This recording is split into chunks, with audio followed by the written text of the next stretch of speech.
Today we will be dealing disaster management. Disaster management is a very small topic. However, it carries 25 to 30 marks in UPSC mains. Okay.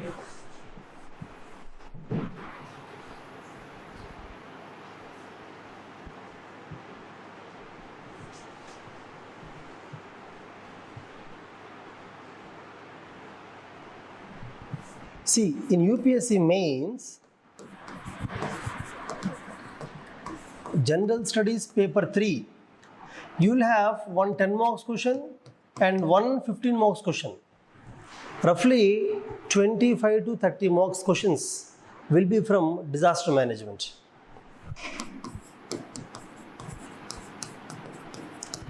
And in disaster management, even current affairs questions can be asked. For example, recently a volcano erupted in the Pacific Ocean. There was a direct question on that. Similarly, if there is an earthquake this year somewhere, there can be question earthquake also. However, only based on the current affairs, you cannot write the entire answer. Current affairs will help you write 2 to 3 points. That means the earthquake occurred in so and so country, so and so magnitude. That's all you can write. All the remaining points, how to mitigate the earthquake or how to be prepared for the earthquake, what kind of response or relief should be there, those things you have to study in the static right now only. In the class only, you'll study those things. Understand? Though the question is current affairs question, only 1 or 2 points can be written from current affairs. Remaining can be written only from the static class. Remember friends, in disaster management, to score high marks, you should by heart, means remember, understand, you should understand, but remember some 20 to 30 common points. These 20 to 30 common points can be used for any disaster. It may be earthquake, floods, drought, anything, any accident or landslide, tsunami. For anything, the same 20 points can be used, understand? So don't look at each disaster in silos. Silos means don't look at them isolated way. Look at them together. Almost the plan is same. For all disasters, the plan is same. Okay? Broadly, in my disaster management class, I'll be discussing 3 major aspects. 3. One is, I will discuss about each disaster. I'll take, for example, I'll take up floods, discuss about floods, the earthquake, landslide, volcano, tsunami, cyclone. I'll take up each thing. I'll discuss about causes for the disaster, how that occurs, effects of disaster, and if that occurs, how to face it, how to respond. Discuss about each disaster. Okay. Second aspect that we discuss is fundamental concepts of disaster. This is same for all disasters. For every disaster, what is vulnerability? What is risk, susceptibility? Understand? What is disaster management cycle? Fundamental concepts of disaster, which is same for any disaster. Same for any disaster. Such concepts we'll discuss. Then we will discuss about the national and international legal framework. Means the Government of India has enacted many laws. There is disaster management policy is there, National Disaster Management Act is there, authority is there, there is a separate institution for disaster management. There's a framework. At state government level, there are institutions. International level, there are frameworks. Sendai framework, HIGO framework, United Nations Disaster Management Plan.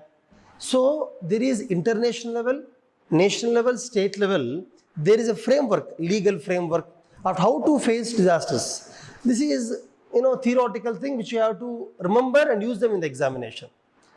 And see, within this one, the most important thing is National Disaster Management Authority guidelines. It appears to be difficult because there are a lot of guidelines. However, my suggestion is in these kind of topics, remember some 10 common guidelines. Actually, National Disaster Management Authority has given guidelines for floods, guidelines for drought, guidelines for cyclone. They give like that. But you don't need to buy it separately. You can select the common points which can be used for any disaster, common points. That will help you score high marks in the main. See, end of the day, disaster is not a topic for prelims. It's not prelims. You don't need to remember every fact or everything. You have to remember broad points that can be used in the mains answer writing. Your mind should be, while studying disaster topic, disaster management, your mind should be which points I can use in the exam to write the answer. That is the approach. Approach should not be about knowing everything about disasters. That's not required. Okay, scoring high is enough. Because I have seen students who learn 30 to 40 strong points, use them every answer, get very good marks. I have seen students who learn hundreds of points in detail, in depth about every disaster, but they cannot get very good marks. Understand? So, mains, scoring high in the mains answers is a different game that you have to play by using less time and be more efficient. Okay? Now, before entering into the topic, like every other topic, let us define what is a disaster, and then we will define what is disaster management. What is the meaning of managing disaster? Managing means what? Okay. Before that, what is disaster? Before understanding disaster, you should know what is hazard. What is a hazard? Friends, hazard is nothing but anything that threatens our life, our means life of human beings, animals, whatever, threatens the life or the health, threatens the health. For example, COVID is there. COVID, a disaster. It's a biological disaster, COVID, because it threatens the health, life also, both, okay? Or hazard is a phenomenon that threatens the property. For example, earthquake, collapse of buildings, property, okay? Or ecology. For example, forest fire is disaster because it affects the entire forest. It damages the forest, ecosystem, ecology. Understand? So, first of all, you should know what hazard. Hazard is a phenomenon that threatens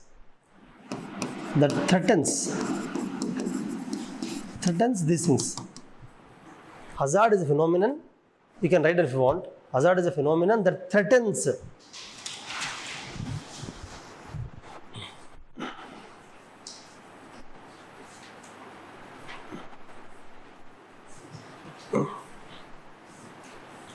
life, health, property, ecology, etc.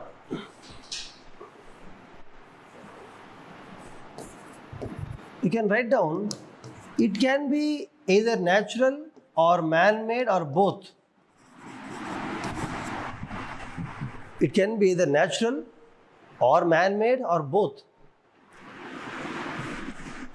For example, friends, earthquake. Earthquake is natural. Cyclone is natural. Cyclone is natural. It occurs natural. Human beings cannot create cyclones. Can human beings create cyclones? Earthquake can we create? Of course, there are some remote chance of there is a theory that human beings can create earthquakes, but general earthquakes are natural. Volcanoes are natural. Okay, natural. What are man-made? For example, rail accidents, chemical accidents. For example, Bhopal gas tragedy, Fukushima nuclear power plant tragedy, or COVID. Some of them are man-made. Now, see, there are combination of natural and man-made. Some people call it as socio-natural, but you can simply say combination of man-made and natural. For example, flood. If flood occurs because of heavy rainfall, it is natural. If floods occur because of heavy rainfall, it is natural. If floods occur because of cyclone, it is natural. But if floods occur because of the collapse of dam, there are dams, so we consider dams, right? Because of collapse of dam, if the floods occur, it is man-made. Like that. some disasters can be both man-made as well as natural. Okay? That's why I'm telling you, hazards can be natural as well as man-made. Now, we understood what is hazard. Now, let us understand what is disaster.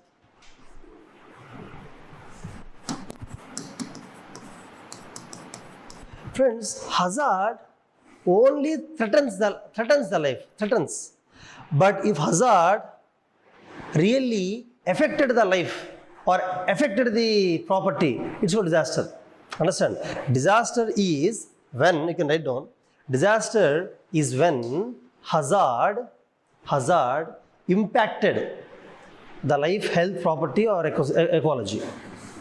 Disaster is when the hazard affected or impacted the life, health, property, ecosystem.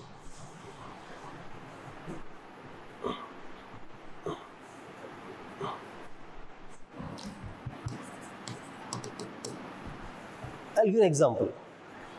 Let us say earthquake occurred in Arctic,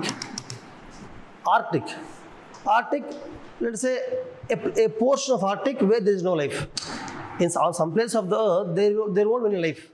In Arctic area, in Arctic zone, some places animals are there. Some places there is no life at all, completely cold. At such a place, if earthquake occurs, it is called hazard because it threatens the life, But in reality, it did not affect the life or whatever property, right? There is no property in Arctic, no life in some parts of Arctic. So if hazard occurs in a place where there is no life or no property, example, earthquake in Arctic area, can you call it disaster? You cannot. But the same earthquake occurs in let's say Hyderabad, which causes loss of life and property. This hazard is called disaster. This earthquake is called disaster. That hazard is not called disaster. You understand the difference? Hazard only threatens the life or property, whatever. But if hazard really impacts the life, it's called disaster. That is the difference. So you cannot call every earthquake disaster. For example, volcano which occurs in Pacific Ocean, where let us say in that place there is no real life is not there or nothing is there. It is, though the volcano is very severe also, you will just call it hazard only. You cannot call it disaster. Disaster is only when there is a loss of life or health or property or whatever. Understand the difference? Okay, now let's move on. Friends, I am discussing about floods. Just now discussed about floods, cyclones, earthquakes, these things, Let us do one thing. Let us try to divide the disasters just for our understanding. In reality, UPSC never asks that what are the types of, they may ask, but as well they never asked. Okay. What are the various types of disasters? What are the various types of disasters? See, there are different kinds of classifications. One classification I already told you, For example, natural. I told you natural disasters. What are natural? I told you what are man-made. And what are socio-natural. I told you, socio-natural. For example, friends, if you want only man-made, purely man-made, no interference of nature, you can write any kind of accident. Rail, bus, whatever, air, or water navigation, any kind of accident. Or nuclear disasters. Chernobyl. Nuclear disaster means if a nuclear reactor blasts, it impacts, it's called it actually creates radiation that impacts the life around the nuclear reactor. Okay? Chernobyl disaster, Fukushima disaster. These are names of different places where Fukushima is in Japan, where nuclear reactor blasted, or not blasted exactly, leakage. From nuclear reactor, there is a leakage of nuclear radiation. Once the leakage occurs, it impacts the life. Okay? Then chemical disasters or industrial accidents. For example, Bhopal gas strategy. In 1984, friends, in 1984, in India, there is a major chemical gas leak. It's called Bhopal gas tragedy. You know what happened in that year? There is a pesticide manufacturing company. called Union Carbide of India. Union Carbide of India is a company. They manufacture pesticides. When they manufacture pesticides, the waste that comes out of it, they store in another place. They store. Their wastage has increased. They know that it should be dumped. They cannot store more than certain waste. It may cause gas leaks also, but they store it. Because of that, there is a gas leak. Many gases were leaked at that time, but among all those gases, many are poisonous gases. The most dangerous poisonous gas that released was methyl isocyanide. Methyl isocyanide, very, very poisonous gas.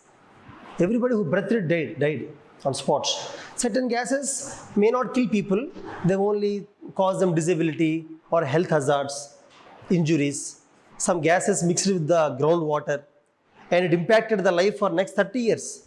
1984 till 2014 also, some people born out of that area were physically disabled. They have got vision problems, hearing problems, brain problems, growth problems, hormone problems. You understand? The immediate impact is there, long-lasting impact is also there. Because what is dissolved in the water will stay for a very long time, no? Groundwater. So you should write about the examples. It's very important. You should write this. 1984 Bhopal gas tragedy. Write down. 1984 Bhopal gas tragedy caused by the pesticide manufacturing company called Union Carbide of India. Pesticide manufacturing company called Union Carbide of India.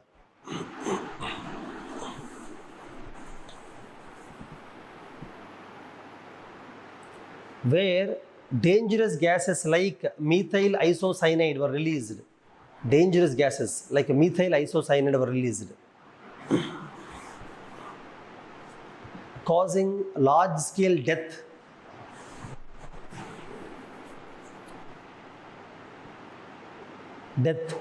And health hazards for several years.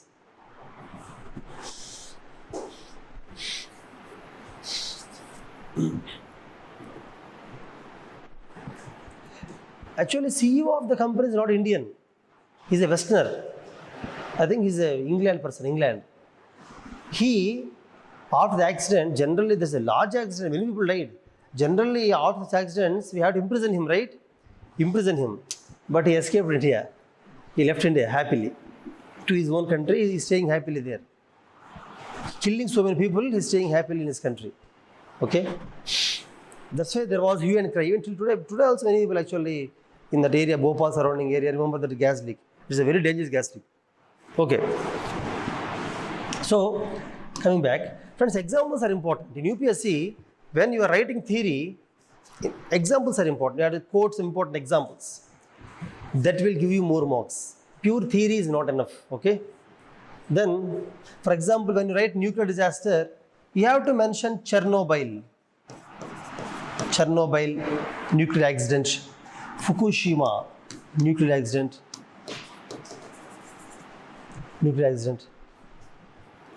Okay. If you want rail, bus, air, you can give some examples. Major rail accidents, there are several rail accidents. Rajdhani derailment happened. Rajdhani derailment is a major accident. Like there's some major accidents you can write. In air accidents you can write. If you remember current affairs, also some accidents you have to mention. Major accidents you should mention. Okay. Then terrorist attacks. Terrorists means even Naxalites can also be. Naxalites are also in India. Naxalites are also called as terrorists because they use terror by killing people, terror to meet their demands. If I have some demands and if I use terror to meet my demands, it's called terrorism. That's all. For example, the Dantewada attack. Read about Dantewada. Dantewada is a major attack by Naxalites. Read about the Dantewada attack. It's a Naxal attack, where 72 Jawans died, 72 police died in the attack. Okay. Also, terror attack means most of you, because many movies are made on 26. You know 26 attack? 26 attack. In Telugu also is a movie, no? What is the movie? Major. Movie name is Major in Telugu. Hindi also web series is there. 2 web series are there. Mumbai Taj attack. All of you know, no? It's called 26/11, November 26th. It happened in 2008.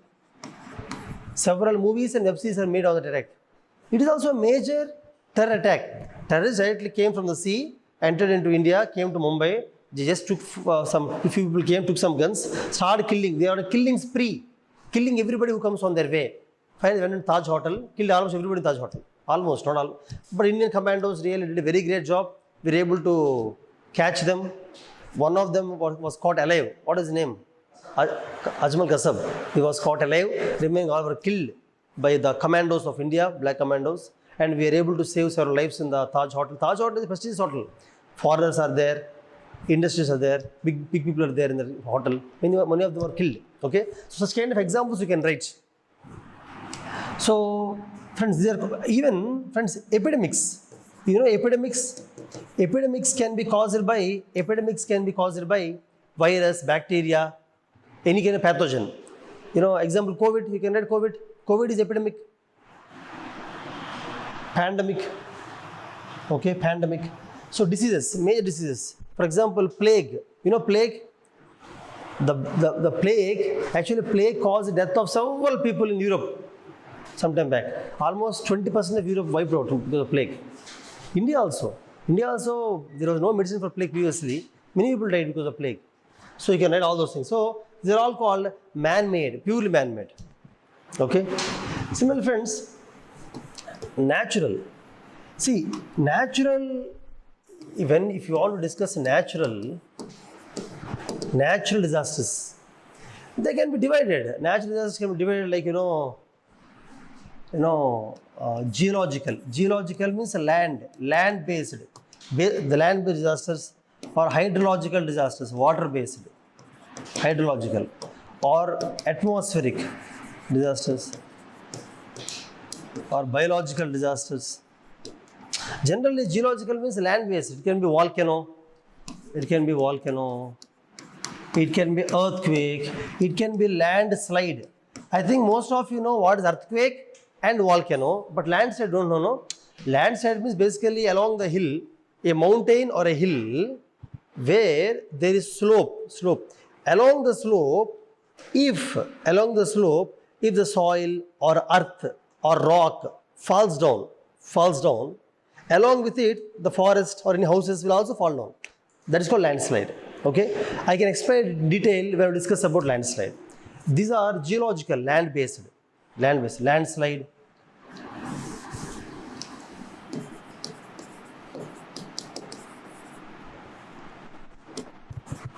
When hydrological means water-based. Water-based means tsunami. Tsunami actually occurs because of earthquake or volcano under the ocean. Under the ocean bottom earthquake or volcano, because of that, the water comes up and tsunami occurs. Tsunami is nothing but a large wave, big wave. Normally waves occur in sea, this is a very large wave. Tsunami. Or storms. Storm surge, sea storm surge. Or even, actually cyclone, though it comes from the ocean, it is actually wind only. Cyclone is a wind rotating around a low pressure center. Low pressure center is there. Cyclone rotates like this. We will learn about geography very well. Cyclone. It originates on the ocean but comes onto the land. So it is atmospheric. It has nothing to do with the water. Atmospheric. Okay. For example, cloud burst. You know cloud burst? Cloud burst means generally rainfall comes from the clouds. Rain occurs from the clouds. Generally, for example, take a cloud, friend. Let us say the cloud has, some example, cloud has 1 lakh liters of water. 1 lakh liters of water is there in the cloud. If rainfall occurs slowly, every hour 1000 liters like that. Hourly 1000 slowly 1000 liters. Like that, how many hours? 100 hours. In 100 hours, all 1 lakh liters are over. That is normal rainfall. But if all 1 lakh liters fall down within 1 hour, that is called cloud burst. Cloud burst means heavy rainfall, that's all, heavy rainfall. Okay. Cyclone, cloud burst. You know heat wave, friends? Heat wave. What are the bantar kada? Heat wave, cold wave.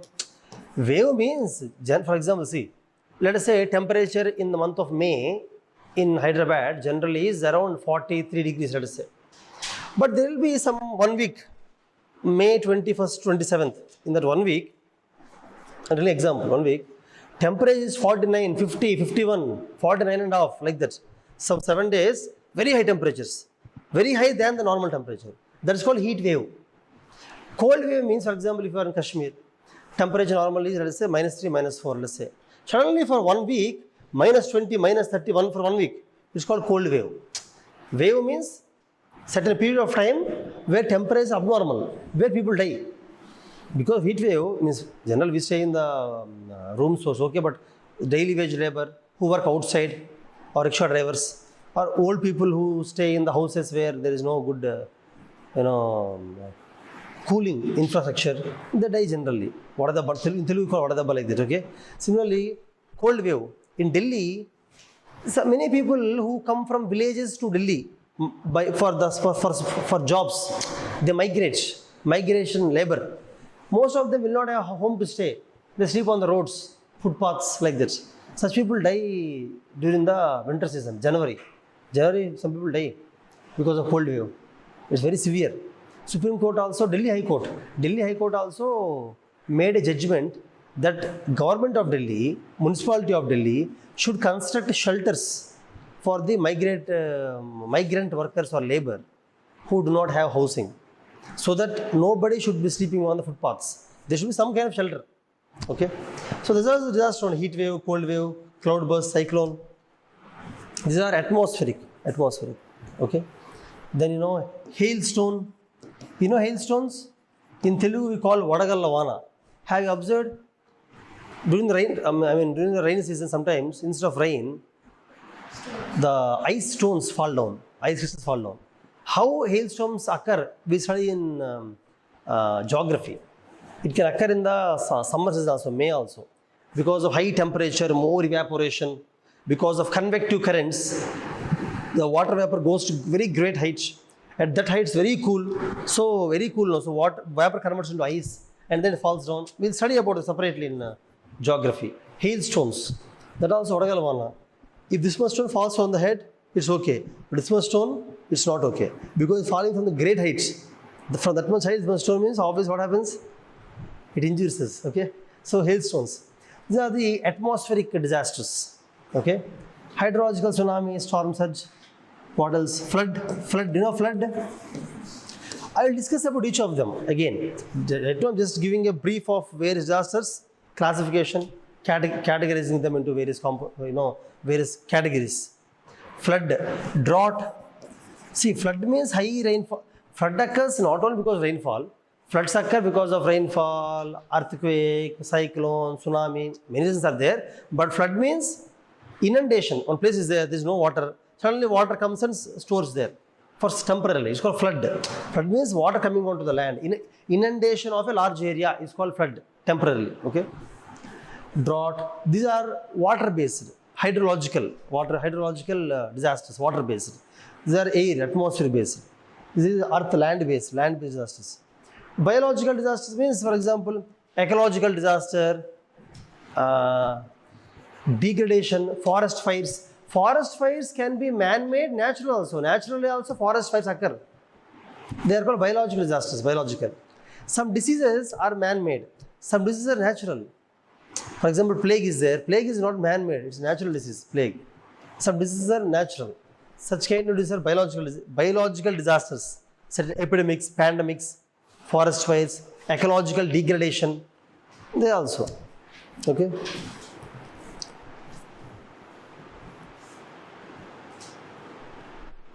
For example, in a movie, Surya works with the Prime Minister of India. Oh, sorry, Prime Minister, Chief Minister, Prime Minister, I think Surya works there. There they invent a pest. One scientist invents a pest. He sends the pest. When the pest attacks, entire land is, entire agricultural fields are destroyed because he wants to take the land. That's why he will do that. Similarly, there are natural pests.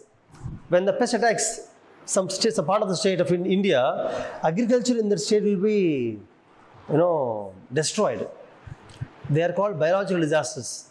There are many pests like this, which came to India from outside, which attacked some parts of agricultural lands of India, destroyed agriculture also. They are biological disasters, pests, diseases, forest fires, like that, okay? So, friends, you understand broadly the disasters I'm talking about? Okay. Now, these are natural, and I told about man-made disasters. Socio-natural means combination. Socio-natural means, for example, flood. Flood can be naturally occurring or man-made. Even drought. Drought also can be man-made. Generally, why droughts occur? Because of no rainfall. But sometimes because of wrong agricultural practices. If you are using too much groundwater, not storing the rainwater, then also droughts occur. Okay, so droughts can be natural, man-made also. Landslide. Landslide can be natural. Naturally, the land may slide from the slope, or man-made because of cutting the forest, deforestation. This is a mountain.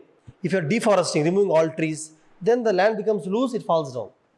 So that is called man-made landslide, man-made flood, man-made drought, like that, okay? Now friends, you understood what is disaster. Now let us understand, I think you understood what is disaster, right? Disaster, you got a clear picture, right? Let us go to what is disaster management. What is disaster management? Disaster management means managing the disaster before it occurs. Listen carefully. Before it occurs, it's called pre-disaster management. Pre. During disaster, you have to manage. I'll tell you what to manage. After disaster, after the attack, after the impact, post-disaster.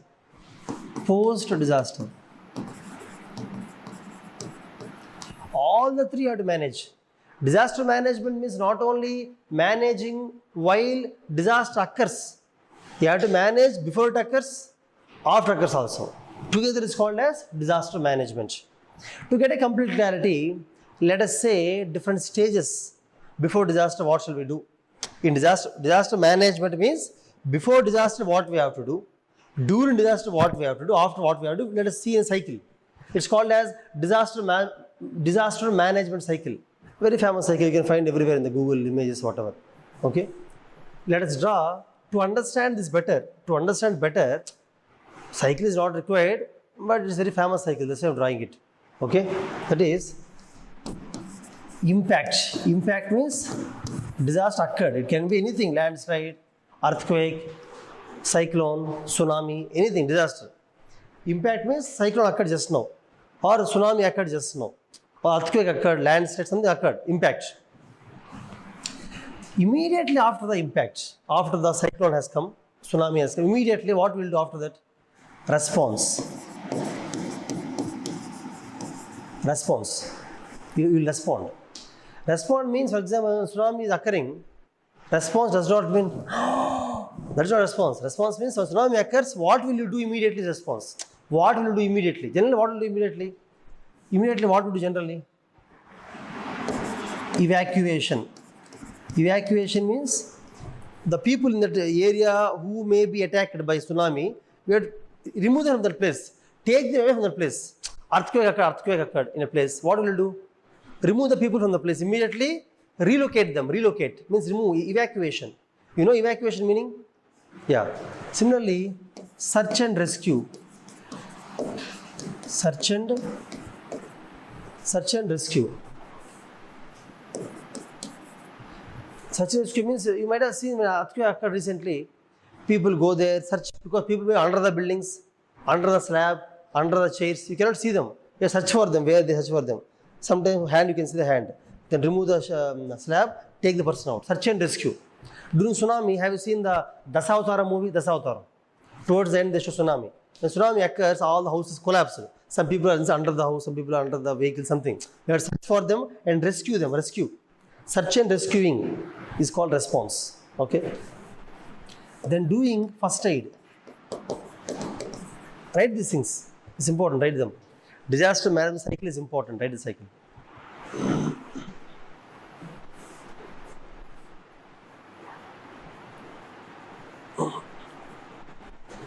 Friends, whatever I am teaching, you should make a notes. Just listen to it is useless. You have to make a notes. Important definitions, I may dictate. Other things, you have to write running notes. This is a running notes you should write.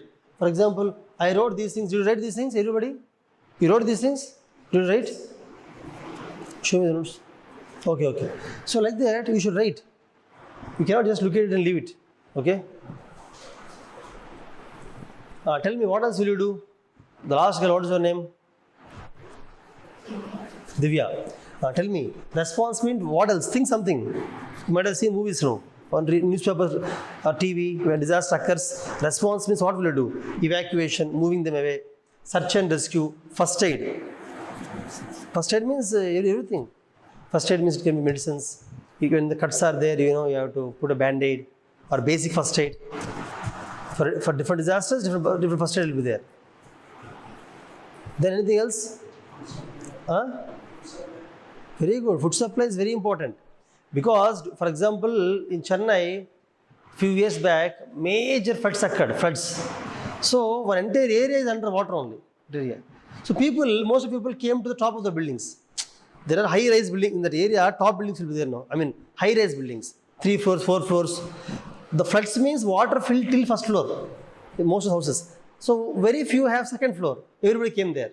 Second, third floor. They stood on top terraces. Everybody cannot be evacuated quickly. It takes time, 3 days, 4 days, 5 days time. During that time, they should have food. No. So, food supply is important actually. Food supply, drinking water. Food supply, drinking water. Water is also important.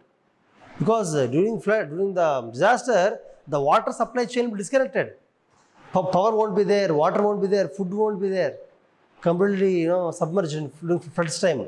Earthquake, everything's collapsed. The water pipelines will be collapsed, disconnected, break. Okay? So food, drinking water, medicines, basic medicines. Because during the time people will have common, fever, basic health problems. And even sanitary napkins for women, sanitary napkins are also important during that time. Then blankets, because it will be cold. Or where do they sleep? They should have something to sleep, no? So blankets, basic dry blankets. Blankets should be given. Tin sheets. Tin sheet? With tin sheet, you can make a small tent. If you want to do anything privately, you can use tin sheet. Sleep under tin sheet or something. Tin sheets can be used. Okay? So all these things come under response. Now I think you understood the meaning of response, right? After disaster occurs, not after, while disaster occurs, when it's occurring or immediately after occurring, during disaster, during the floods, cyclone, during the time, the first thing you have to do is the response. Very important. Friends, these points appear to be simple. Generally, when I teach geography, we tell all new points, means which you might never have heard, climatology, oceanography. But disaster management, everything you know. But you have to keep them in order, that's all. In disaster management, nothing new will be there. Of course, the acts, laws, policies, they are new. In international, they will be new. But this subject is not new. But you have to put them in order. So small things like food supply, drinking water, when you write them in the exam, you get very high marks. Understand? Writing response, rehabilitation, reconstruction, resettlement is not enough. Simple things. Supply first aid, supply of medicines, blankets, food, water. That actually gives a lot of marks to you. Reality will be there. Okay? Okay. First is response, friends. Then, okay, you responded. You responded very well. You're able to save people, save a lot of lives. You moved them away. Next, what will you do? Next, you have to do rehabilitation.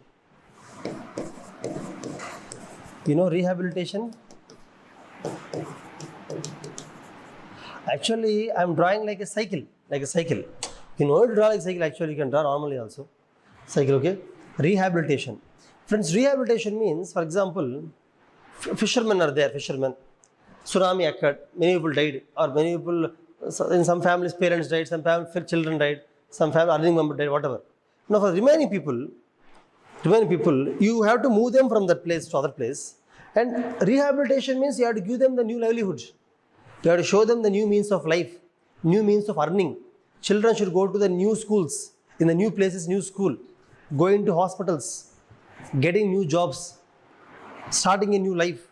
You understand? It's very, difficult for people who lose their loved ones. Or for example, in a family, the breadwinner died. Breadwinner means mostly the earning member died. Then people have to move to some other place. They have to find new livelihood, new job, education, new place, new surroundings, new neighbors. Very difficult. Rehabilitation is very difficult. Understand? Not easy. Rehabilitation. You can write down. Rehabilitation means finding new livelihood, new income source, new schools, new neighborhood, new support structures. Write all those points. New neighborhood, new support structure, new income earning source, new schools, education.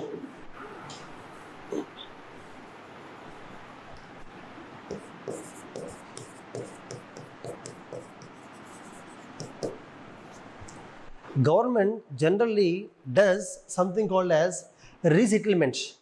Resettlement means, for example, in that earthquake occurred, my house collapsed, destroyed. Now, the government have to build a new house for me somewhere. Government cannot take me from that place and throw me in some other place. Other place, where will I stay? Where can I stay? Hotel or lodge every day? I cannot do that now. So resettlement. Resettlement means government have to take me to a new place. In that new place, I have to sit in the place. So government should give me new home. It's very important. Government is responsible to government only. Giving a new home, new job, all these things. It's called resettlement. That is also important. This is after disaster. Friends, response is during disaster response. Rehabilitation is after disaster, after. You understand? After disaster, you take them rehabilitation, resettlement, and then actually these things are called as recovery. It's called recovery. You know recovery?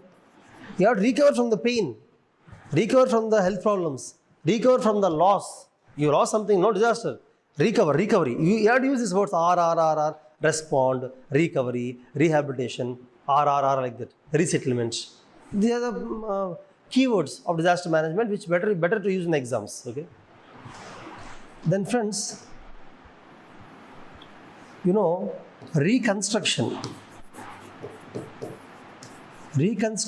and development. Now, what is the meaning of reconstruction and development? For example, cyclone occurred. A large village is completely destroyed.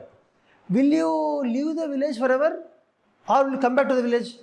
After 6 months, 7 months, will you come back or no?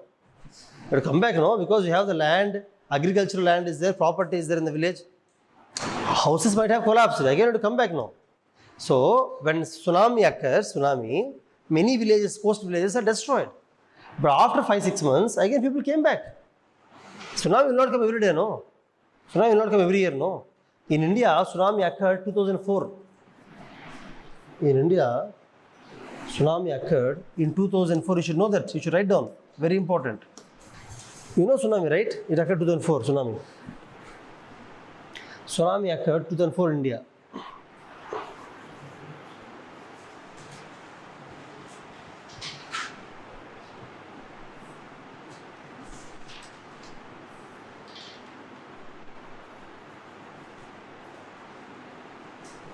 Yeah. Reconstruction and development means, you can write down, write down. The villages that are destroyed because of tsunami or whatever disaster, after a few months, that village will be again reconstructed. In the village, whatever electric cables are gone, they will reconnect the power. They will reconnect power supply, reconnect water supply. For example, drinking water pipeline is broken. Reconnect the water pipeline, reconnect the power. Again, reconstruct the schools. Whatever schools are gone, again you have to construct the schools there. Construct hospitals. Many roads may be damaged. Reconstruct the roads.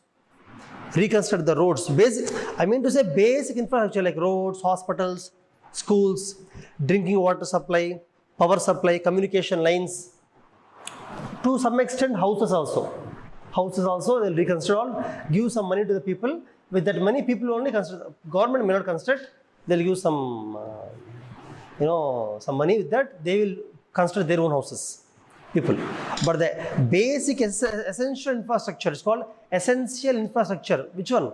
Drinking water supply, power supply, communication lines, schools, hospitals, those things they'll consider. That's called reconstruction. It's also very important part of post-disaster management. Very important, reconstruction.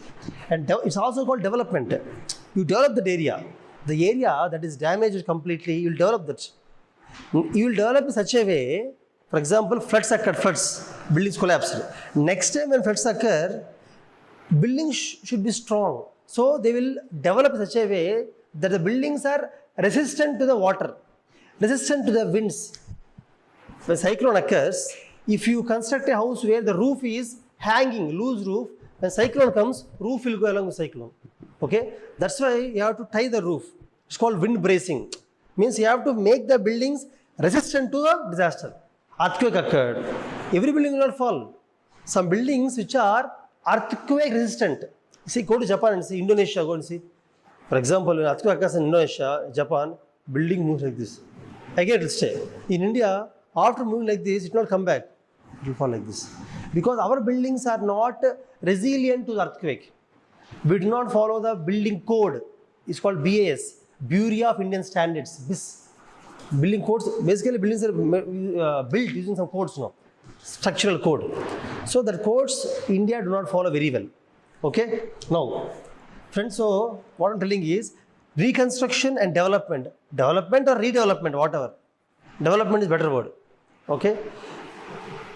R should be there here, basically, because re will come now. Okay? Then, this is next stage. Next. Now we'll come to before disaster, what we have to do.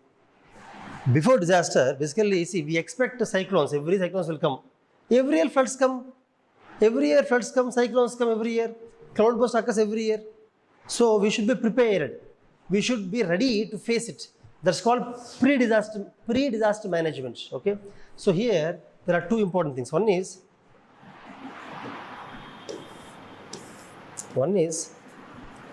mitigation and prevention. Mitigation, prevention. Next one is preparedness. Friends, preparedness and awareness. Mitigation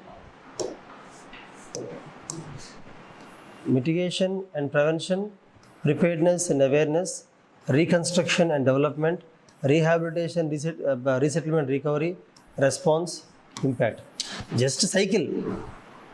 Just cycle. Do not divide the cycle. Understand it. Yeah. Only steps are not important. You should understand in each step what we do.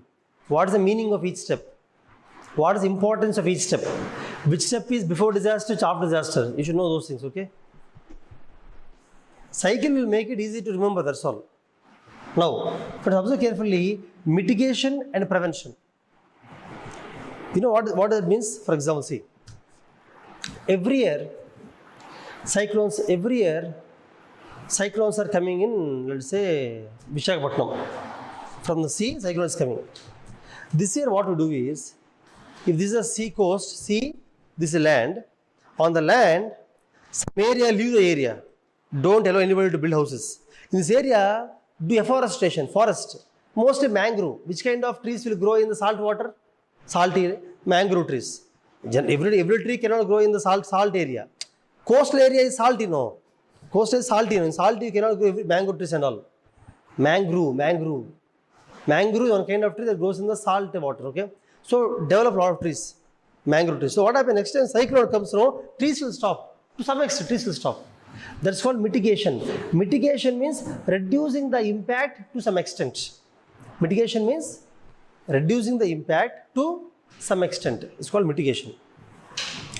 Prevention means complete preventing. For example, prevention means, Damodar River in West Bengal. You know the Damodar River, West Bengal. Or do you know Koshi River, Koshi in Bihar? Or Mahanadi River in Orissa, Previously, these rivers, whenever there is heavy rainfall, the river used to flow out and cause large floods. So what government has done? Built dam. On Damodar river, they built a dam. On Mahanadi, they built a dam called Hirakud Dam, very big Hirakud Dam. So because of dams, floods are completely stopped. Even if rainfall is more, dam will store the water. Because heavy rainfall, lot of water comes in river, no. The water is stored with the dam. Dam has reservoir, no, it stores the water. So no floods. Floods are completely prevented. Prevention means what? Completely stopping disaster. Prevention means completely stopping disaster. Mitigation means reducing the impact. Not complete stopping, reducing the impact, that's all. Reducing the impact. Reducing the impact is called mitigation. Complete stopping the disaster is called completely stopping the impact is called prevention. Reducing the impact is called mitigation. Okay. I will tell you, here place is not there. I will go to next board. I will explain you various mitigation measures, prevention measures. I will explain that for all the disasters. I will take each disaster and explain you what are the mitigation measures, prevention measures, and preparedness. Preparedness means, I will tell you, preparedness means, see for example, Vizag is Vijayawada. When cyclone occurs, there is a village. When cyclone occurs means we will know 2 days before only cyclone is occurring. Early forecast, early warning will be there. For cyclone we can predict. Tsunami we cannot, but cyclone we can. So cyclone generally 2 days advance they'll inform you. Then what you have to do is immediately you have to move the people to other places. Preparedness. Preparedness means if cyclone occurs, what shall we do? We should go in this route. We should go to this place. We should take all this luggage. We should take this equipment and go out. Preparedness, being prepared, being ready to face the disaster is called preparedness. For example, in Japan, when earthquake comes, you know what students will do? Every student, they go under the bench and sit like this. There is a way. If something falls, nothing will happen. Head should be protected. Bench, because why bench? If the slab falls down on the bench, you are under the bench, so impact will be less. It will first fall, slowly it will fall on you.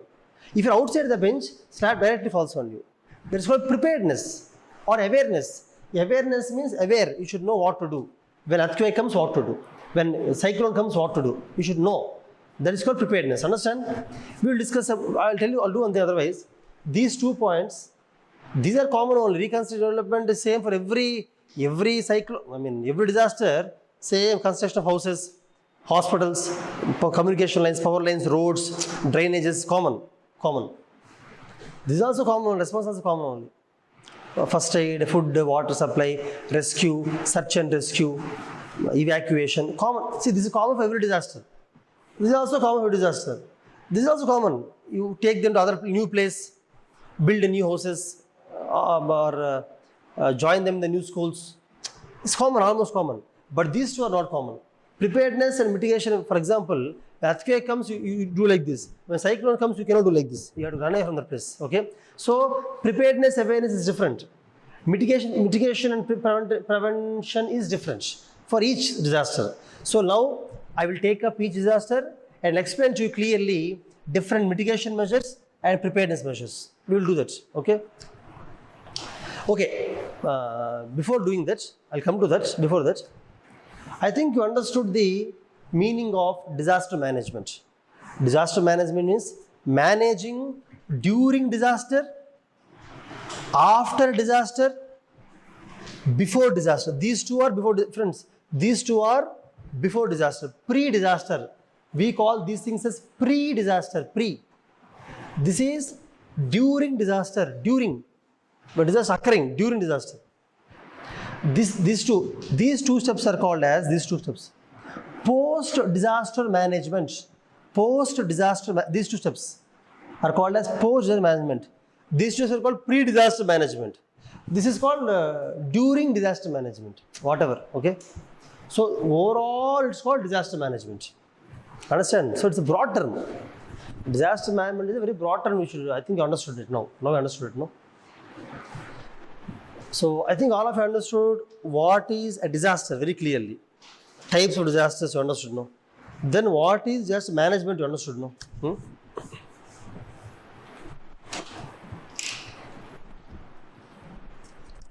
Now I'll tell you two important concepts of disaster called risk and vulnerability. Very important. You should observe very carefully because the two words are very different. These are called concepts of disaster management. I'll try to understand.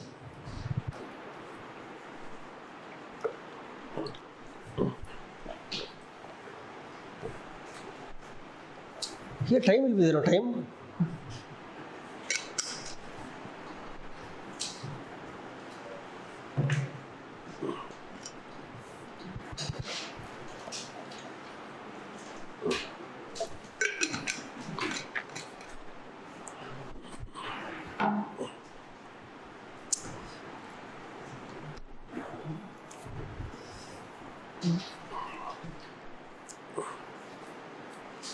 Friends,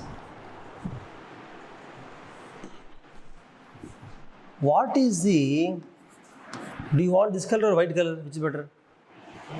This color is okay. What is vulnerability?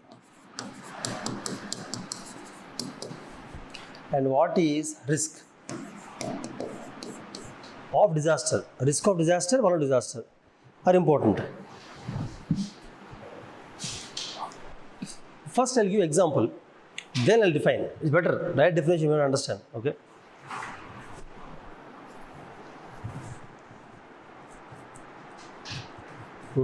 Listen, I'll give you example of vulnerability and risk. I'll tell examples first, then I'll go to the concepts. For example, in 2001, in Gujarat, a place called Bhuj is a place in Gujarat. There what occurred? Cyclone, volcano, what occurred there? 2001, Gujarat, Bhuj. I've heard the name Bhuj. Earthquake, Bhuj earthquake, very big earthquake, many people died. Death was very high. Bhuj earthquake. When Bhuj earthquake, when it occurred, no? This is, let us say, this is a map of Bhuj. This is the old city. These are the outside suburbs. Every city, center of city will be old city, slowly suburbs will be there. In the old city, roads are very narrow roads, very narrow roads. And tall buildings were there, very tall buildings. Like this. Very tall buildings. The lanes are narrow, buildings are tall. Population is also very high density population. The population density is high.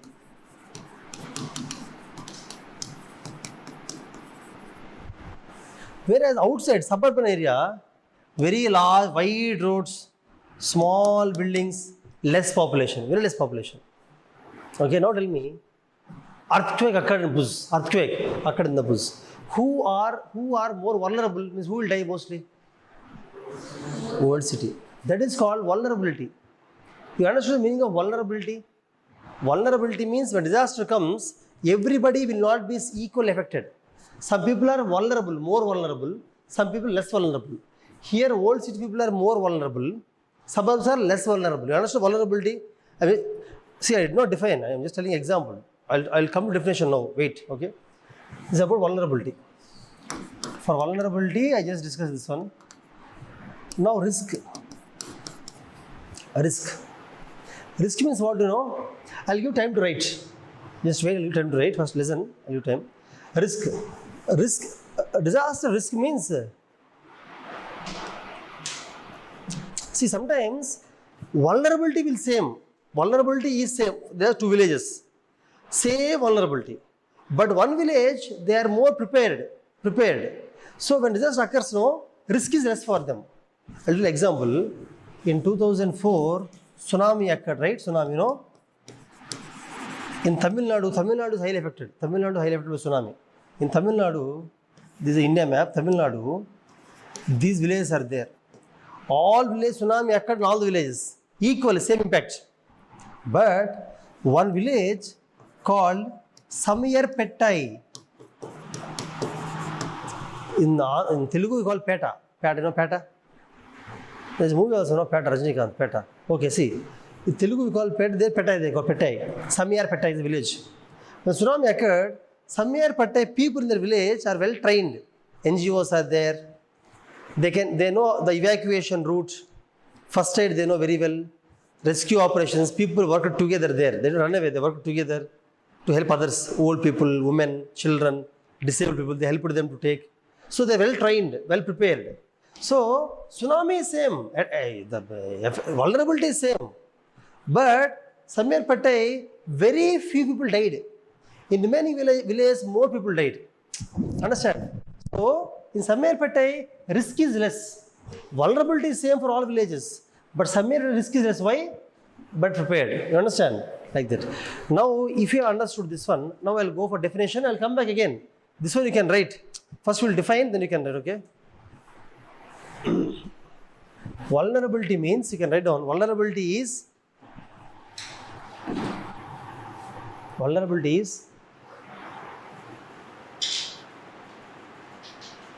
social, economic,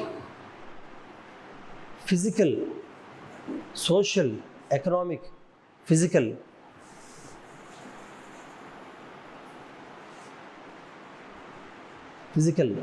susceptibility,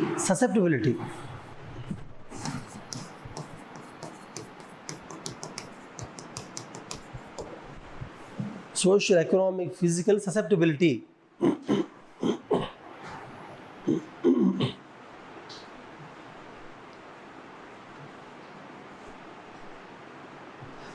To damage, susceptibility to the damage during the disaster.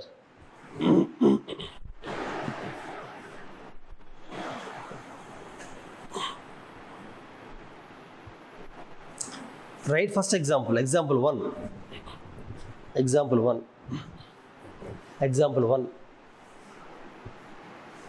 Social vulnerability, right, like that. Social vulnerability. First example is social vulnerability. Underprivileged, write down. Underprivileged sections of society. Underprivileged sections of society who live in the low-lying regions.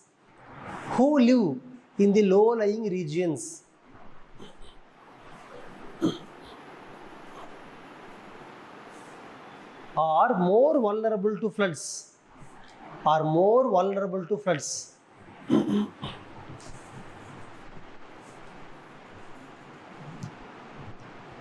This is called social vulnerability. You know why? Wrote down, shall tell again. Okay, see. For example, friends, this is a land like this. This is a land. You always observe, you go to any state in India, observe always, in the near the river, for example, this river, when the river floods, when the river water comes out, the water goes like this now. Where impact is more? Here, low-lying area. Here nothing will happen. Here all impact will be there. You always see the houses here or people who stay here are morely poor people. Rich people won't stay there. Rich people always take a place which is not impacted by the floods. Poor people who cannot buy a land, who cannot purchase the land, agricultural laborers, because here the land cost is less. Nobody stays there. Low-lying area, no. Whenever floods come, always it's full, always filled. So nobody stays there. So I told you, what I said, underprivileged. Underprivileged means basically poor, lower sections of society. They generally stay in the low-lying regions because when floods come, this is highly impacted. So out of all these people who are more vulnerable, this is more vulnerable. But this is based on the social status. See, the example I gave here is not social. Actually, old city is rich. Rich people stay here. This is not social vulnerability. This is physical vulnerability. Physical means here buildings are bigger. Here buildings are smaller. Here roads are thinner, like that. Physical vulnerability. This is social vulnerability. Basically, vulnerability means susceptibility. Whenever any disaster occurs, who are more impacted is called vulnerability. who are more susceptible is called more vulnerability. Understand? First example over now. You can draw diagram also if you want. Second example, you write this. You draw this one, write this one. No to draw, right? In the 2000 Bhuj earthquake in Gujarat, old city has more deaths. Old city has more deaths. Full stop. They are more vulnerable because, write down, because of more population, first point. Tall buildings, second point. Narrow roads, third point. More population, tall buildings, narrow roads.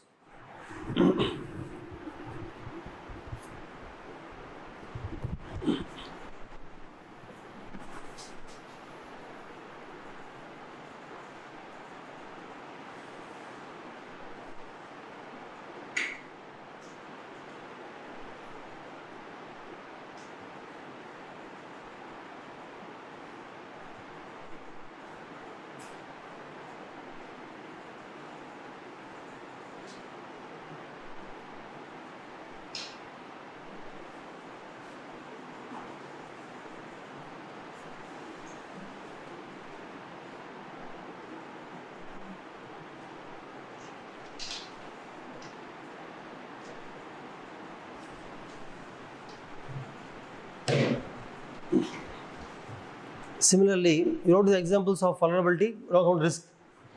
In risk, friends, in risk, you understood the example, no? Now risk you can write down. Risk is the probability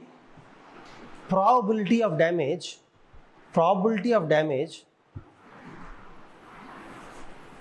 that occurs during disaster.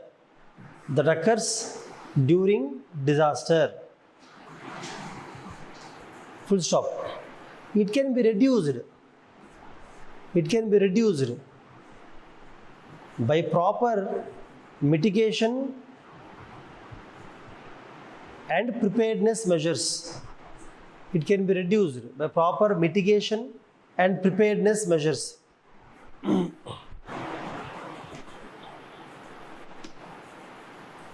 Right, first example.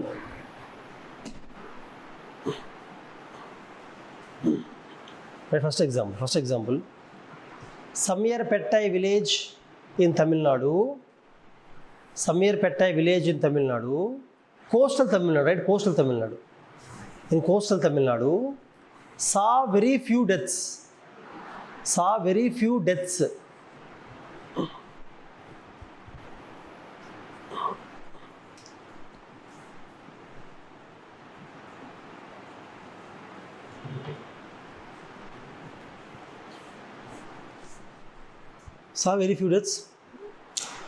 in 2004 tsunami.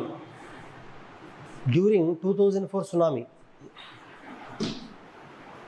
compared to neighboring villages, because people in that village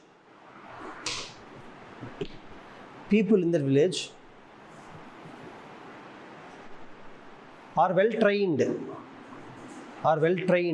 in search and rescue, first aid,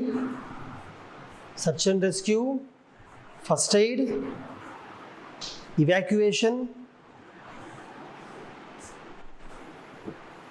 by forming youth teams,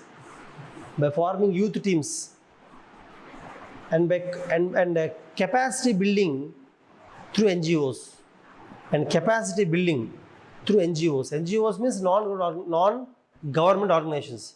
You know NGOs, no? Some people form as a group and they help the society. Capacity building means basically some NGOs, what they do in NGOs, they go to a village, there they'll train the youth, give training. If tsunami comes, what you have to do, how do you first aid? It's called capacity building. Capacity building means training the people to face anything. Okay? Now let us write second example. When earthquake hits a place,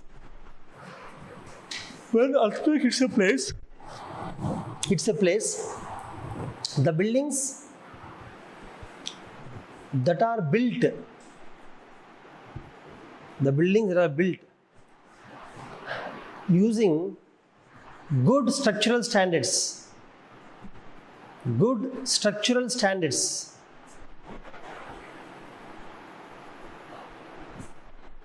To resist the earthquakes. Good structural standards to resist the earthquakes. To resist the earthquakes.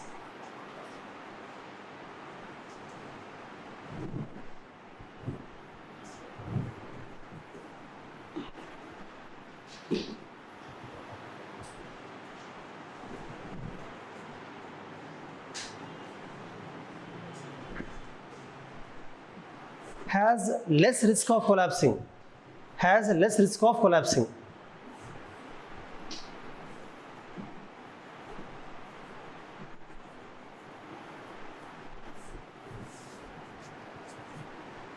You are from October batch, no? October, November. November. You?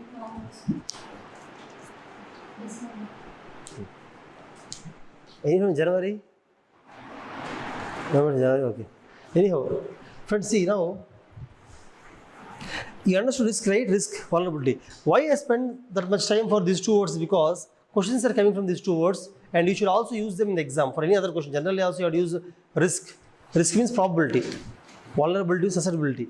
You should know the difference of how damage can be reduced during the disasters. Now, first now let us move to, now let us take an example. I'll take an example and I'll explain all steps of disaster management cycle. Okay. I'll take cyclone. Generally, friends, in the before 2010, when cyclone occurred, the deaths were high, deaths. But recently, in the last 10 years, many cyclones came, attacked India. But deaths are very less. You know why? Because India is well prepared for cyclones, well prepared. We have good mitigation measures. We will discuss about one particular example called Hudur cyclone. You have heard Hudur cyclone? In 2015, it attacked northern Andhra Pradesh. Hudur cyclone. It's a very big cyclone. Before Hudur, Vizag was attacked by many cyclones, during which many deaths were there. But Hudur cyclone, there are no deaths, one or two deaths, that's all. Almost zero deaths. Why? Because we have taken very good measures everywhere. Before disaster, during, after, very good measures. Let us say, first let us say preparedness. What are the preparedness measures or awareness? Let us discuss them. Then we will discuss about what are the mitigation measures or prevention measures, because these are taken before disaster. That's why I am discussing these things. These are very important. These are taken before disaster. So let us see what Visakhapatnam or other areas, what measures they have taken before cyclone in order to reduce the death toll or to save the lives or property. Okay. You know, friends, we used forecasting. Means we are able to forecast cyclone before 4-5 days only. Cyclone is going to come in 4-5 days like this. We have early warning systems. You know early warning? Early warning system means before cyclone comes, before few days only, we will get a warning. People get a warning that in this area cyclone is going to come. But how do you give that warning to people? For example, government knows that cyclone is going to come. Government means who? Government means Indian Meteorological Department. Indian Meteorological Department. They are the government agency that forecasts the cyclone is going to come and it will give early warning signal. Early warning signal means before only it will tell that it's going to come. But the information has to go to everybody. Because entire Visakhapatnam coast, lot of people are there, no? Everybody should know, no, the cyclone is going to come. For that, information dissemination is important. Whatever information government has should be spread. It's called dissemination. Information dissemination is important. It can be done. Do you know how it is done? Information? Maybe through television, TV, through radio. It's called as, they are called as satellite-based communication. Through television, through radio. I mean satellite-based communication. Then news bulletins. News bulletins they give. Or even government agencies go to each locality and inform them the cyclone is going to come. Not to entire Vijayawada, the coastal Vizag, coastal population. People had to go there. That is very important. Everybody should be known. Everybody should be knowing that the cyclone is going to come. Okay? India, right now we have got something called as rhymes. Rhymes? Rhymes? Rhymes means regional multi-hazard, regional integrated multi-hazard. Multi-hazard means not only cyclone, flood, or drought is going to come. Means multiple hazards. It can predict before only. It will forecast, analyze, and give information. So regional integrated means the equipment will be integrated to identify different kinds of disasters before only, in advance only. They will tell. Multi-hazard early warning system. Early warning means forecasting and telling. Early warning system. This is developed jointly, not only for India, jointly for Africa and Asia. Friends, Africa and Asia jointly developed this one. Rhymes. Using rhymes, Huzur cyclone also we predicted, means forecasted, not predicted, sorry, forecasted. Beforehand, we understood what is cyclone basically. What is cyclone? Rotating wind, that's all. Wind rotates like this. Anti-clockwise in northern hemisphere, clock southern hemisphere, but rotation of wind. Around a low pressure place, wind rotates like this. It starts in the ocean, slowly it travels with very high speed, almost hourly 50 to 60 kilometers per hour. Travels in the ocean, it comes into the coastal area. Okay. So this is called preparedness. Also preparedness means, having a evacuation plan, evacuation map. They ready to have. If cyclone comes, how to evacuate? People should go in which direction, where they should go, which places will have less impact. If you go in this direction, impact may be more. This way, impact may be less, like that. You cannot run away in all directions. There should be a proper evacuation route plan. And they have a proper safety plan. Safety plan is there. And also, friends, people already are educated.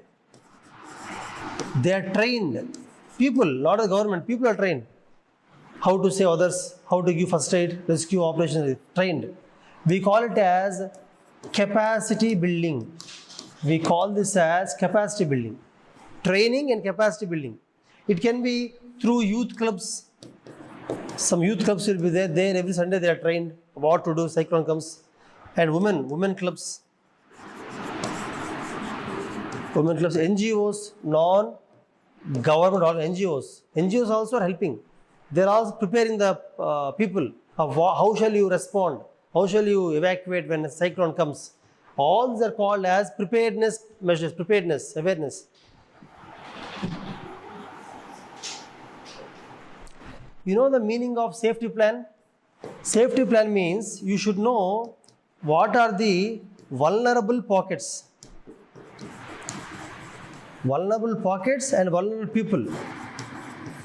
When cyclone comes, safety plan, you should know, here old people are there, some old people, first you take them. Here children, school is there, go to school, first save children. Here old age home is there, save them. Here disabled people are there, something. You should know the plan, first whom to evacuate first. Vulnerable people means these people only, disabled, old, women, all these people are vulnerable. Similarly, vulnerable pockets means in the entire area, some regions are more low-lying. They will be more affected for the cyclone. So you have to first take them out of that. That's called evacuation plan. Safety plan is important. Understand? Identifying they know the vulnerable pockets, vulnerable people also. They know. Okay? Then,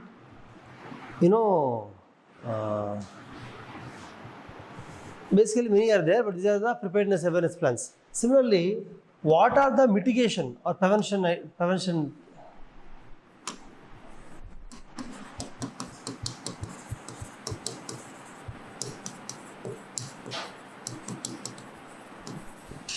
Friends, I have taken one example of huge cyclone. Using that example, I am telling you different steps of disaster management. That's all. You understand what I am doing? First, I have told you preparedness measures or awareness, whatever. Now I am telling you mitigation measures taken by the government of Andhra Pradesh or Vijayawada. Okay. So, for mitigation, what they did, first of all, they have done mangrove plantation. If you go to Vijayawada, there is mangrove plantation along the coast. Not entire coast, important some places mangrove plantation is there. It is mitigation measure, mitigation. That means when cyclone comes, the impact will be less. These trees will stop the cyclone to some extent. The speed, cyclone comes with great force, no? These trees stop to some extent, stop them. Okay. Then some houses are built on stilts. Some houses are built on stilts. Stilts means, see, if this is a house, there will be small stilts below, slightly raised, so that during cyclone water comes, a lot of water. That water will not enter into the house. That water will flow under the house. House will not be damaged. Stilts. Very few places, not all the places, very few vulnerable places. Houses are built on the stilts. Okay. Then wind bracing is done for many houses. Wind bracing means, for example, this is a house, right? When cyclone comes, heavy wind, huge wind comes, wind. The wind can actually remove the top of the house. Hence, it should be done wind bracing. Means you have to tie it to the house, tie it to the house. Wind bracing, so that it won't fly away. That also mitigates the impact of cyclone. Then they have constructed shelters in high areas. High areas means in the entire coastal area, wherever small hills or small high areas, flat high areas, in those areas they have constructed shelters. During cyclone, a lot of water comes down, wind comes down. People come out from their home, they'll go into shelter. And shelter is a high-raised platform. So water will impact them. And shelter also ground for cattle, because cows are also important. No cows, they have to save the cows also. No, cows are livelihood. Cattle, ground for cattle. First floor all the elders, means adults. Top floor all kids and old people like that. Shelters basically. Shelters are constructed readily so that whenever cyclone comes, they all go there.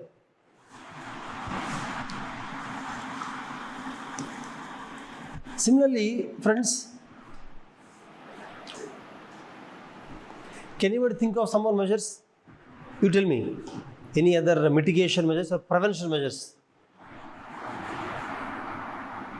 Leaving buffer area. Leaving buffer area. With whichever area they think more impact will be there, in those areas don't allow anybody to stay. Not only during cyclone, generally also don't allow construction of houses.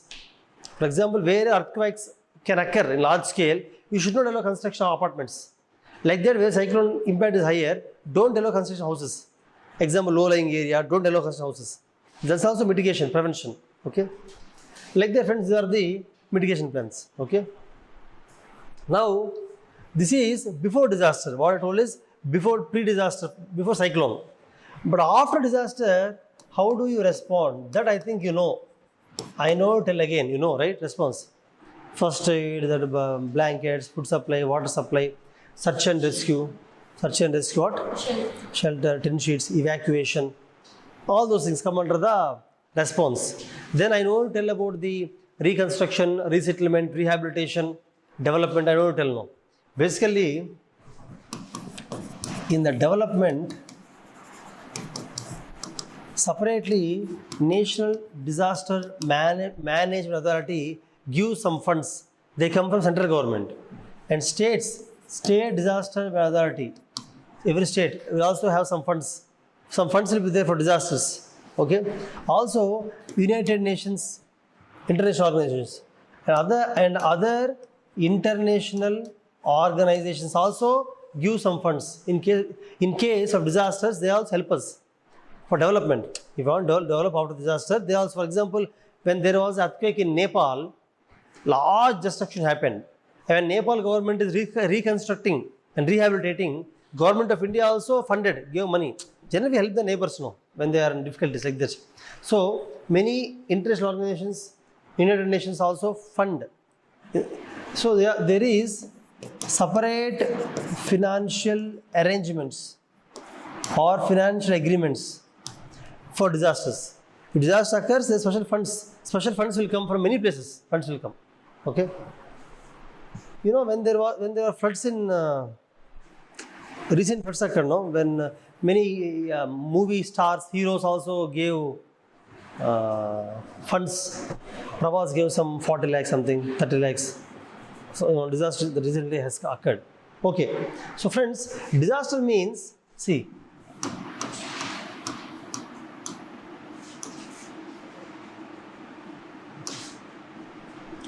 even stampede.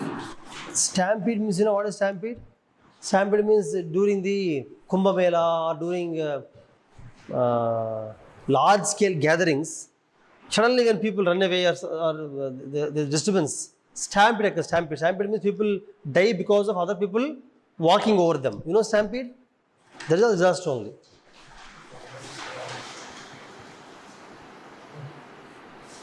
There is a movie, I think leader Rana. They show stampede. They show stampede in one scene. Okay. Okay, friends. So see, I am not explaining the other measures, reconstruction, rehabilitation, development. But you should know who are the first line of defense. You should know who is the first line of defense, who is the second line of defense, who is the third line of defense. Basically, when any disaster occurs, the first line of defense are local people. Government cannot come immediately, no. Local people, local youth, first of all, they have to respond. They should say, oh, first aid, rescue, they should react first. Second line of defense is local government, the local panchayat, state government, like, or government of India, like that. Third line of defense is international organizations. They'll come very late. When earthquake occurs, first local people have to respond. After some time, government responds. After some time, third line is international. They respond. So, first line of defense is who? The local community. Local. Hence, government should always train the local people, train the local community, because they are the first line of defense. When any disaster occurs, they only can protect. Government cannot come and say immediately. It takes time for government, right? That's why, you know, even you might have heard about National Cadet Corps. You know National Cadet Corps? NCC, you know, they are trained. NCC people also trained in the disaster management. Similarly, National Social Service. In NSS, when disaster occurs, NSS people also come and help. They are normal citizens only. NCC, NSS means not government jobs. Normal citizens of India who enroll themselves in NCC, NSS, who are trained. Or, you know, I have heard of Nehru Yuvakendras. Nehru Yuvakendras. Local youth enroll themselves to get trained in many things. Not only disaster management, many things. Nehru Yuvakendras. For example, civil defense. In Nagpur also we have civil defense college. Civilians, we can go and we can get training for 3-4 months, get certificates. Like that, youth should actually get trained in these things. Civil defense, understood? Or no, territorial army. Territorial army. Basically, common people also can be enrolled and they should train, because we cannot always depend on the government. Similarly, NGOs, there are some NGOs which specifically work on these things. When cyclone comes, tsunami comes, earthquake comes, they go and help the people. They help in reconstruction, they help in recovery. Emotionally also, people down emotionally. So counseling is important, counseling. They should be given counseling like that. Some people lose their hands, legs. Some people lose hands and legs, no. They require counseling. They will be panicked. That is also important. There are NGOs working in this area. See, I will discuss about Government of India, National Disaster Management Guidelines, or United Nations, or Sendai Framework. These things I will discuss later. That is the second part of my class. Now I am telling you the first line of defense. who can act. Okay. Government structure, I did not even touch now.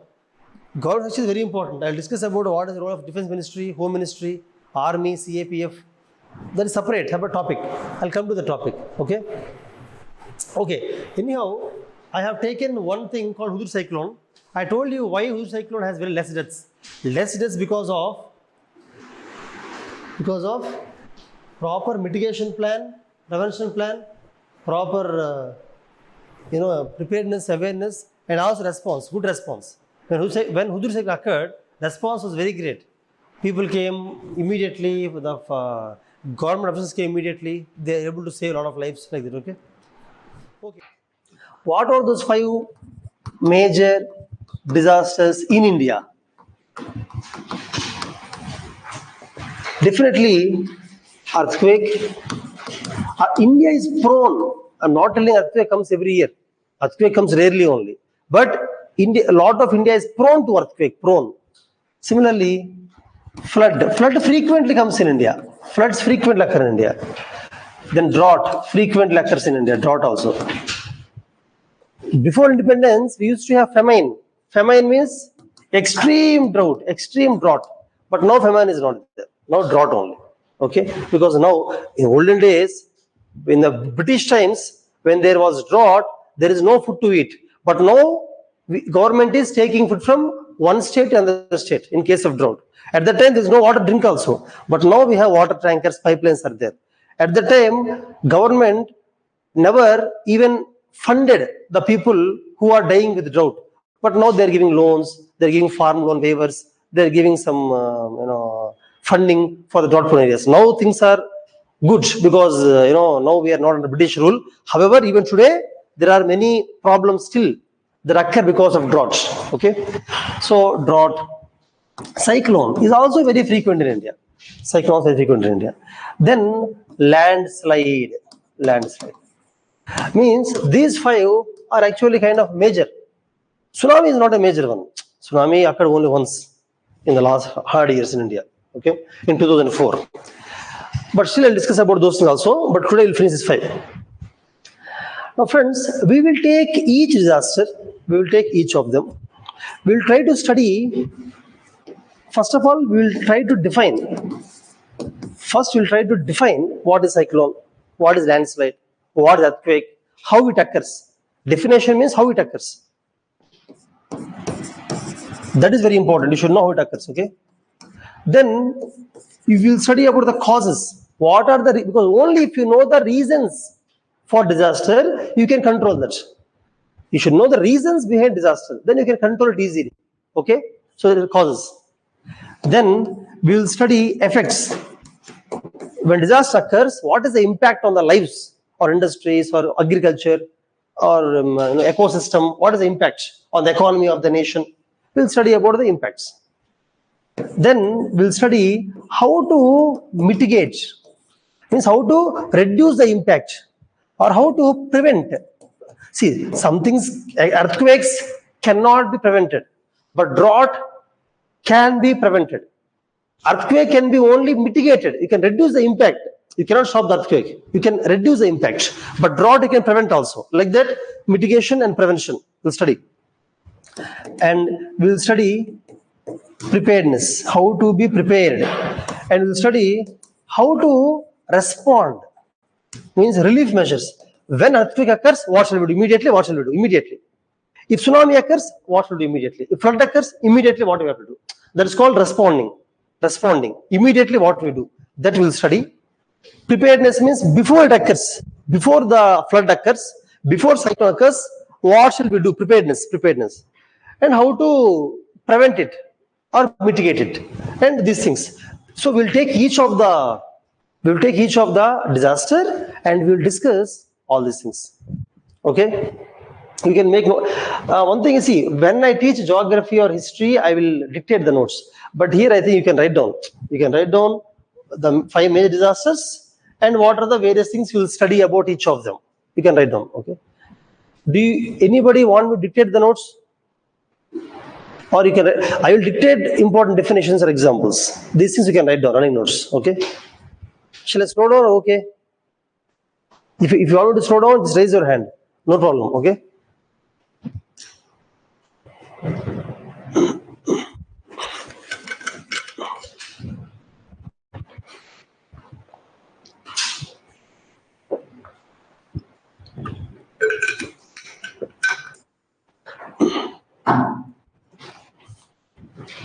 We will start with, which one do you want? Shall I take landslide? Because landslide is less known to you. Most people do not know about landslide. So we'll take up the landslide. Flood, all of you know. Earthquake also you know. Let us start with the landslide.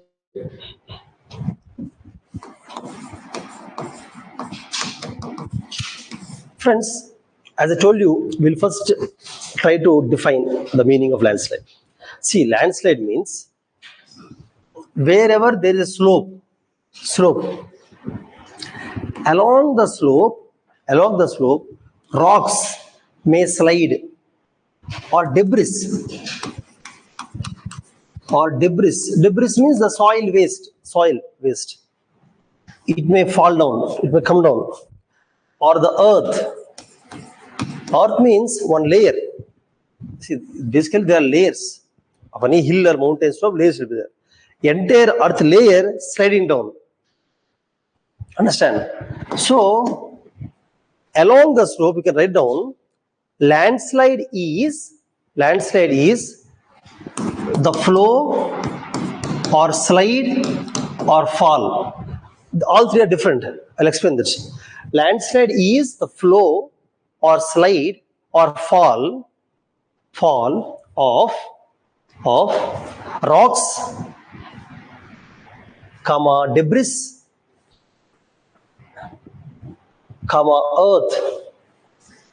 earth under the influence of gravity.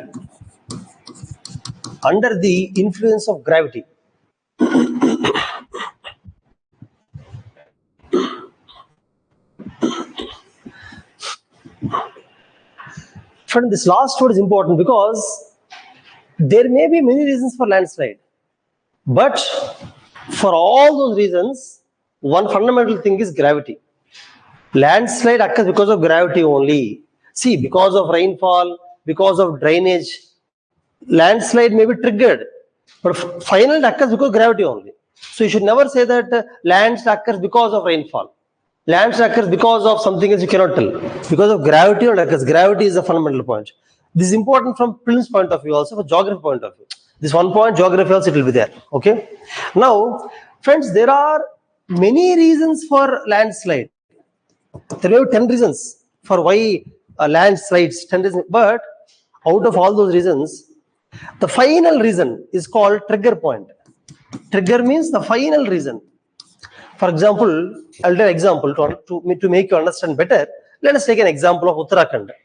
Take Uttarakhand.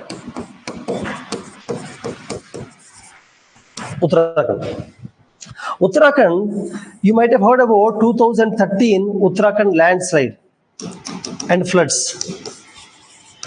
It's a very major flood, Uttarakhand. Huge loss of life was there, property was there. After going home, you can see the images of Uttarakhand 2013 floods and landslide. See, Uttarakhand is completely on the hills only. You know, Uttarakhand is a Himalayan state. The Himalayas are like this, the state is like this. Along the Himalayas, state is there. So complete slope everywhere, Uttarakhand. Okay. Even Himachal Pradesh also is a Himalayan state. Nepal is a Himalayan country. Bhutan, Himalayan country. Means most of the countries in Himalayas. Now coming to Uttarakhand. Uttarakhand, friends, in Uttarakhand, one reason which was happening from last 20 years was, construction. In Uttarakhand, they were constructing houses, constructing roads, understand? Because of which they are cutting the slope. Actually, slope is like this, no? They cut the slope to construct the houses, to construct the roads for development purpose. They cut the slope cutting. I am telling you about Uttarakhand. I'll come to the topic once again. Just give you an example. Similarly, they are also doing mining and quarrying.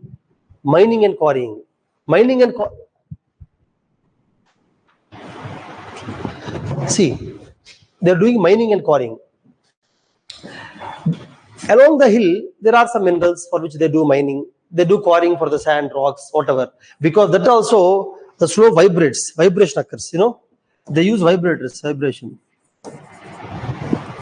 Because of these reasons, slowly the slope became unstable.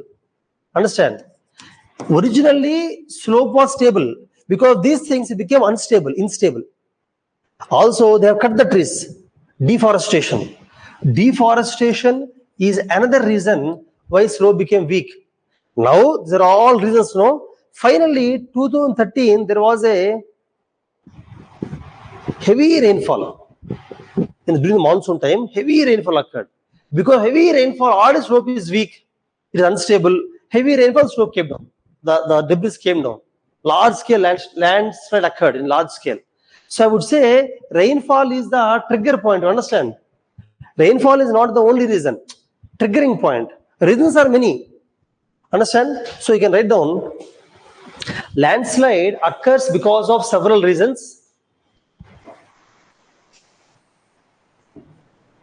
But the final reason is called trigger point.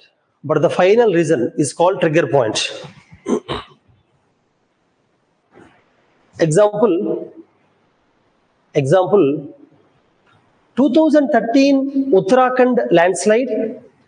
2013 Uttarakhand landslide has many reasons.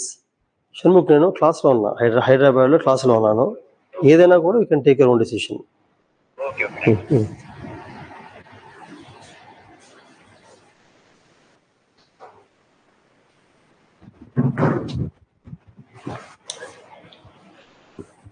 What is it? Uttarakhand landslide is because of deforestation, construction of houses and roads along the slope.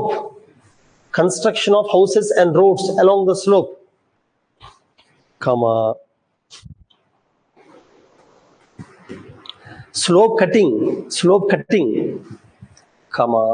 mining and quarrying, etc.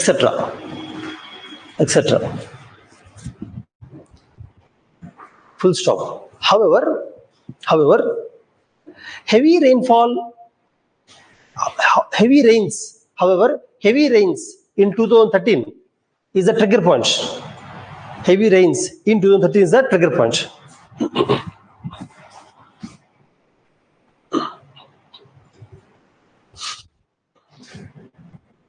Friends, there are different types of landslides. See, landslide is not a similar phenomenon. In all cases, not similar. There are different types of landslides. For example, this is a slope. Sometimes the movement of the earth is imperceptible, means very slow. Sometimes the movement of the earth is imperceptible. That means you cannot even understand. The movement is so slow. Are my hands moving? Like you see, are hands moving now? Yes. Now? Yes. Now? Very slow. Now? They're moving. You're able to see. I know they're moving. Basically, they move so slowly that you cannot even perceive it. Such kind of landslide is called creep.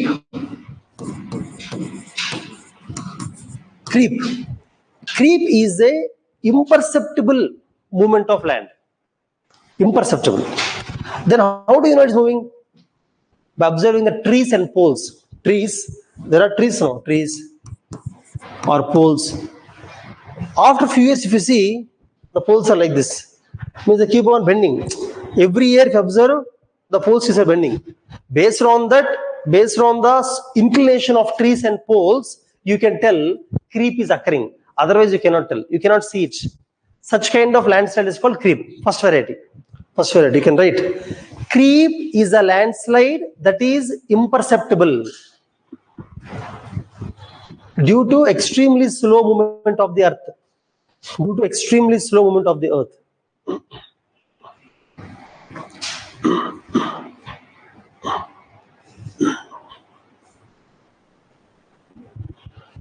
It can be understood by the slope of trees and poles. The second variety is a slump. Slump.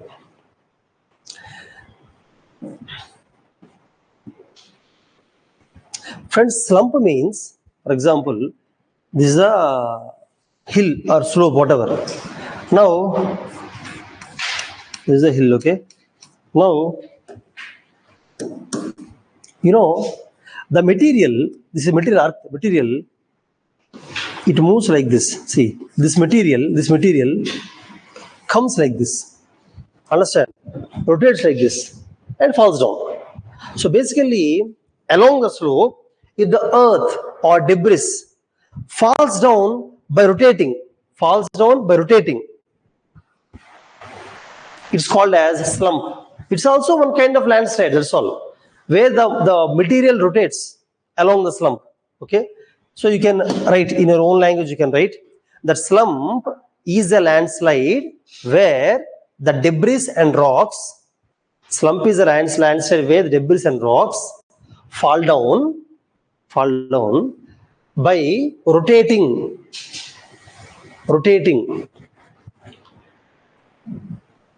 along the slope.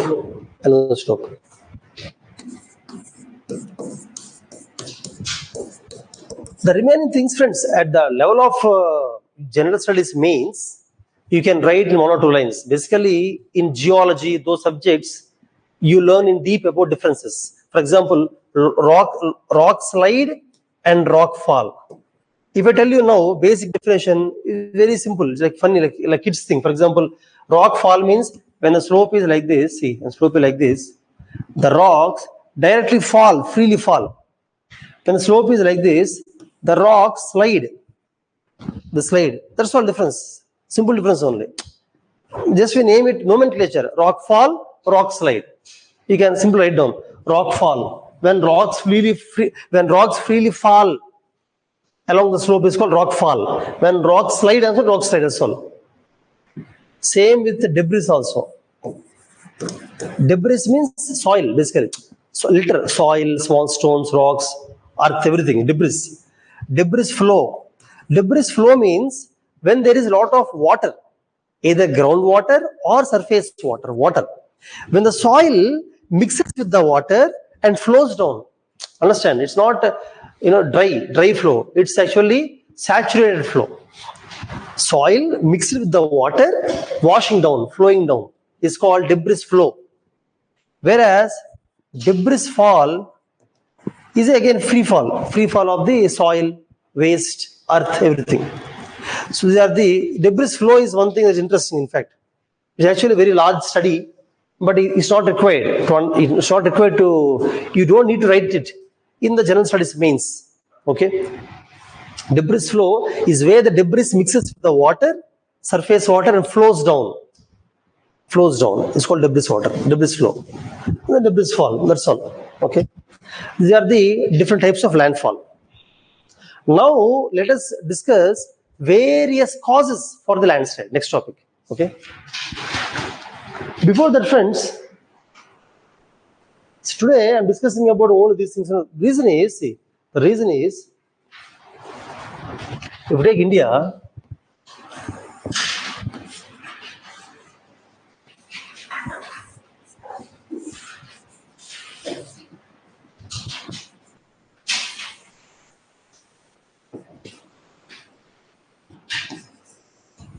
friends, if you take India, South India could not write completely. Okay, if you take India,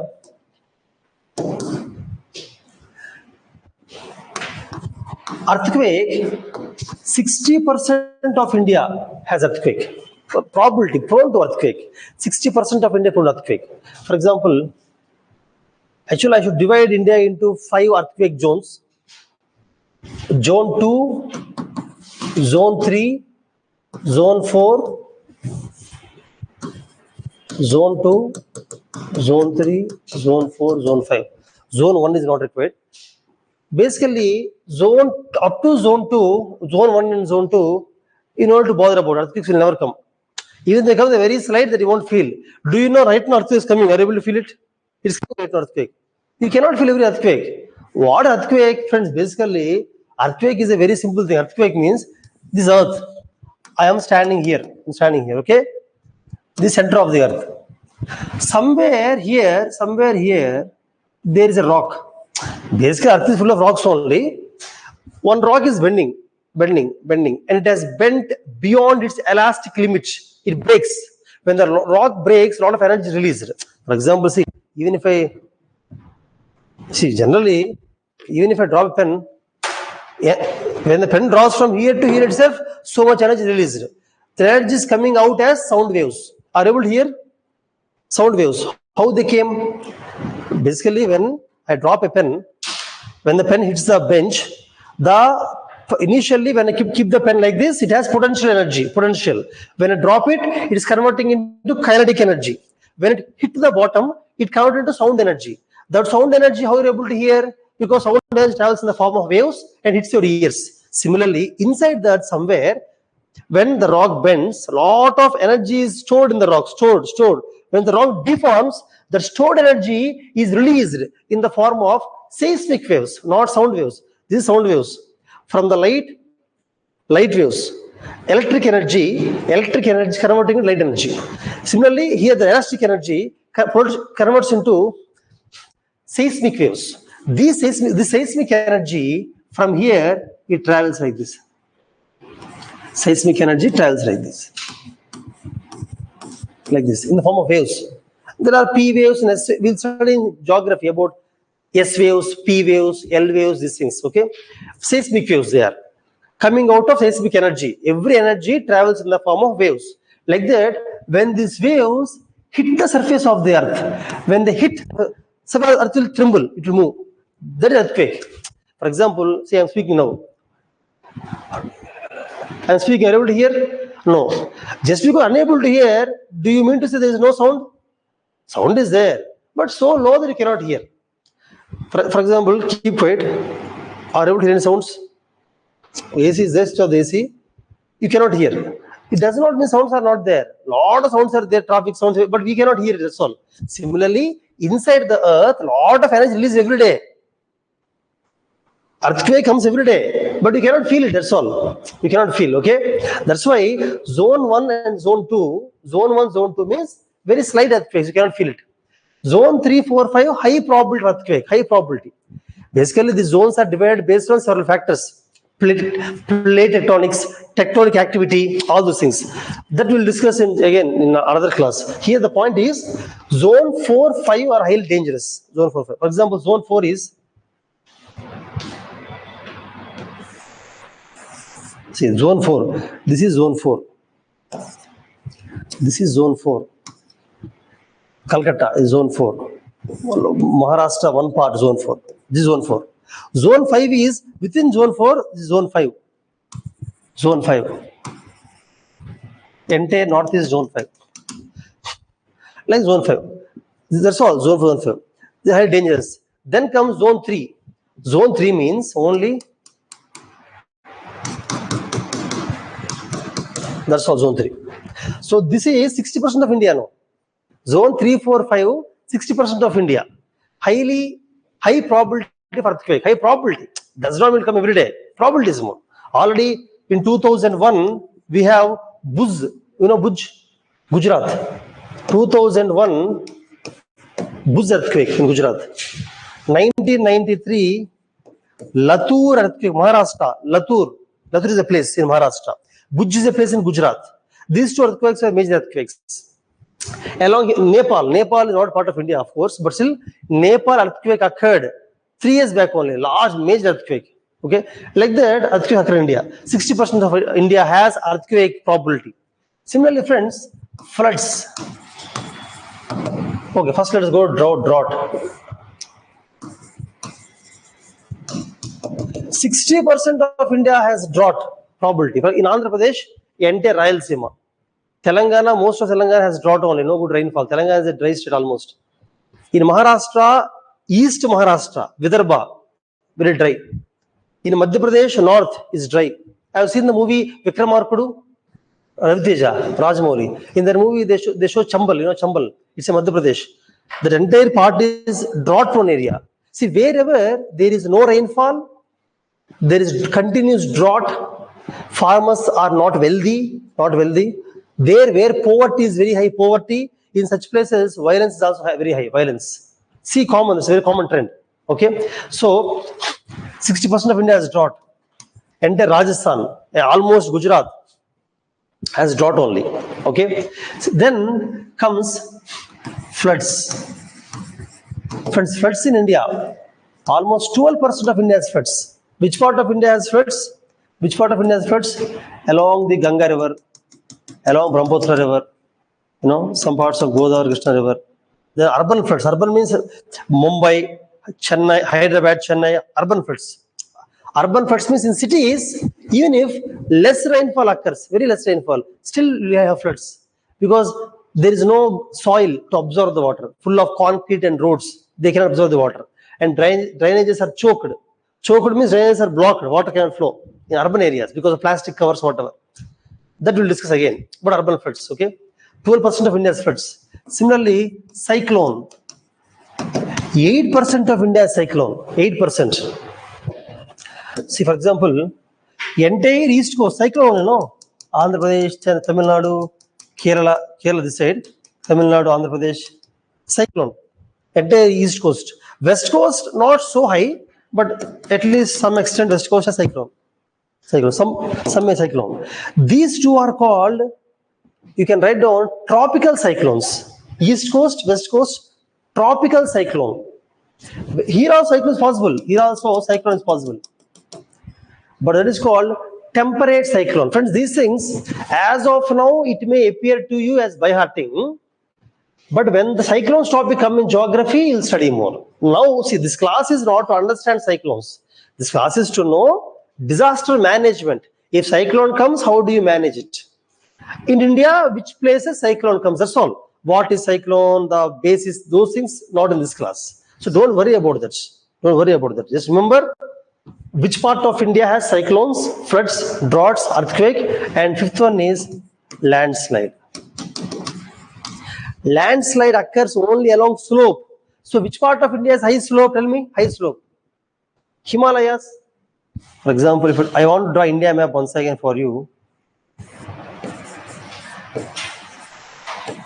India map. Where is cyclone, friends? Where is landslide? Entire Himalayas, landslide. And Western Ghats. You know Western Ghats? Western Ghats means chain of mountains. Chain of mountains along Karnataka, Goa, Maharashtra, Kerala, west coast of India. Western Ghats are also very steep. Landslides occur from there also. Only these two places have high landslides in India. So these five are what we're discussing today. I just want to show you on the India map so that you have an imagination. You should visualize, where floods occur, where cyclones, where earthquakes, where drought and landslides should know. For that I have drawn the diagram, okay? Now let us come back to the topic. Our today's first topic, what we're discussing? Landslide, right?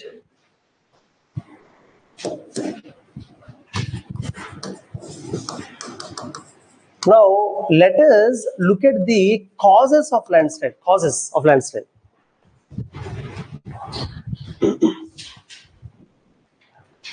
Friends, there are several causes. We'll discuss most important causes. Okay. For example, the causes can be tectonic causes. The causes can be tectonic. Tectonic means when there is earthquake. Earthquake means movement of the earth. When the earthquake, obviously, if there is a slope, the landslides don't know.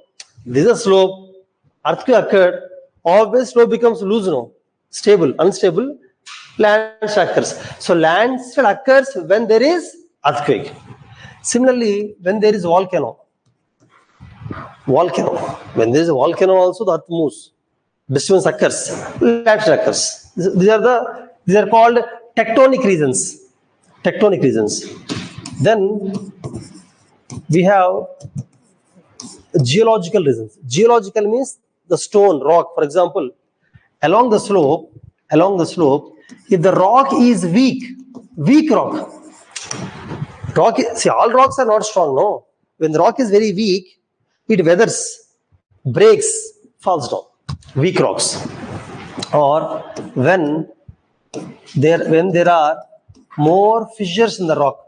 Rock is strong, but more cracks are there in the rock. Fissures means cracks. More cracks. Then also rock becomes weak, it falls down. They are called geological. Geology means study of the rocks. Okay, so based on the rock also it occurs. Which one? Lands occurs. Then you have morphological reasons. That means if the slope is very high, I mean steep slope. Hey, I don't know about this quality. Okay, friends, see, steep slope. Okay.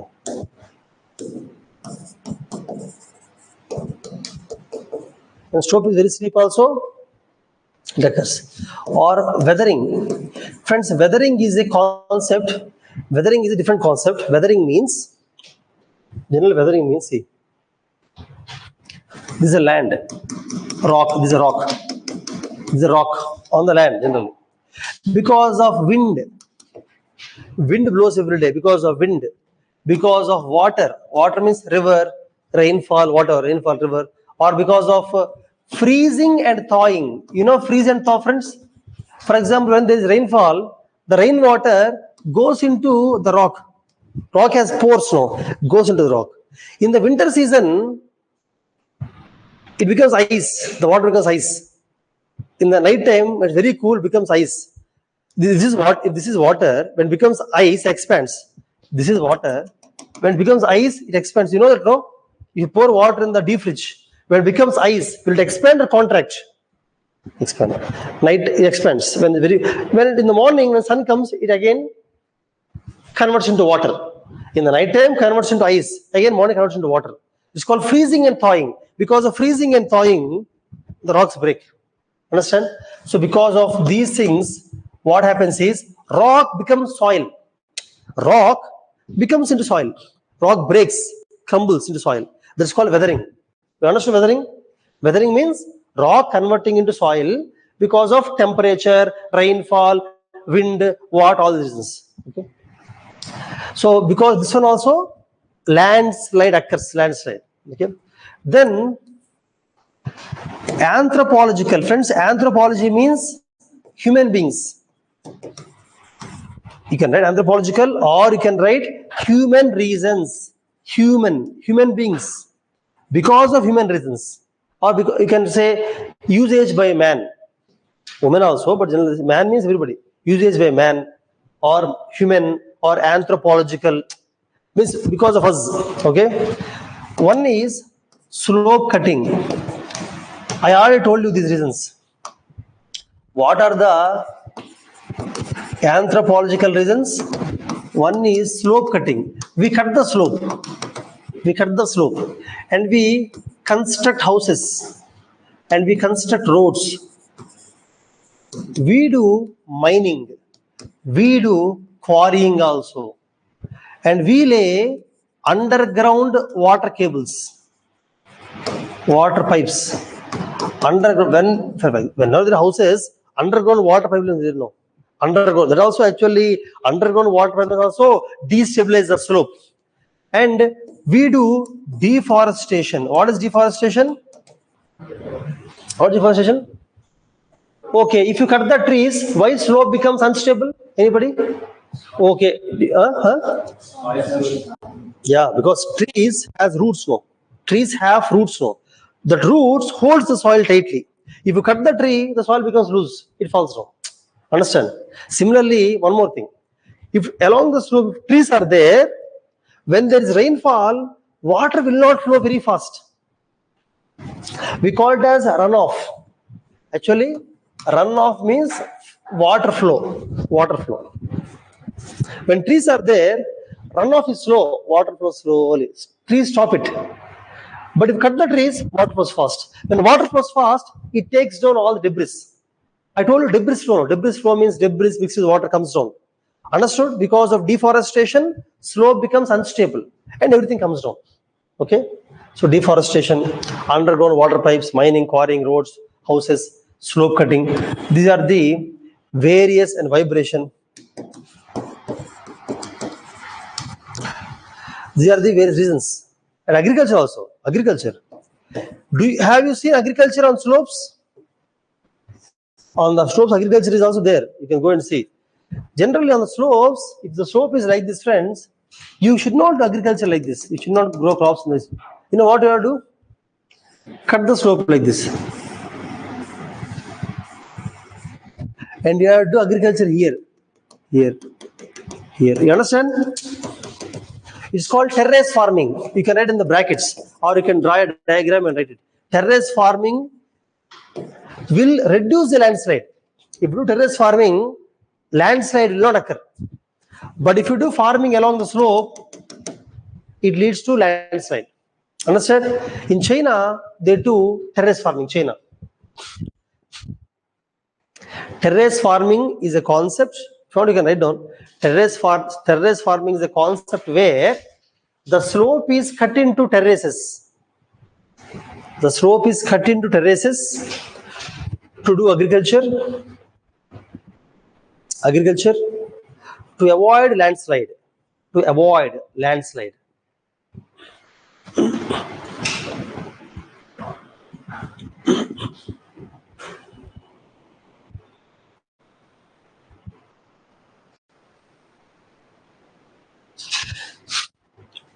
Okay, you understood the reasons? I am just mentioning the reasons for landslide. That's all. Reasoning for landslide. They are the various reasons for landslides. There are more reasons. One more reason is, rainfall, heavy rainfall, or floods. Floods also cause landslide. Floods, a lot of water flowing because heavy rainfall also. That also leads to landslide. Okay.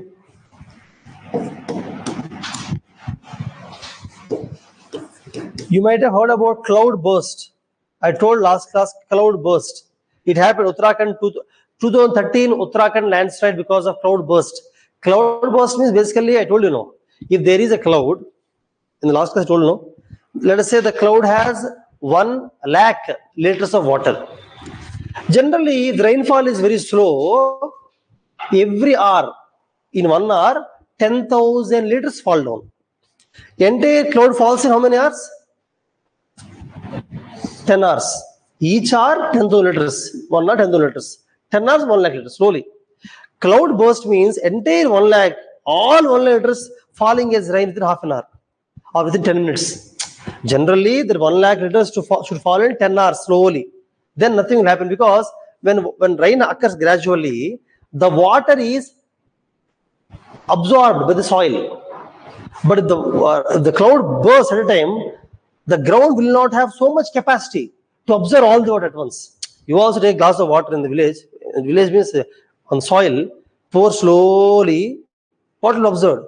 You take a big bucket of water, pour at a time. Will the soil absorb? That is called flood. Understand? Floods occur because of cloud burst. Cloud burst at a time, water falling down. Okay. Anyhow, friends, we have discussed few important reasons of the landslide. I think you understood what is a landslide, types of landslide, reasons for landslide. Understood reasons. Now we should go for prevention of landslides. How do you prevent landslides? Okay.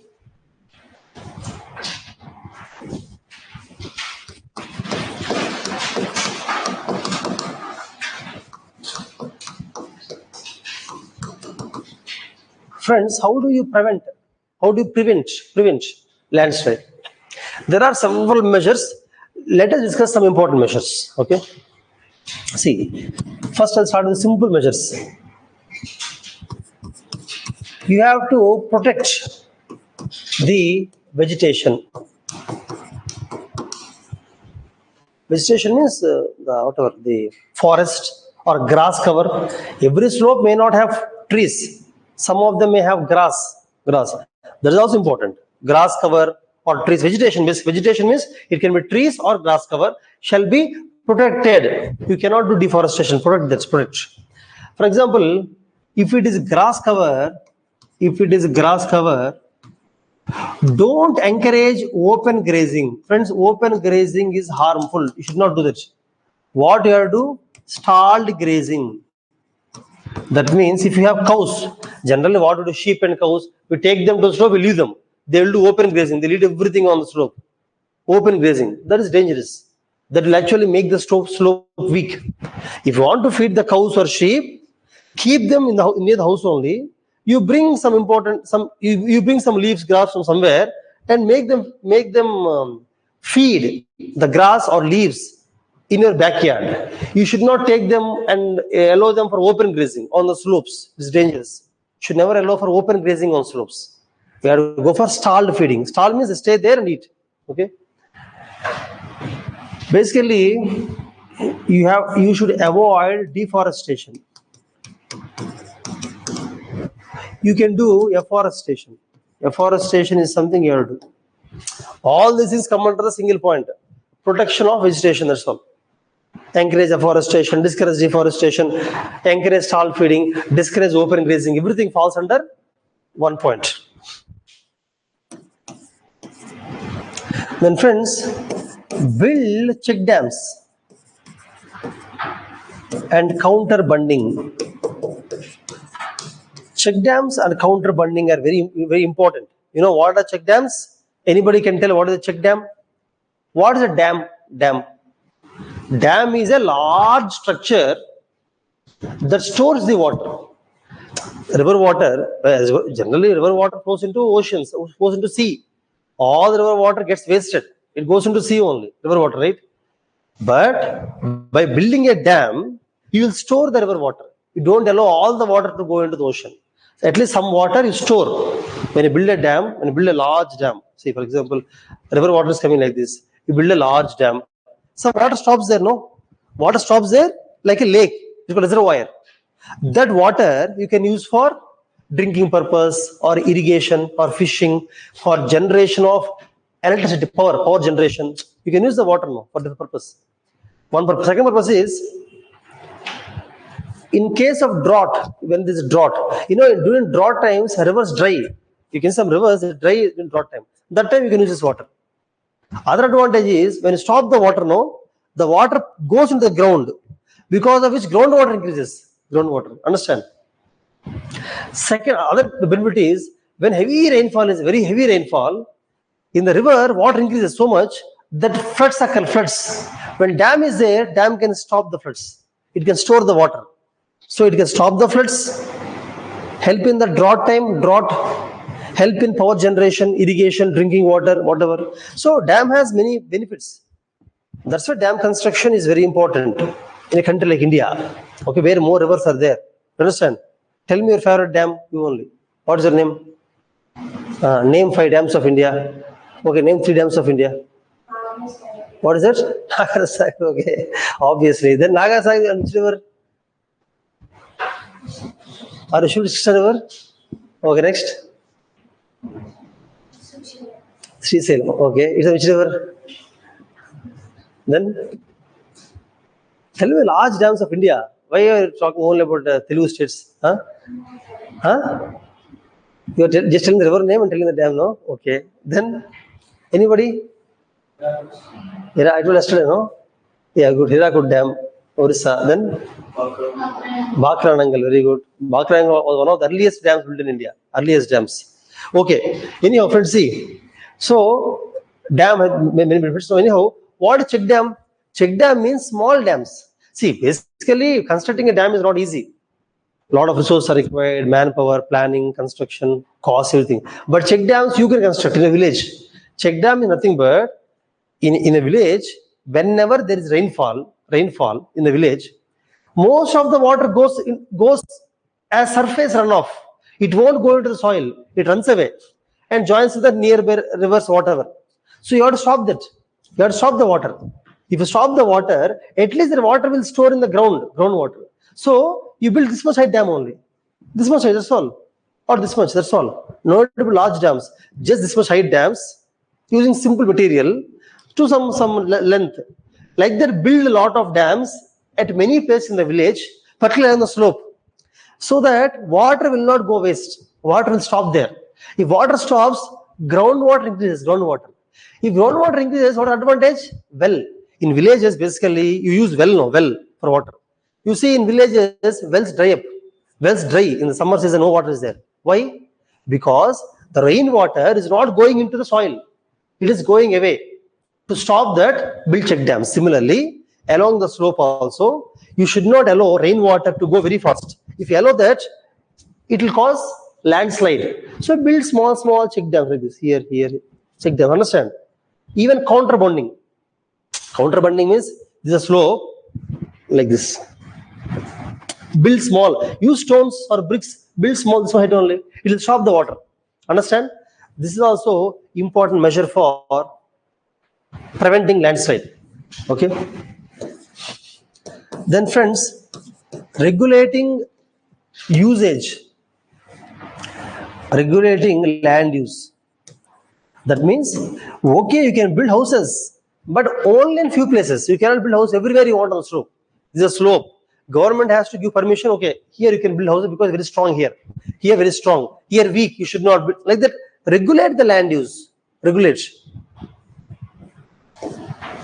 Similarly, friends, regulate the mining and quarrying. Regulation. Then, have you heard? I told you about terrace farming, no? Terrace farming. Go for terrace farming. You should not do agriculture in a unregulated fashion. You have to follow terrace farming only. Then, friends, you can construct piles and retaining walls. What are piles retaining walls? Basically, for example, if this is a slope, see,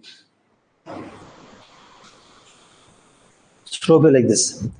Where is high chance of landslide? Here, because slope is more, it may fall down. Chance is there, no? To prevent the landslide, see, this is a mountain, basically. This is a mountain.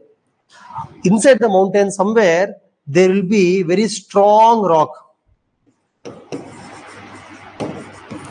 So here, pile construction of piles they use in the bridges. Piles means, generally, where they use piles in construction. Wherever soil is very loose, when you construct something, it is unstable. So you construct the sector on the pile goes deep into soil, it stands on strong rock. Somewhere deep strong rock will be there, no? So piles will be there, still the strong rock. Of course, there are something called friction piles that you learn in civil engineering, but generally piles means they have to go till strong rock. So here you construct a pile like this, see, pile, so that the debris will not fall down. You can build a retaining wall here, retaining wall. And for pile not to tilt, piles will tilt, no. You again put another thing called as buttress beam. It's called buttress beam. This is called pile. And some people tie the pile, tie it to another rod, tie it. It's called tie back. Basic, I'm telling, you know to remember everything. Piles is enough. Construction of piles, construction of retaining walls is enough. Piles, retaining walls will prevent the landslide. It's a very important point. It prevents the landslide. Okay?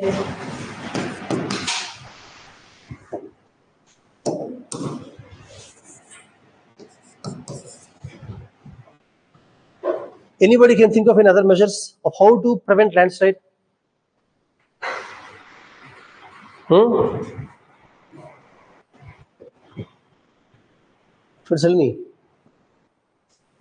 Whenever you use underground drain lines, check the leakage. This is very important, Check the leakage, because underground drainage pipes will be there, no. If the leak, the water leaking from the drainage will saturate the soil. The soil becomes saturated, heavy, it falls down. You understand? The water.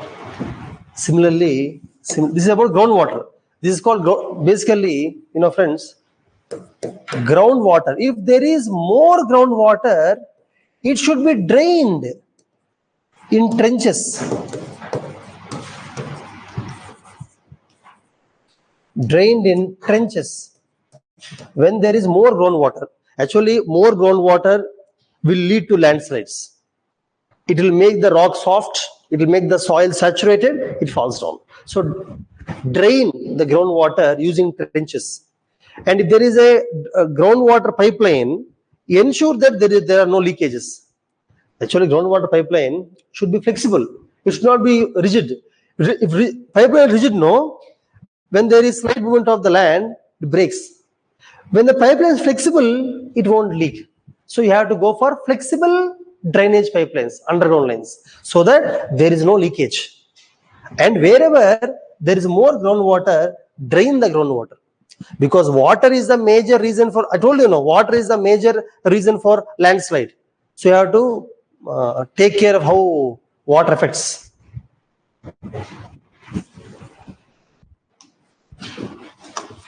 If at all, along the slope, if at all, there is high flow, high surface runoff. For example, when there is a rainfall, friends, this is all the slope. If more water is flowing in this area only, slowly this becomes weaker. So divert the water, divert. You can simply divert by constructing a small canal. You can divert some water now. So that is very important. Diverting the water. Diverting the surface runoff. Surface runoff of water, divert it so that there won't be landslide. Other thing, friend, do you know why landslides occur mostly? This is a slope. This is called head of the slope. This is called foot of the slope. Okay. In the head, if it is very heavy, it will fall down. Because this is the driving force. This is the driving force. In the foot, if more is there, it will stop the landslide. It will stop the landslide if there is more in the foot. Because this is resisting force. Foot provides resisting force. Head provides driving force. So what you have to do now? You have to cut the head. Cut it and throw it out. Excavate the head. So you have to excavate the head. And what you have to do? Foot has to be buttressed. So buttress the foot. Buttress the toe. Foot or toe, both are same. Toe should be buttressed. Put more material. Head, excavate, put less material. Then what happens? Driving force will not be there. Resisting force will be there. Understand? Is this point understood to all of you? Anybody has doubt this? Friend, one more thing is, loose material shall be replaced by strong material. Loose material shall be replaced. For example, along the slope, it is all made up of shale. Shale is very weak, shale. So you have to remove the shale, and what you have to put? Some sand. Sandy soil. Sandy soil is strong. Shale is weak. Sandy soil is strong. So wherever shale is there, remove it and put it sandy soil. See, you have to do these things if there are houses. If there are no houses, if it is a normal mountain where nothing is there, no need to do these many things. If there are houses, you have to protect the houses. No. If landslide occurs, what is landslide, friends? For example, this is a slope. Your house is here. Today night you slept in the house. Night time, if landslide occurs, when you wake up in the morning, you will be below the slope. You will come below the house. Mostly will die, but if you are alive, you will be below the slope. Landslide. It's very dangerous. Okay, so we have to take all measures. And you can do grouting. You know grouting? Grouting means, this is say, put some holes. Into the holes, pour concrete. So that concrete goes inside, it strengthens, it becomes very strong. Understand? Concrete. Put some hole, pour concrete inside that. After going inside, it solidifies, it becomes strong. So entire slope becomes stronger. Grouting. Understand? Friends, what am I teaching? You remember the topic I'm teaching? Prevention of landslide. Sometimes when you tell more points, you'll forget what is the topic. Okay, so prevention of landslide. Prevention means I told important measures. You know, remember more than this. Actually, 10 is enough. Okay. Now let us go to next is impact, effect of landslide. If landslide occurs, how does it impact the life, property, economy, geography, whatever? Okay. Now let's go to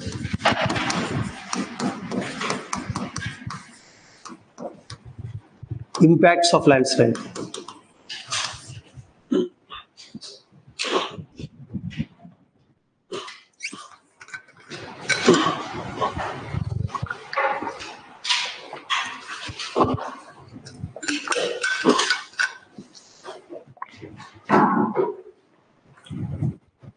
Friends, see, impacts are also many impacts will be there. You cannot study 30-40 impacts. 5-6 are enough. Important impacts. Okay, for example, first one is when there is a landslide, it causes floods.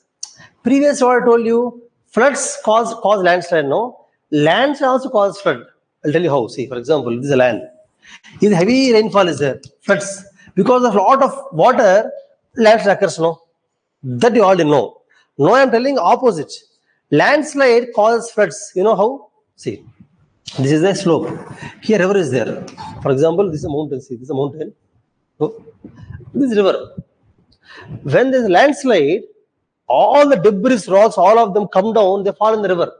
When they fall in the river, water will come up. No, you take a glass of water, throw stones and mud. Water comes out. Water comes out. Similarly, because of landslide, the river gets silted. Silted means, see, basically, siltation. Siltation means any water body, if a lot of mud and rocks fall in the water body, that is called siltation. Because siltation, water comes out. Water comes out. This is called floods. Understood? I'm telling impacts of landslide. Because of landslide, what is the impact? What is impact? Landslide causes floods. It also causes siltation of irrigation tanks. Siltation of irrigation tanks and canals. Landslide causes floods in rivers. Floods in rivers. In rivers, it causes floods. Sometimes in the on the ground there may be irrigation tank. Irrigation tank means basically in India, friends, in India,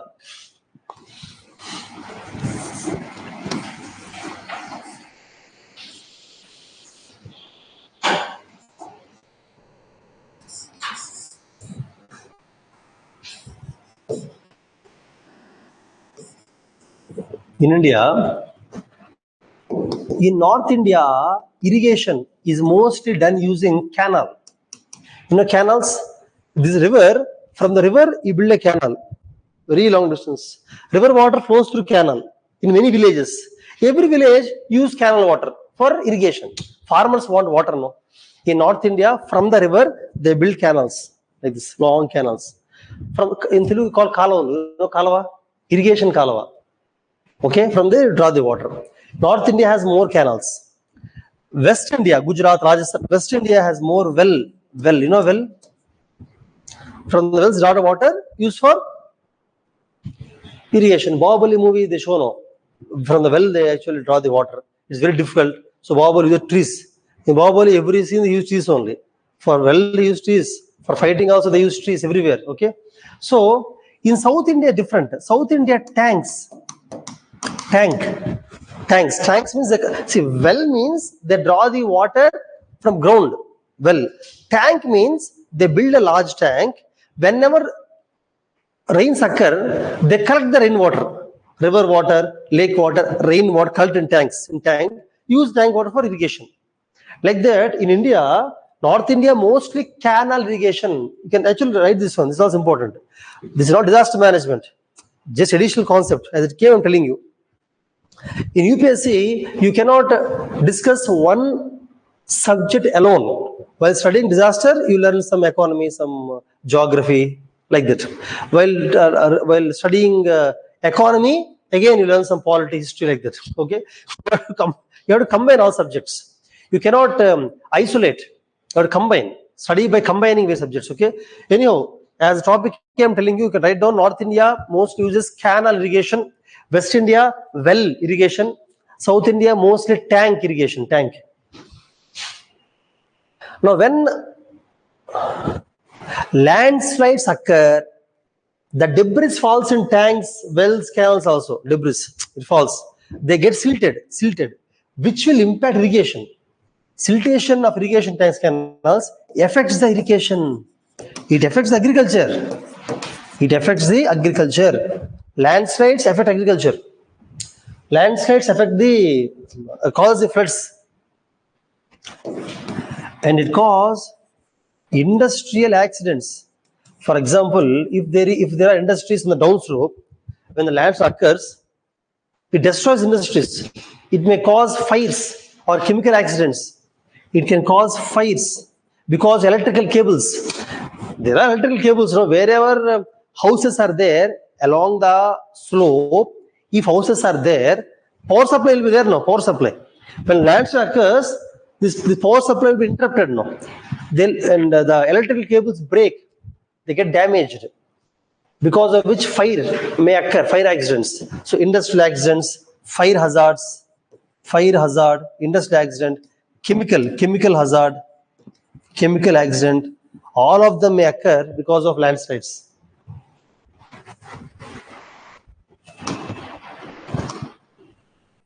Most importantly, along the slope, water houses are there, loss of life and property.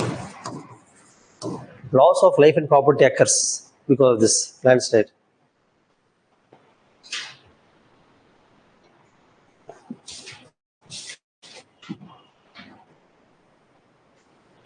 Friends, like that, landslide has severe impacts on the life, on the economy, on the property also. Okay, 2013 Uttarakhand floods. Read about it. It's a case study. You should read about it. See the images. I can show images now, but I think it's okay. You can understand now. 2013 Uttarakhand floods. How it was. The landslides only caused intensified the floods. So how it impacted the entire economy of Uttarakhand. The economy of Uttarakhand came to a standstill. 2013 floods, landslides. Entire Uttarakhand was devastated. Large scale landslide occurred. Loss of many industries, agricultural loss was there. Lakes are covered with the debris. River flooding occurred. Fire accidents occurred. Ecosystem destroyed. Forests are destroyed. Huge impact was there. Okay, it actually destroys the ecology also. Ecology. Not only human beings, life of animals, plants are also destroyed because landslide. Okay, this is the impact of landslide. Now, let us discuss rehabilitation measures or response. What are the response measures or relief measures? Rehabilitation, reconstruction, resettlement. We'll discuss about all these things. I told you now, when disaster occurs, immediately what you have to do first, initially respond, save the people, relief. For example, definitely you have to evacuate, immediate evacuation, because when the lands occurs, people will be stuck in debris. People will be inside the debris, inside the rocks, under the earth. You have to rescue them. You have to search. You have to rescue them. You have to evacuate them. Particularly vulnerable pockets. Vulnerable pockets in schools, hospitals, they cannot run away now. Schools, hospitals, people cannot come out easily because they're vulnerable. They're weak basically. Schools, children are weak. Hospitals, patients are weak. So you have to first of all go and rescue those places. Schools, hospitals. I call them as vulnerable pockets. Means where they require more support, more help. Then you have to provide basic first aid, same points, friends. Supplying medicines, supplying food, supplying drinking water, supplying blankets, supplying tin sheets, whatever. And after that, these are all these two steps. The two steps are initial measures. When land occurs, initially you should do these two things. Immediately you should respond. After that, after doing these things, then you give emotional support for the people who lost their families or lost their body parts. Okay, emotional support for people who lost their body parts, who lost their family. They'll be going into mental trauma. Mental trauma. They require a lot of emotional support. That's also very important. Rescue means support means not only giving finances, funds. You are supporting this way also.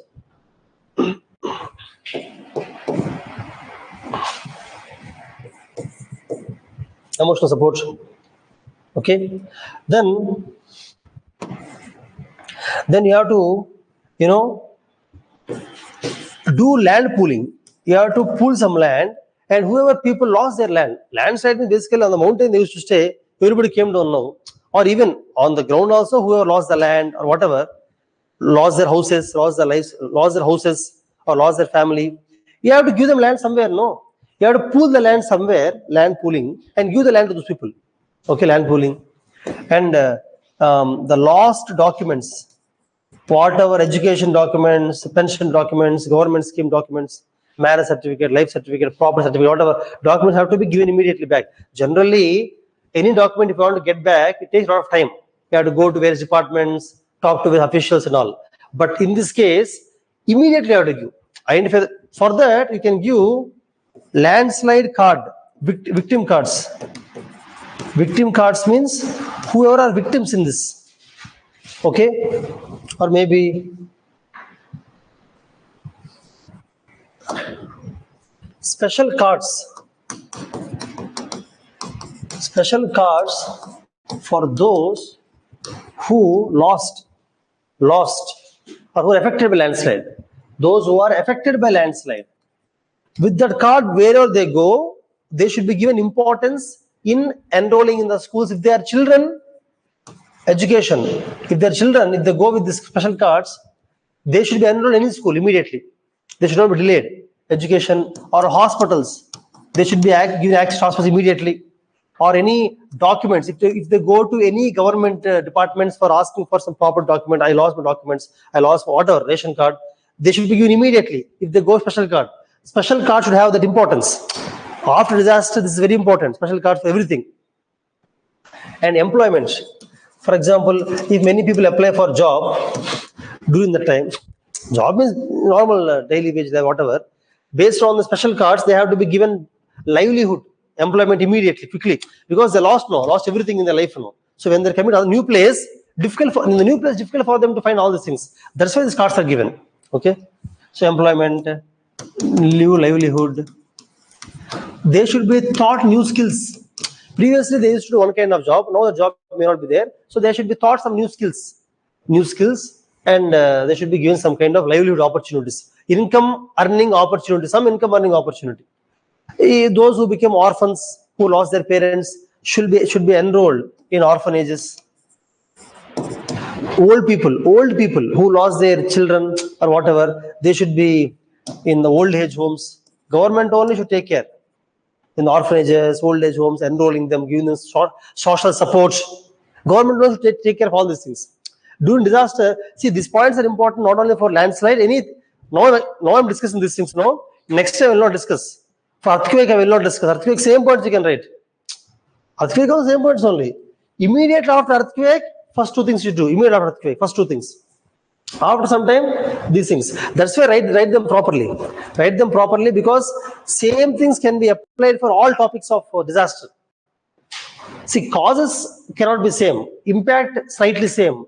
But the rehabilitation, relief, response, reconstruction is same. Everywhere same. Okay. Then what to do is, you do reconstruction. I told in the last class also. Friends, reconstruction means whichever place is destroyed, the destroyed place, after everything is over, reconstruct, develop the place once again. Reconstruction means power cables, water supply,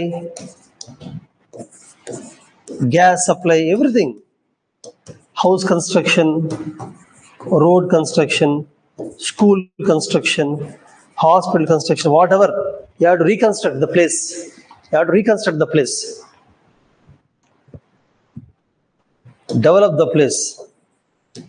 For that, you will get funding not only from government of India, friends, not only from Indian government. You also get funding from international organizations. Inter-organizations. Many international bodies, organizations, other countries also give funds for reconstruction, resettlement, and development. This is called rehabilitation. See, these measures are called rehabilitation. This is called rehabilitation. These are called resettlement or reconstruction. Both are different. Rehabilitation is different, reconstruction is different. Both are very important. Resettlement. These two are called relief. These two are called relief measures or responding. These two are different, relief or respond. Okay. This is also called rehabilitation only. This also falls under, in order to exact differentiate, generally these two are called rehabilitation only. This is relief and response. Whereas this is also rehabilitation only. Rehabilitation means giving them new support, new life, new education, new skills, rehabilitating them, new livelihood like that. Reconstruction means constructing the things once again, everything, whatever is destroyed because of the landslide, constructing them again and giving back to them is called reconstruction. Or it can also be called development. You develop the area once again. What is destroyed shall be developed once again. Okay. So all these measures you can write. With this, we finish the landslide. Mitigation means reducing the impact. Prevention means stopping that event to occur. Preparedness, simply speaking, not only for landslides, friends, preparedness measures are almost same for most of the disasters. For example, keeping an evacuation map ready, keep the map ready, evacuation map. Keeping a safety plan, or I told you, vulnerability map. Friends, vulnerability map means you should have the map of the entire area, region, where schools are there, where hospitals, where old age homes, vulnerability, where people are in low-lying areas, where people will be more affected, that vulnerability map, so that when disaster occurs, first you focus on those vulnerable points.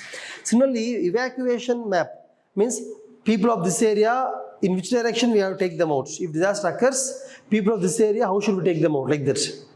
And then local resources map. Local resources means both. For example, material resource. If we require wood, suddenly wood, where we get them from? If we require iron, where do we get them from? If we require first aid medicines in that region, where is that medical resources, where can we get from? Or human resources. Human resources means, for example, if disaster occurs, who are the people who are trained people? There are some people who are trained to help now. They are called human resources. Resources means it can be human resources, it can be medical resources, it can be material. Where do you get the water?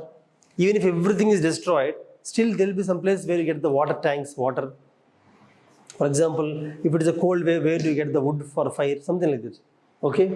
If it is a tsunami or cyclone, where do you get the wood? So that you wooden planks where you can, on which you can get on to wooden planks in case of floods like this. Okay. So local resources map is very important. Similarly, friends, training and awareness or capacity building. That means both for the public, for the people also, you have to tell them, if landslide occurs, how should you respond, where should you go, whom should you approach, what items you have to take from the home and run away. Generally, you have to keep all the documents or important food items one place, take them and run away when it occurs. You cannot carry entire house with you now. So what are the most important items in the house? They should be in some place in the house. You should know that if it occurs disaster, generally we are not prepared for disaster because this place is not disaster prone. But places where disaster probability is very high, people should be trained. Of course, nobody expects disaster, nobody wants disaster. But if it occurs, when you run out of the home, what should you carry? There should be some basic things to carry. Okay? So capacity building is important. Particularly the youth. I told you yesterday also, no? Youth clubs, women clubs, youth who are trained. For example, youth are the people who have to first start responding and rescuing. Police will come after some time. Military defense will come after some time. Or government comes after some time. First, youth have to go and get into rescuing, searching, evacuation. Youth should not run away. When disaster occurs, it's very easy for youth to run away, taking the items. But they should come as for rescue. That's why youth training, youth clubs, women clubs, okay? Similarly, friends, preparedness means you should know which NGOs you have to contact. NGOs also can come immediately. Yesterday I told you, these are called the first line of defense. First line, when the disaster occurs, they are the people who first come and help you. NGOs should be trained. Like that, these are called preparedness measures. Preparedness, okay? And also, have you heard of mock drills? Have you heard of mock drills, friends? Mock drill, you know what is mock drill? Mock drill means tsunami will not come, but they'll announce tsunami is coming, all of you now respond immediately like that. So people have to run away from the coast. After something they say tsunami did not come, it's just a joke like that. Then they have to come back. Means practicing. Just like for example, before going to the real cricket match, you'll practice cricket match, Directly you cannot play now. Disaster also same thing. Directly disaster comes, you cannot respond. You have to practice few times. When I was working somewhere in Bangalore, once they have blown the alarms telling that earthquake warning. Earthquake may come anytime in the next 2 minutes. Earthquake will not give 10 hours of time. Predicting is difficult. Floods you can predict. Floods you can tell before some time. Cyclone you can tell before 3 days. But earthquake you cannot tell. Earthquake you can tell 5-10 minutes maybe when the tremble starts. 2-3 minutes. Okay. So they have give alarm. Immediately you should know how to run away. We cannot use lifts because everybody has to go at the same time now. So you have to go down. You should not panic. Because panic, stampede. Stampede means what? I told stampede, no? If people panic and run away randomly, some people fall down, some people step on the others. They are not worried about everybody is worried themselves only. Nobody wants to see others generally, mostly, if you are not trained. So stampede, people fall down, you run on the people, it becomes like havoc. You have to go in an organized way. But somebody told me it's a drill, mock drill. So I went very slowly. Otherwise, generally you have to run fast. Okay? This is called mock drill. Mock drills are important. Cyclone, warning, fishermen have to do mock drill. Fisherman community have to do mock drill for cyclones, for tsunamis. They are the most affected now, like that. So mock drill is also important part of preparedness. Okay? Now friends, I think I discussed the preparedness also. Now, for the landslide, I think I told you all steps, almost all steps I told about the landslide. Now we can go to earthquake.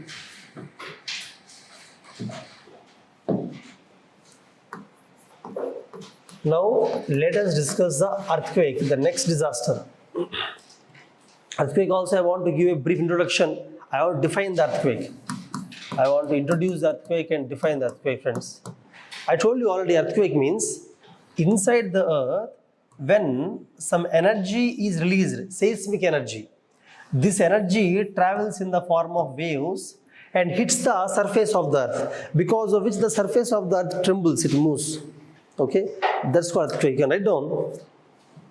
Earthquake is the movement of the surface of the earth.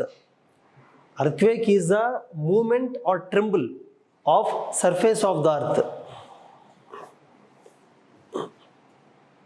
Surface of the earth. When seismic waves hit the surface, when seismic waves hit the surface, full stop. Full stop. Seismic energy is released. Seismic energy is released from inside the earth.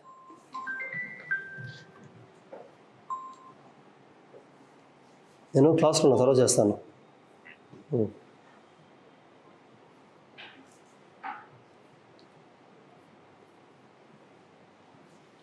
Friends, seismic energy is released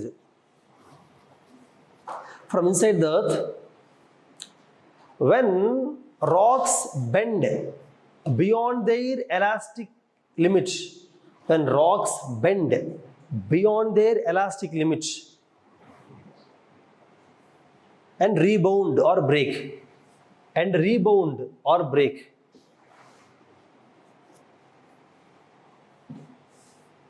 full stop. This seismic energy travels in the form of seismic waves. That's all. This seismic energy travels throughout the earth. This seismic energy travels throughout the earth in the form of seismic waves and hits the surface.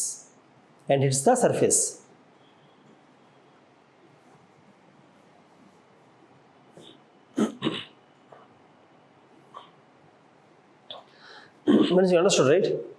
Basically, inside the earth,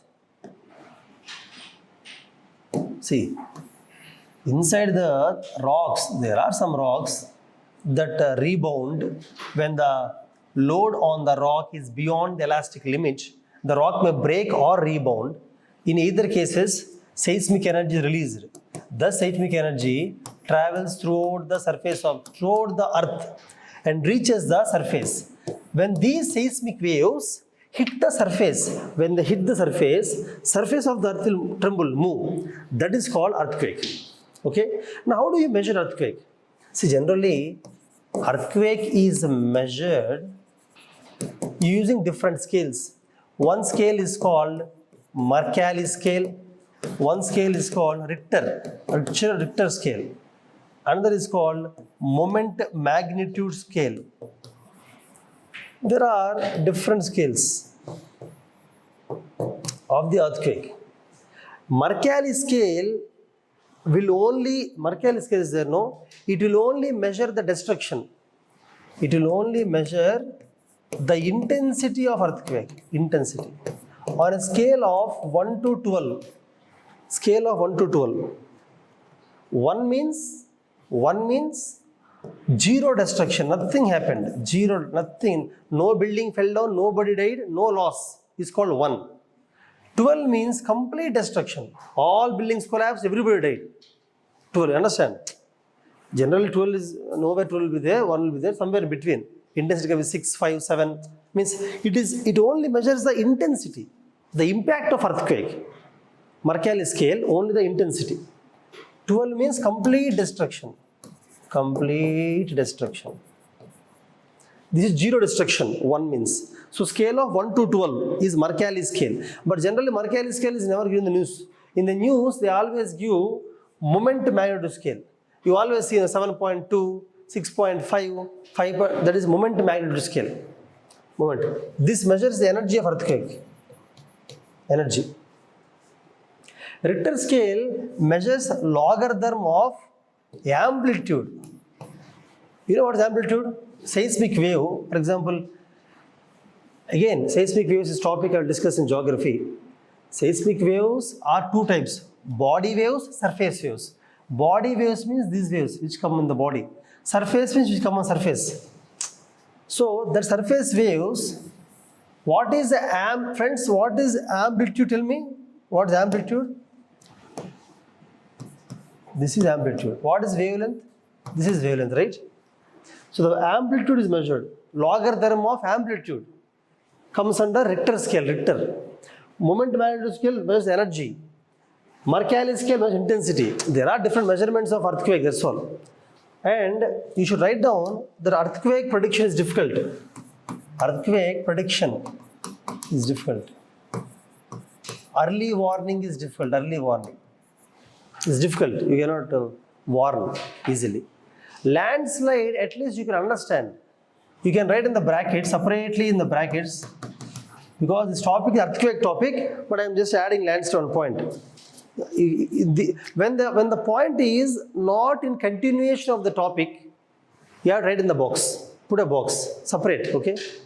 Landslide, for example, this is a slow front.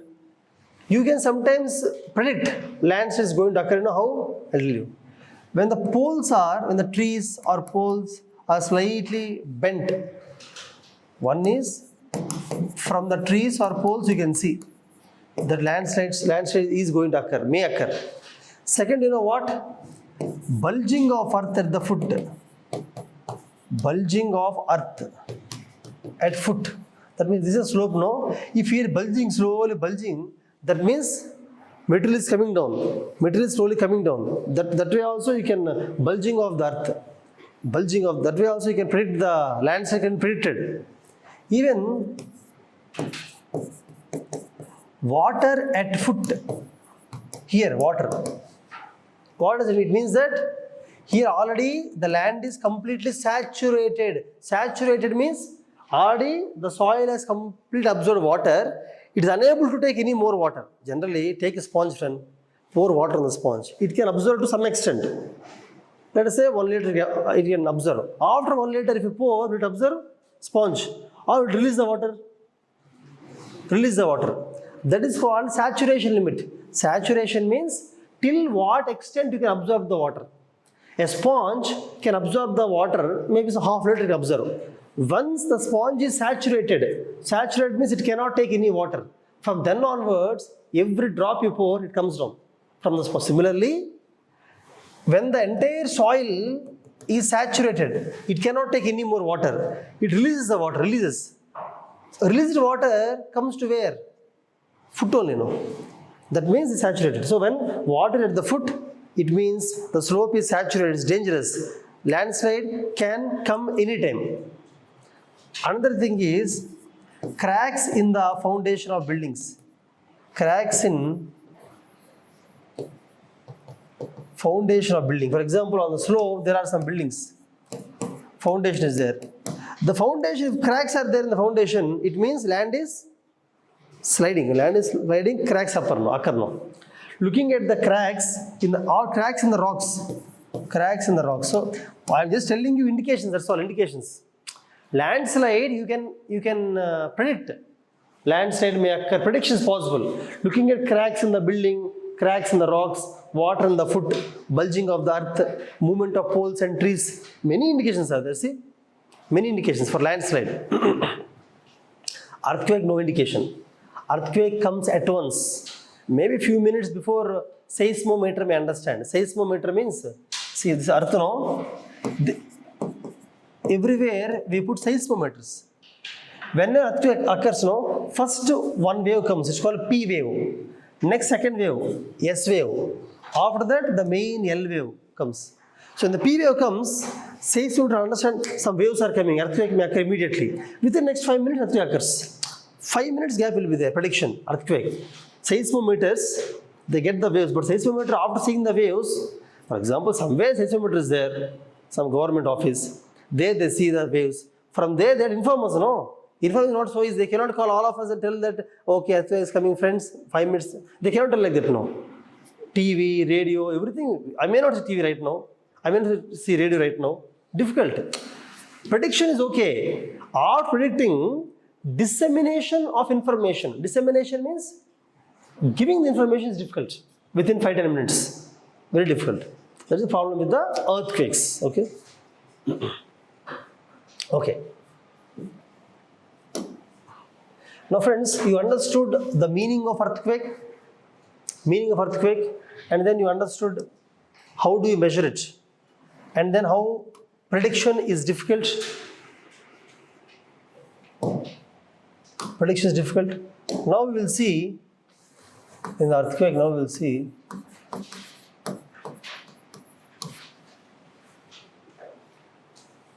I think I already mentioned no zones of the earthquake in India. Earthquake zones of India. I mentioned no. Have drawn diagram all of you? Or shall I draw again? Earthquake zones. That's important. Earthquake zones is important. You should know zone 3, 4, 5 are high risk zones. High risk zone 3, 4, 5. You should draw that map. Earthquake map is very important. Okay.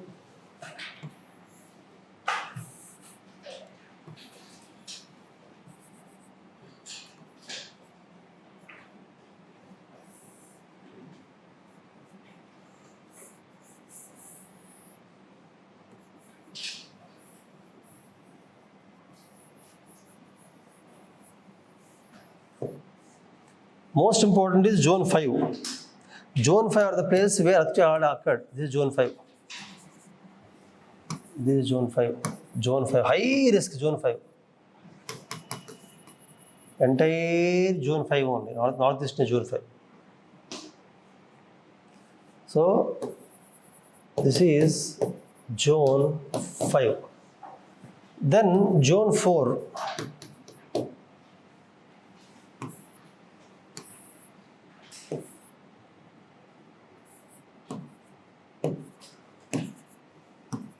Zone 4.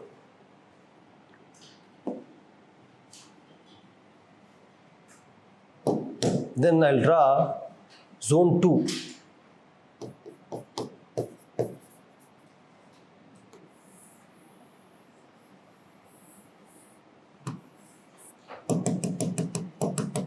This is zone 2. Then what is zone 3? The remaining, there is zone 3, that's all. What are remaining is there? It is remaining, all remaining is zone 3, that's all. Zone 3. Delhi is in zone 3. Delhi is in zone 3. It's border of zone 3 and zone 4, Delhi. That's why Delhi is a dangerous place. Delhi is capital of India, having huge buildings, infrastructure, everything. Hence, it's very challenging. Hence, we have to ensure that a seismically stable design. Building should be seismically stable. They should be able to withstand the seismic waves. We have to construct buildings such a way. Okay? Anyhow, you should actually draw the, whenever you write the answer earthquake, you should draw earthquake zones of India. That's important. And you have to say zone 3, 4, 5 are dangerous. 5 extremely dangerous because see, here, this is, why it became for Latur. Latur earthquake occurred here. Latur, Maharashtra, Latur. Here, Buzz earthquake occurred here, Buzz. Northeast India, many earthquakes occurred in India. Many earthquakes occurred, Northeast India. Okay? Anyhow.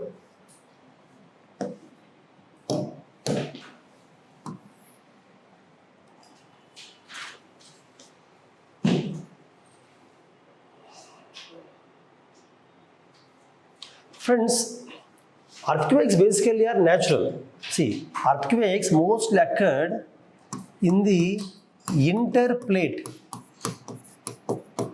Actually, is a separate topic which you will learn later.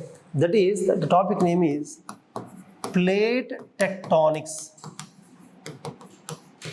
Do you know what is plate tectonics? Entire earth is made of plates. See, have you seen onion? Entire onion is a single layer.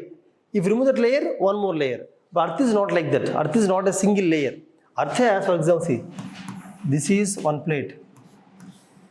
This is another plate. This is a very large plate. This is some small, you understand? This is even small plate. You understand plates? Earth is made up of plates. These plates will keep on moving. For example, this is plate A, plate B. Plate A moves like this, plate B moves like this. What happens when two plates move? One plate goes below, light plate. Heavy plate goes below, light plate goes up like this. There mountains will form mountains. Sometimes plates will go away like this. Volcanoes will come. Sometimes plates will move like this, see, like this. Earthquakes will occur, earthquakes, like that, okay? So, interplate means between the plates, see here.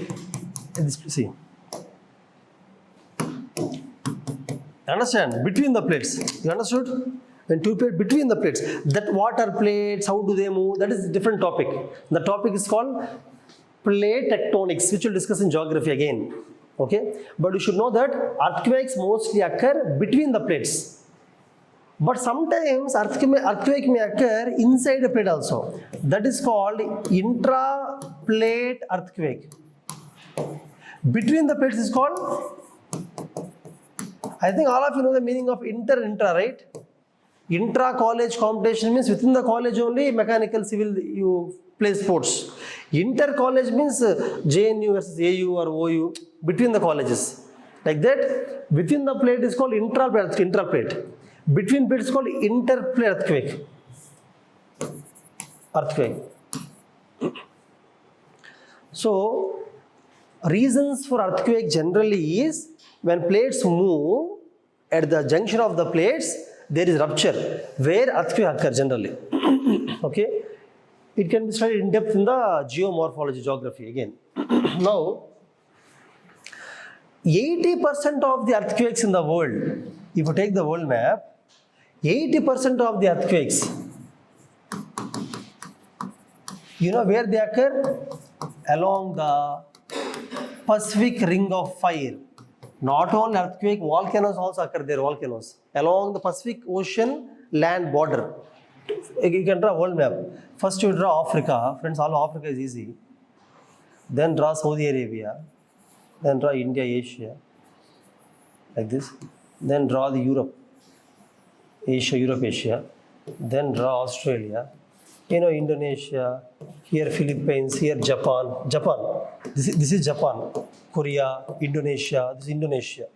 This is Australia. Okay. This is South America. Central America, North America, which has USA, all these countries, North America, okay? Now, what is Pacific Ocean? Pacific Ocean is this side, see. This is all Pacific Ocean. This side and this side, this Pacific Ocean, understand? Pacific Ocean is all sides. This is Atlantic Ocean, Atlantic. This is Indian Ocean. There are only three oceans.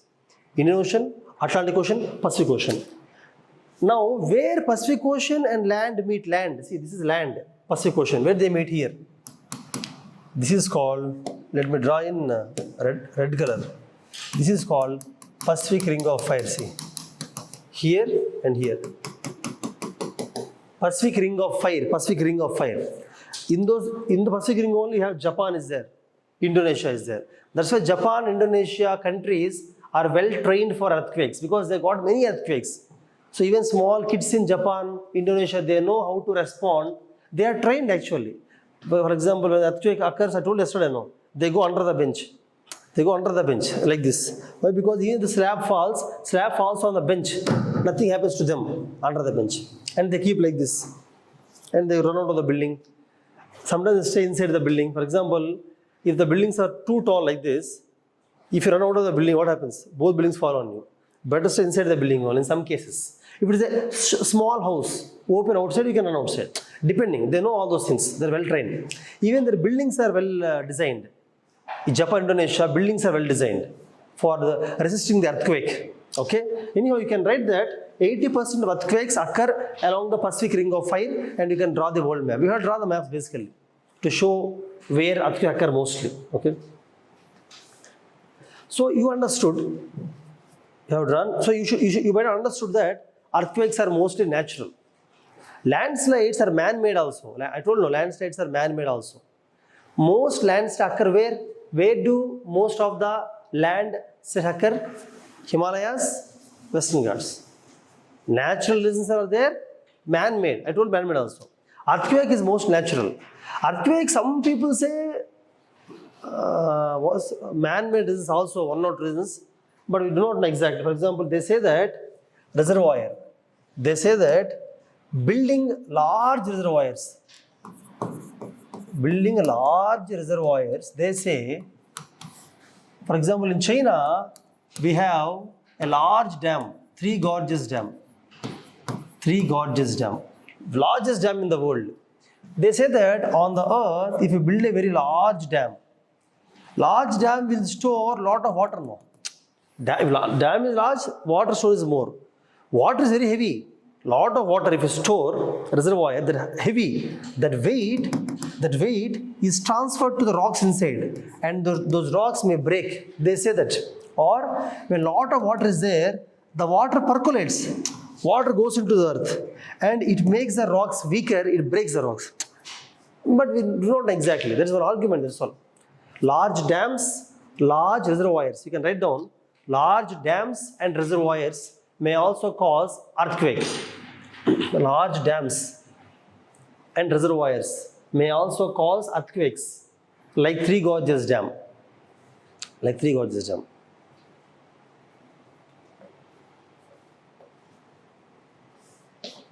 Even some people say, in 1993, when Latur earthquake occurred, Latur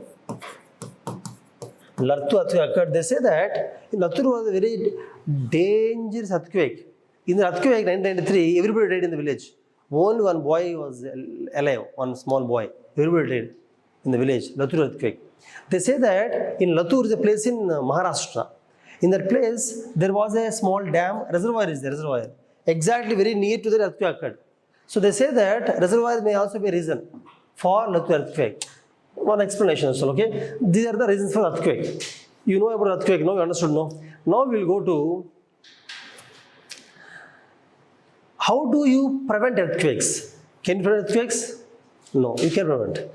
How can you mitigate the impact of earthquake? That we can study. Prevention we cannot study. Landslide prevention is possible. Landslide we can prevent by piles or construction of retaining walls or even fences. In the landslide, I told landslide, construct pile or retaining wall or even fences. You can construct in the landslide.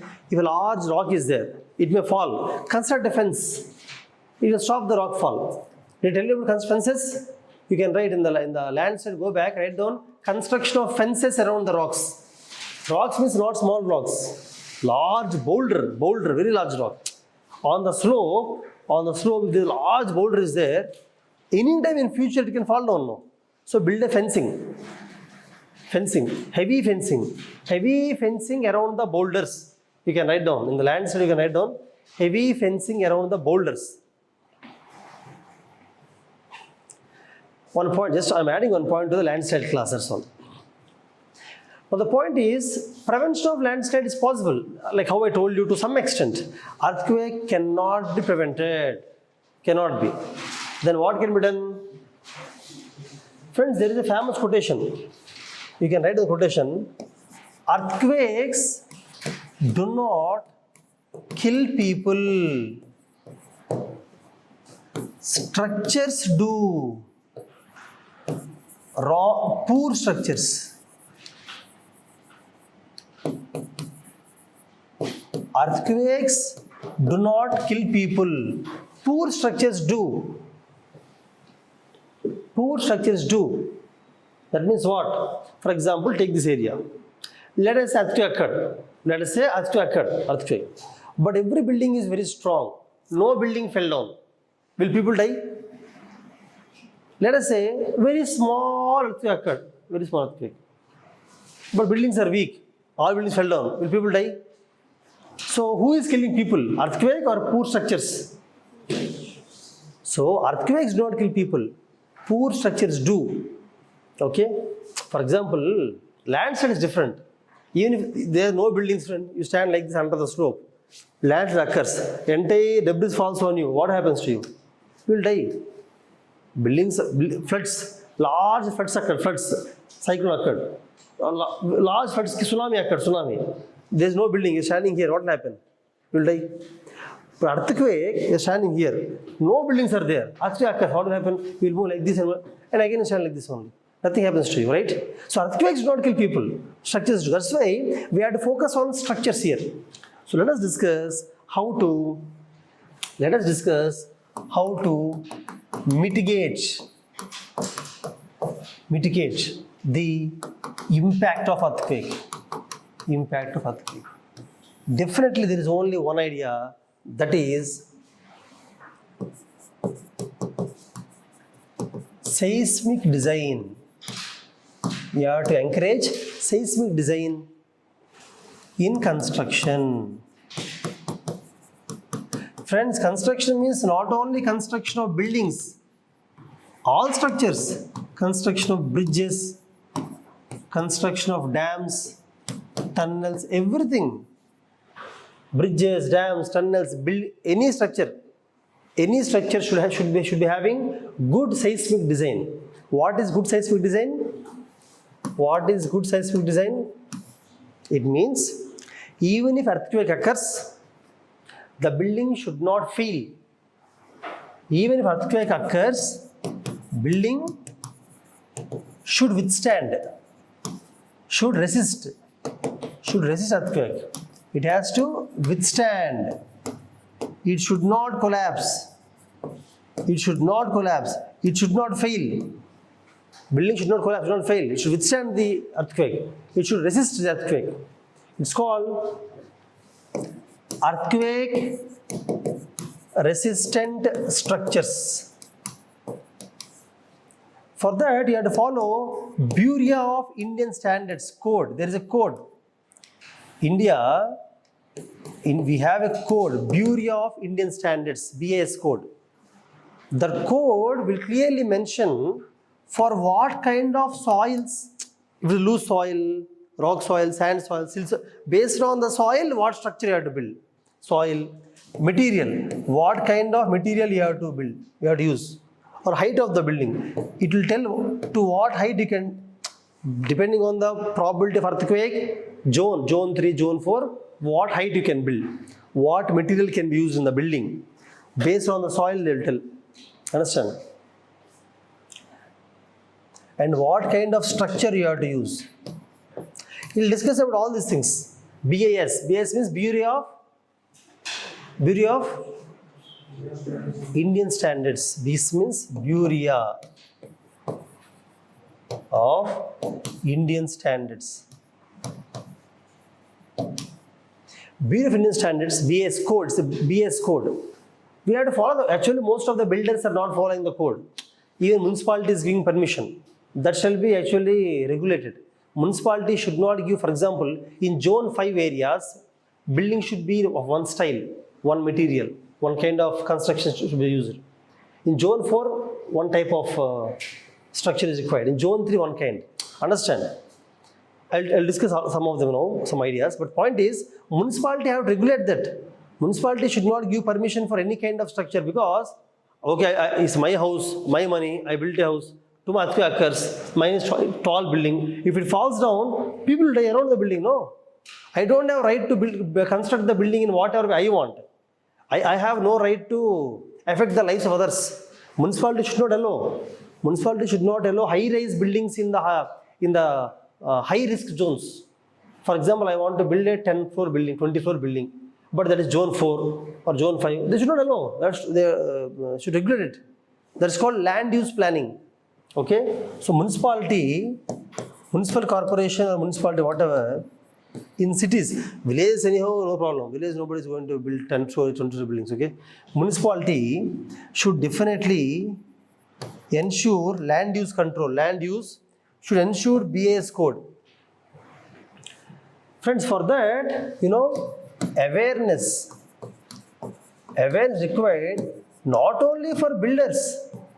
Even financiers also, financiers, those who are financing the building, they should also know that they should not finance to some buildings.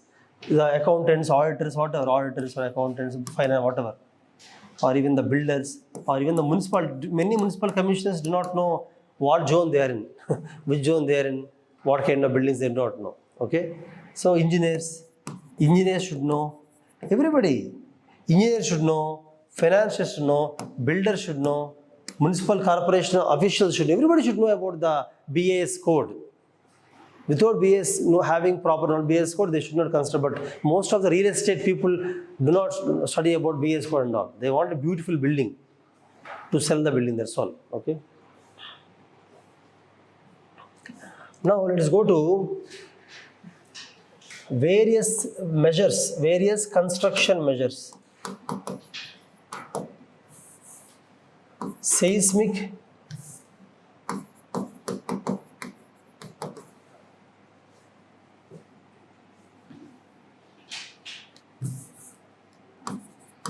earthquake resistant,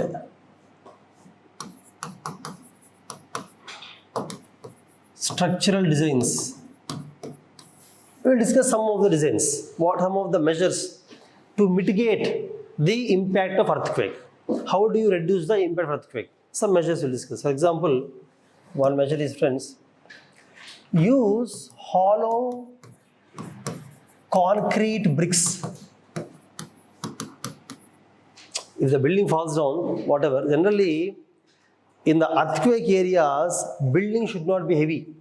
Heavy buildings fall easily. So the bricks, instead of using heavy bricks, use hollow bricks. You know hollow bricks? Concrete hollow bricks, lightweight bricks. They will not be heavy. They will not fall down easily. Generally, when the earth moves, heavy structures fall quickly. Light structures will not follow. So use hollow concrete bricks to create a light structure. Light means lightweight. Lightweight. Okay. That is one measure that you can take. Second thing is, the places where the risk of earthquake is more, ground floor should not be open. Generally, ground floor should not be open. Generally, see, if this is our land, how to build building? Ground floor, you leave for parking, right? You'll have only pillars. You know, ground floor, only pillars. On that first floor will have walls, beams, everything. First floor will be a complete house. Second floor will have, but ground floor will be only pillars. They generally open the ground floor open for parking. There's a common construction style they follow. But you should not do that in the places which are highly prone for earthquakes. You know why? If it has only pillars, it cannot withstand all the load during earthquake. Normally, okay, earthquake comes, no, it collapses, it bends. All the pillars will bend to one side, the building falls down. It cannot withstand the weight of the building. This kind of is called soft story. Story means floor, ground story, first story, second story, there no. Soft story means a story which is very soft during earthquake. It breaks easily, falls easily. That's why ground floor should never be open for parking, whatever. You have to build walls. Hyderabad, okay, but generally, no. Earthquake prone areas, second thing you should not do. Okay. Third thing is you can use. Third thing is you can use base isolation method. Base isolation means, for example, see, these are the ground floor pillars. This is the building, remaining building. Okay, building. Now, during earthquake, see, generally when earthquake, what happens? If building is tall, it falls easily. Small, it will not fall easily. You understand? So when you build tall buildings, no, the building moves like this now, entire building. So that force should not come onto the pillars. For example, building is moving, friends. When building is moving, if that force comes to pillars will break, no, break. That's why between the pillars and the building, this is a base, foundation base. Between the base and building, you go for base isolators. These are called base isolators. They can be made of lead plus rubber, steel plus rubber, whatever. There are many materials. That material, what happens, you know, even when the entire building moves during earthquake, this will isolate the building and the pillar. So building moves and again becomes stable. Building moves like this and again becomes stable. If these isolators are not there, if pillars are directly connected, when the building moves this side, all pillars will move, it falls down.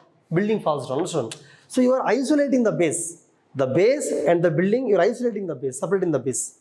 So that the building becomes flexible. You don't understand, no? You understand what I said? You only. You understand what I said? Okay, you last girl. You understand what is your name? Tell me, base isolation means what you understood.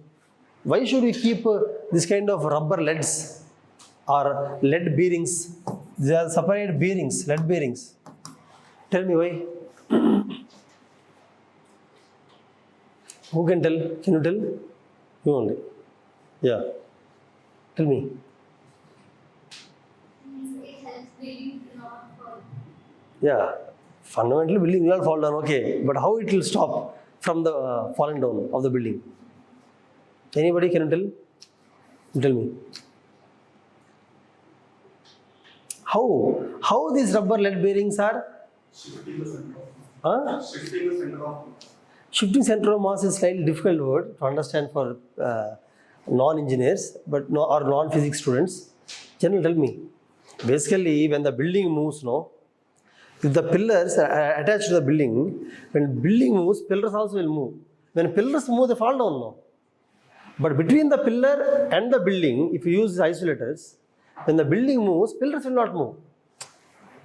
These isolators there, no, pillars will stay like this only. Only building will move. Out moving sometimes again becomes stable. You have to ensure that the foundation is strong. If the foundation is not moving, it's enough now.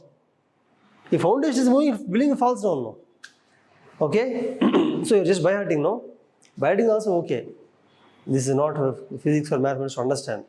Okay, you can buy heart and write also, up to you. Then, there are something called seismic dampeners. For example, if there is a large building, friends, large buildings are there.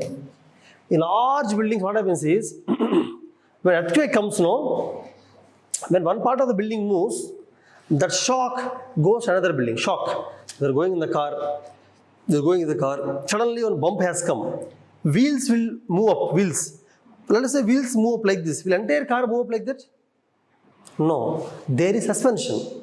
The wheels will move, but car won't move much. In expensive cars, you see Land Rover or very good cars, speed breaker has come. Suddenly, you went to a speed breaker. Wheels may move, but inside the car, you won't move much. You go for some very low cost cars, low quality cars, small bumpers, entire car will jump like this. Why? Because in expensive vehicles, there is shock absorber. There is suspension. Means water energy comes to the tires, the energy will not be transferred to the car. Similarly, in large buildings, let us say one part of the building is heavy. This part of the building is heavy because earthquake is moving.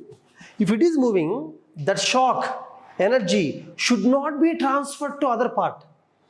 Should not be transferred. So what you will do? You keep a seismic dampener here. Seismic dampener here. Seismic dampers, big rubber lead balls. So that when the shock occurs, it absorbs energy. It will not transfer the energy. Seismic dampeners will absorb the energy.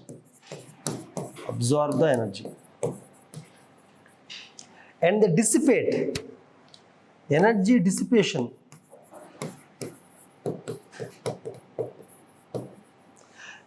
Dissipation of energy means energy gets dissipated. It won't stay. It will go out. It won't stay in the building. You understand? You don't understand, no? You understood what is seismic dampener? You understood? Okay. What is your name? Okay. Seismic dampener. Your name is only difficult than this for me. Okay. Anyhow, friends, seismic dampeners means it absorbs energy. It dissipates. It won't transfer the energy. Understand? Now, there are many other techniques, like, for example, in a building, columns should be strong. Columns should be strong, but the beams should be weak. Beams should be lightweight, weak beams. Beams are strong, they fall down easily. Columns should be strong, they should stand. Beams should be weak, they should not be heavy. Example, in the same Latur earthquake, during Latur earthquake, some buildings did not fall down. They stay like this only. You know why? These columns are strong. The columns, you see, this column is strong. See the beam, see the beams. The beams are weak. But in the buildings where beams are very heavy beams, they fell down. Understood? So column should be strong, beam should be weak. Another technique. Then, for example, friends, if you take a building,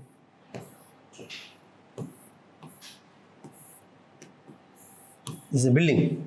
In a building, many floor building, there should be shear wall. Shear wall means a wall. For example, generally in buildings, what you see in buildings, there are doors, windows, openings. In a building, they put a lot of doors, windows, openings. They make the structure very weak.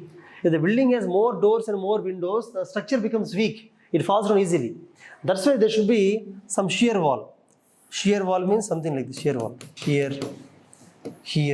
For example, if this is the entire 10-floor building, okay, there should be a shear wall here, shear wall. Here means entire. That wall should be for entire 10 floors. Single wall like this. All 10 floors, single wall. No break, no window, no door. Single wall like this. Here one shear wall. Here one shear wall. Here one shear wall. Here one shear wall. Exactly opposite. Symmetric. The shear walls will make the building very strong. The building will not fall down easily. So shear walls, they are called shear walls. Shear walls are the continuous, you can write down, shear walls are the continuous walls from top to bottom, continuous walls from top to bottom without having any openings like doors or windows. Without having any openings like doors and windows.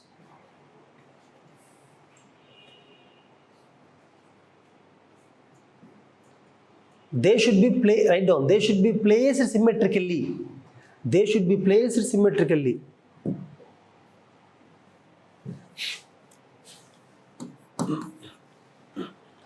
They should be placed symmetrically. Shear walls, okay? Then friends, how many of you are civil engineers? Raise your hands. Now you will not raise now. What is your name? Then who else? What is the name? Then who else? Civil engineers. You are civil engineer only, no? Because when I asked you about electrical questions, you said you are civil. When civil questions, you are asking selling electrical like that. Okay. Anyhow, friends, see. Now, basically, civil engineers will be knowing what is PCC or RCC, you know? What is RCC? Very good. What is PCC? In this case, plain cement concrete. Plain cement concrete, okay? Which is better for earthquake? Which one is for earthquake? What we have to use? Plain or reinforced? Reinforced only. Plain means there won't be any reinforcement. Reinforced cement concrete means there will be steel bars. Inside that steel bars will be there. So there will be reinforcement. When there is pressure, when it is moving, it can withstand. Flexibility will be there, reinforced. But it's plain cement concrete, it breaks and falls easily. So always go for RCC, not PCC. For earthquake resistant structures, reinforcement of steel is very important. You should always use reinforced cement concrete having steel structure. You should not go for plain cement concrete which will break and fail easily. Another point, okay? Basically, friends, there should be reinforcement throughout the building. For example, if this is a structure, there should be reinforcement here, that side also. Reinforcement should be there. Reinforcement should be there throughout the building. Steel bars, reinforcement, so that the building will not fail easily. It can withstand the pressure and shocks. Understand? Reinforcement. Steel has that ability. Steel. Concrete has no ability. Concrete will break easily. It cannot. It's not flexible. No. Okay.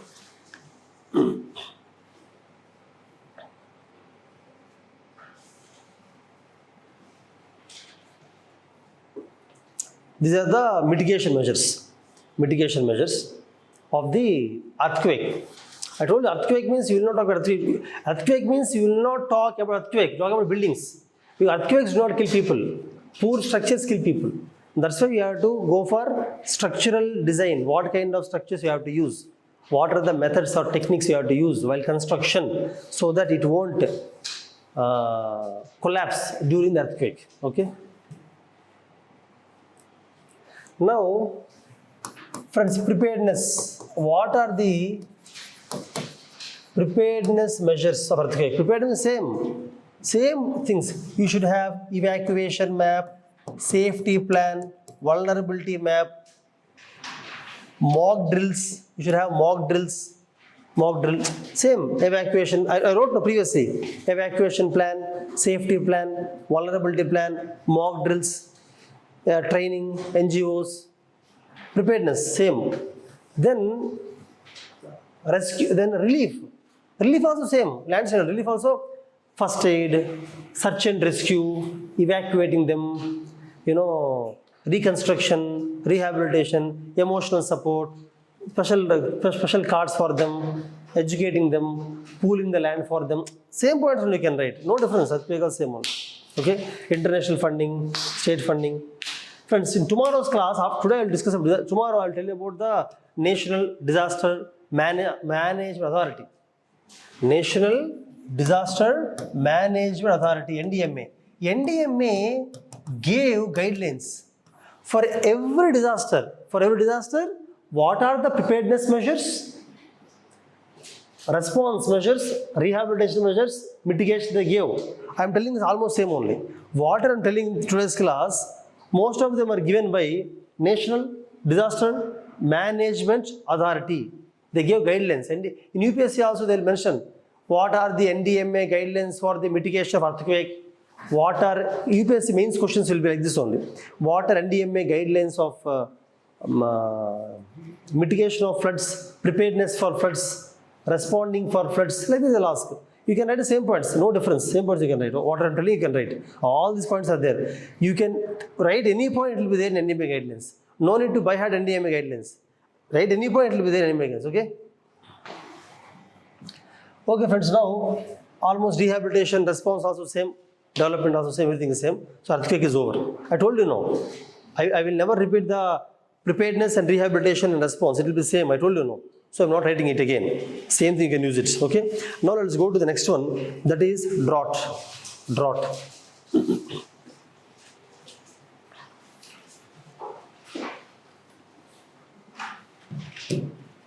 When is the next class? Today evening you have a class. From tomorrow we'll have 2 classes. Disaster management in the morning, international relations in the afternoon. We'll have 2 classes, 2.5 hours, 2.5 hours from tomorrow, okay? Only if you listen to IR classes properly, you can understand newspaper really well. In the newspaper, every day there will be some news on Israel, Hamas, or Pakistan, China, Africa, something. So to understand that news, we are finishing the IR now only. For your batch, initial stage only, we are going to finish IR. You can understand the news very well, okay? Now friends, let's go to drought. Friends, drought means what? Water is not sufficient, that's all. You can write down. Drought is the insufficiency of water. Write down. Drought is the insufficiency of water for a long time, due to less rainfall, comma, erratic rainfall, due to less rainfall, comma, erratic rainfall, comma, drying up of water reservoirs, comma, over utilization of water, comma, increased water demand,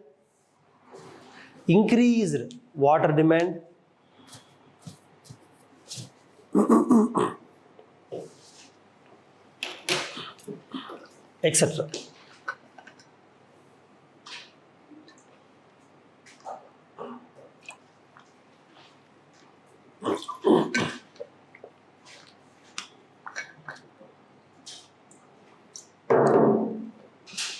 What is your name? Tell me what you understand by drought.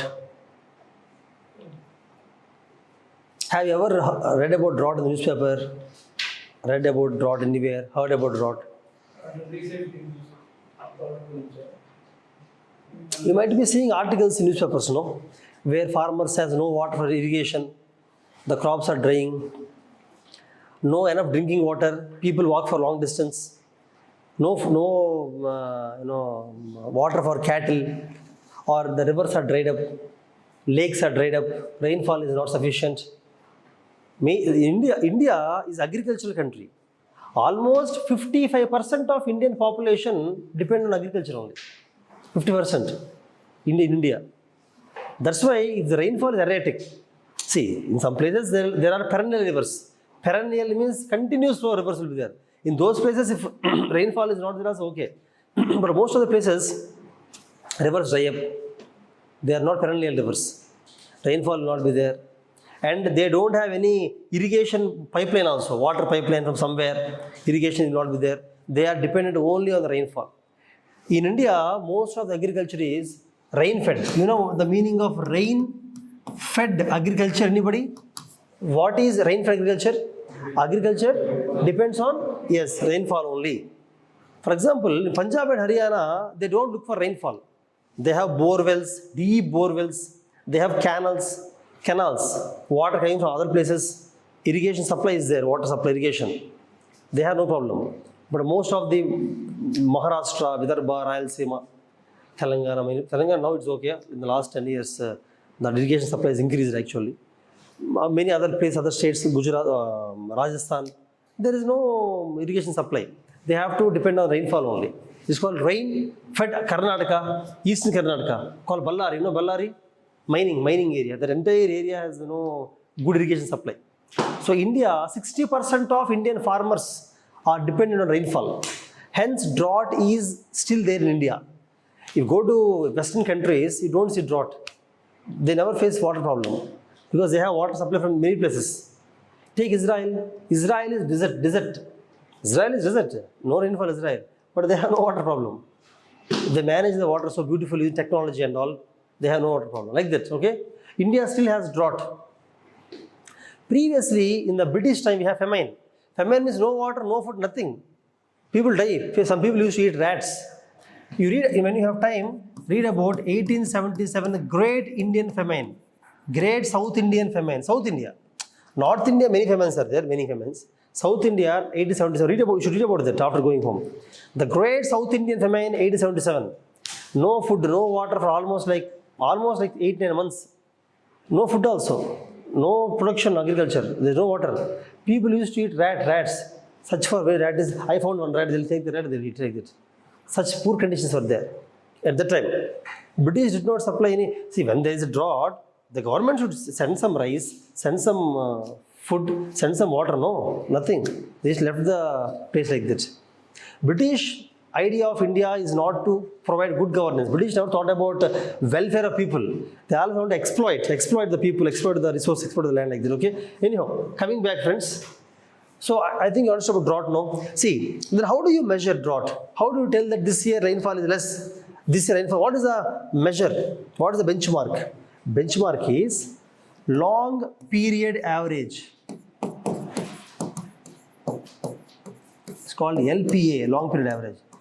From 1951 to 2001, they have taken the average rainfall. They have measured rainfall of all 50 years and took that average as 89 centimeters is the long period average of India. 89 centimeters. 89 centimeters. Rainfall is generally measured in centimeters. No. Rainfall is in centimeters. Okay. 89 centimeters long period. So now, if the rainfall is 110% of this LPA, it's called excess rainfall. If rainfall is 90% of the long period average, it's called deficit rainfall. Excess rainfall, understood? This year we have got excess rainfall. For example, this year rainfall is 98 centimeters. We say excess rainfall. Next year only 72 centimeters, deficit rainfall. Understand? Like that we measure the sufficiency of rainfall based on the, generally India gets 95% of the rain comes in which months? June, July, August, September, 4 months only. Out of 12 months, only 4 months, June, July, September, 90% rainfall. Remaining 10% will come in the remaining 8 months. Understand? Because of monsoon. India is a monsoon climate. Indian climate is monsoon climate. So within 4 months only you get 90% rain. In that 4 months only rainfall should occur. Otherwise it's gone. Okay. Now, friends, drought is looked at differently. But for example, there is hydrological drought. Different. There is meteorological drought. There is agricultural drought. Means what the point is, or municipality will look at drought differently. Agriculture drought means water is not sufficient for the crops. That's all. In the soil, enough moisture is not there. The soil should have some moisture now for crops to grow. If moisture is not there, agriculture drought. Meteorological drought means they won't look at rainfall. This year rainfall is 80 centimeters only, 70 only, drought, that's all. Looking at the rainfall, they will tell. See, actually, let us say this year rainfall is less. But everybody has water. Maybe groundwater, or canal water, or tank water, or some other water. Then actually we are not facing any problem. No problem. But still meteorologically drought only. Meteorological drought means what? Rainfall is not there, that's all. Meteorological drought. Agriculture drought. Sometimes rainfall may be good, but not sufficient for crops because they have grown a lot of Water excess crops, you know, water intense crops. Water intense crops. Some crops want more, like sugar cane, want more water, rice, want more water. If you grow such kind of crops, water is not sufficient. You have to grow some ragi, some jowar, bajra, some pulses, something. You cannot, everybody cannot grow only rice and sugar cane, no. So that case what happens? Rainfall may be there, but everybody is growing sugar cane, rice is not sufficient. Agriculture drought. So three are not same. Agriculture drought means water is not sufficient for crops. Meteorological drought means rainfall is less. Hydrological drought means rivers are dried up, lakes are dried up, groundwater is dried up, not there. Hydrological drought. You understand the difference, friends? So don't look at drought in the same fashion. It changes based on purpose. So you can write hydrological drought when water bodies dry up, meteorological drought when rainfall is less, agriculture drought when insufficient water for crops. Write like that, all of you. Read it.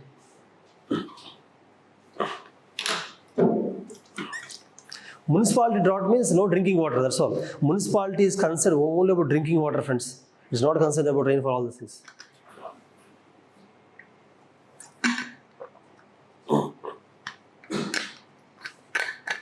Drinking water and sanitation. Drinking water and sanitation, municipality.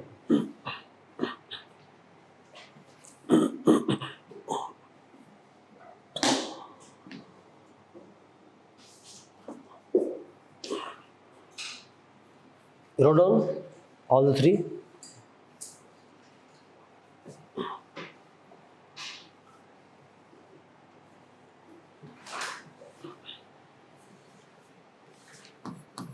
In drought,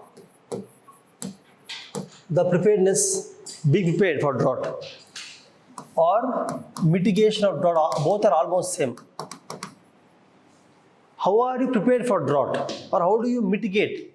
Mitigate means reduce impact of drought. How do you do? For that, you have to do, even you can prevent the drought also. Even you can prevent the drought.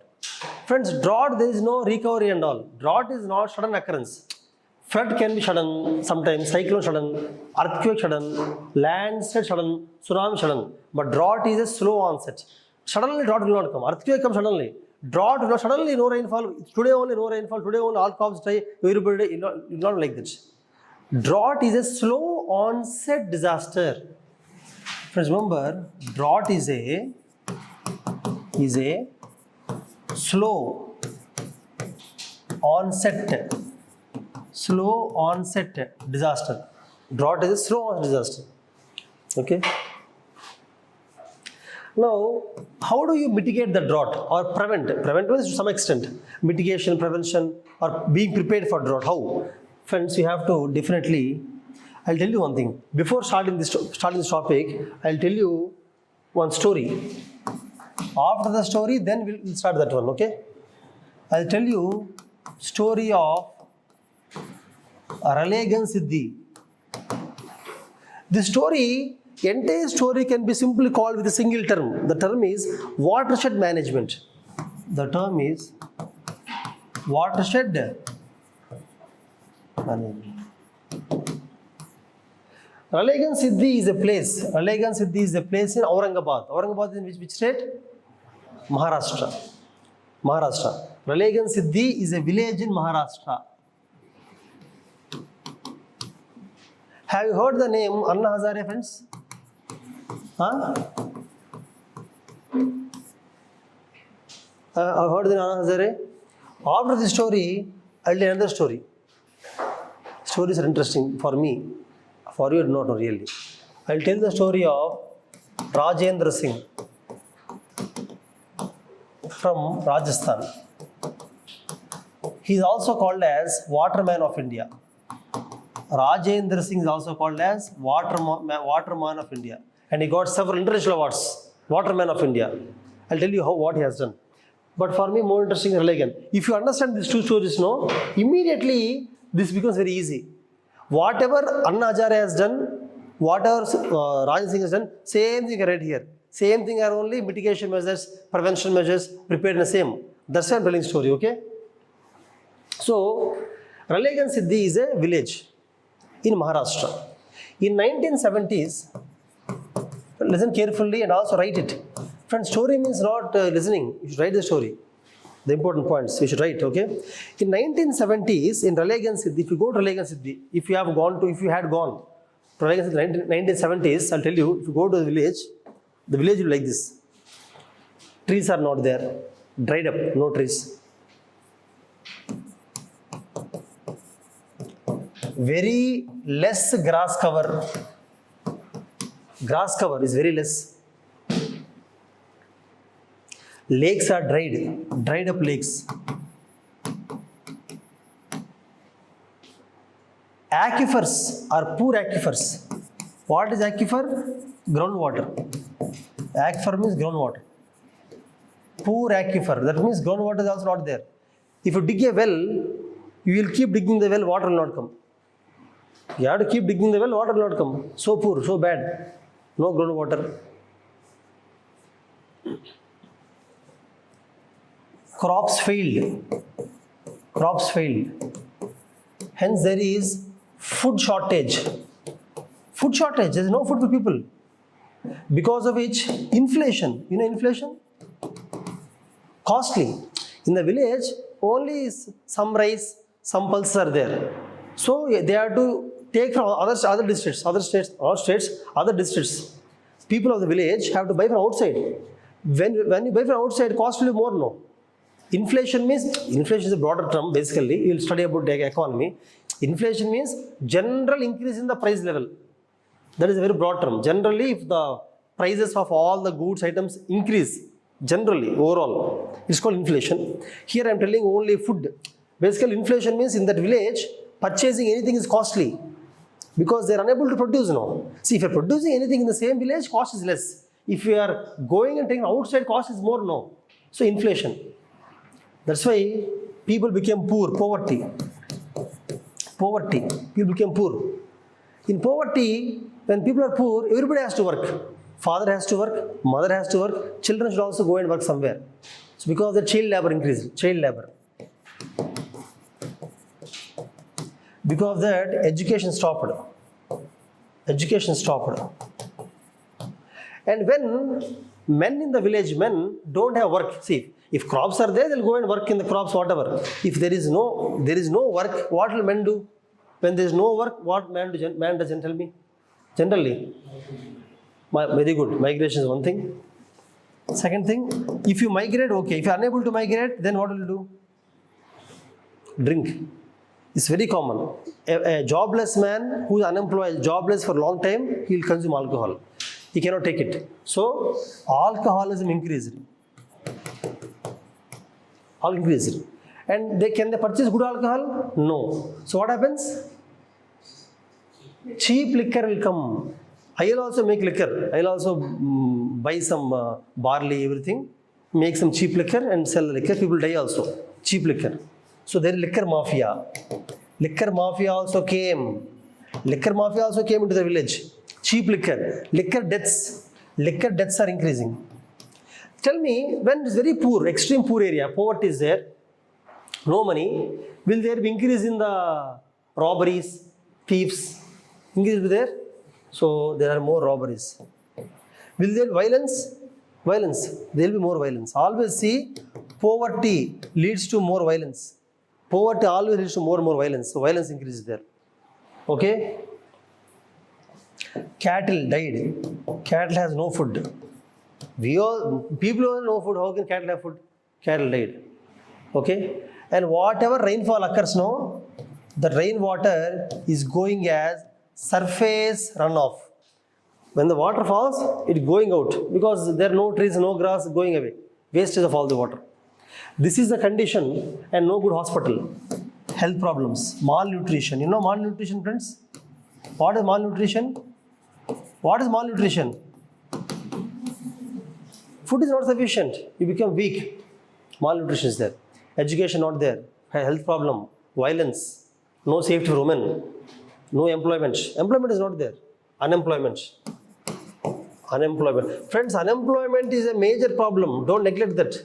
Poverty, unemployment are the biggest problems. Always remember, any country, if they are able to address the poverty and unemployment, 90% problems are solved.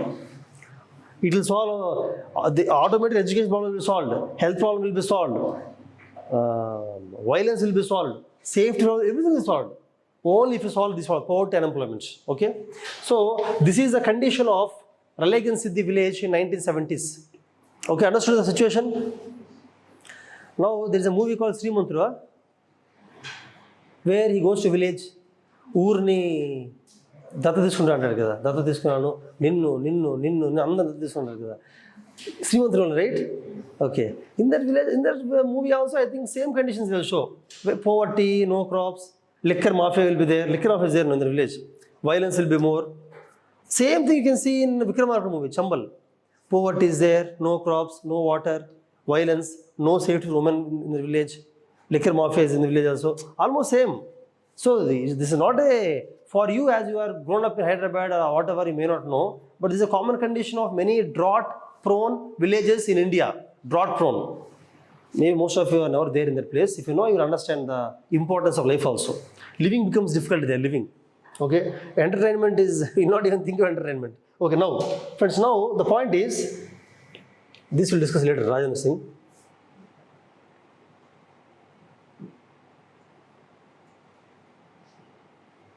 Now, in 19 towards 1980, from Raleigh Siddhi, one young man went to army. He went to serve for army, one young man. While serving for army, he came, in between he came for village. He came back to village in between. Generally, army they come to village now. In 1980s, he came to village. While coming to village, he met with a great accident. Major accident, sorry. He met with a major accident. Almost died, but he lived. Then he got a realization that, see, I would have died, but I lived. That means my life has some value. I should do something for a village. While coming to village, he met with the accident, major accident, but he lived. So he felt that I will not go back to army. I will stay in the village, I will do something to the village. I will do something to the village. That's like, but Srimantra is different. Srimantra, he'll let 10 lakhs check, 20 lakhs checks he'll give. That is not possible. That is, in reality, it is not correct also. Okay? Now what he has done, this person, by the way, is Anna Hazare. His name is Anna Hazare. The young man who came to Raleigh Siddhi back in 1980s, Anna Hazare. Now listen carefully what he has done. First thing what he has done is, he asked the men or youth, not men, women also, asked the youth to stop alcoholism. Then they asked for work.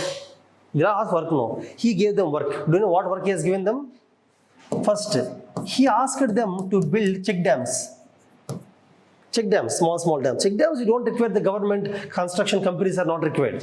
Anybody can build check dam. Then he asked them to build artificial ponds. Artificial ponds means, you see, naturally lakes are natural. Artificial, you dig the place.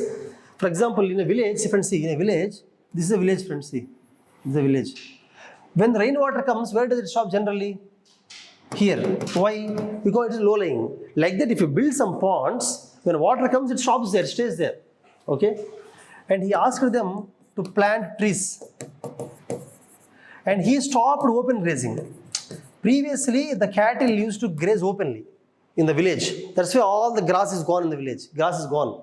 Now he stopped the open grazing. He encouraged what?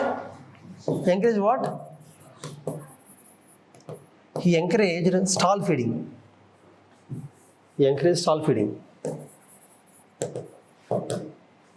Because of which the grass cover again started.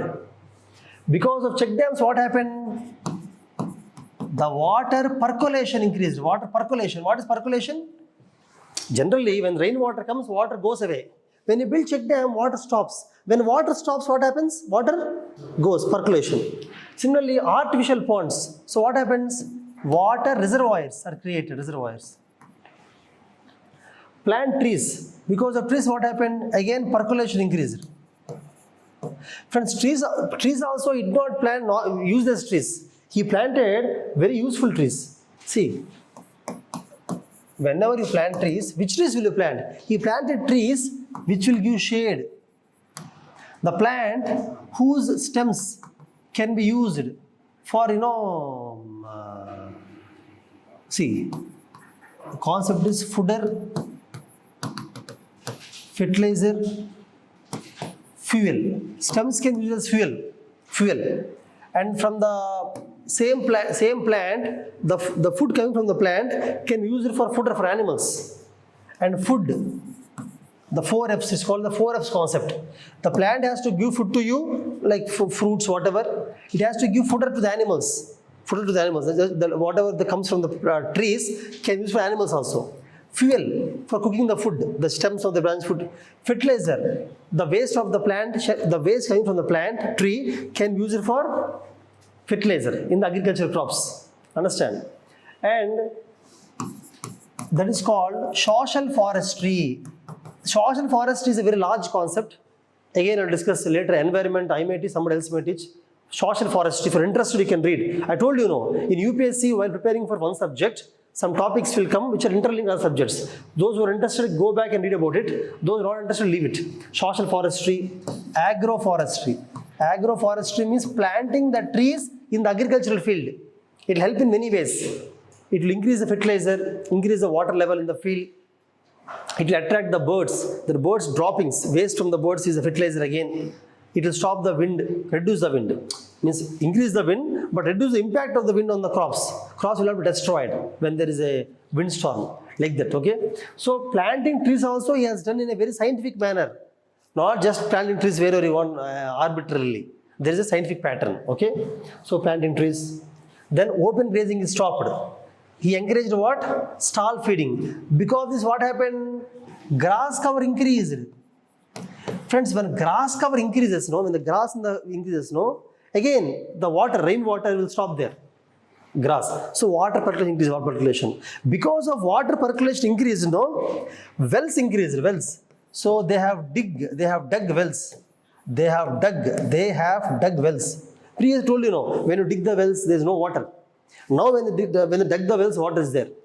Enough water, because rainwater is percolating now. Because check dams, afforestation, means trees plantation, grass cover, like that. Now artificial ponds are there, reservoirs. From here they use water for both agriculture and also drinking water. So gradually, they have grown water resistant, drought resistant. They have grown drought resistant crops. That means he did not go for water intense crops. No, he did not go for water intense crops. What are water intense crops, friend? Rice, sugarcane, etc. He went for ragi, bajra, some pulses, groundnuts, these kind of crops which require less water. Understand? So he went for that. And those things he asked the women to sell them in neighboring villages. That means he increased the trade.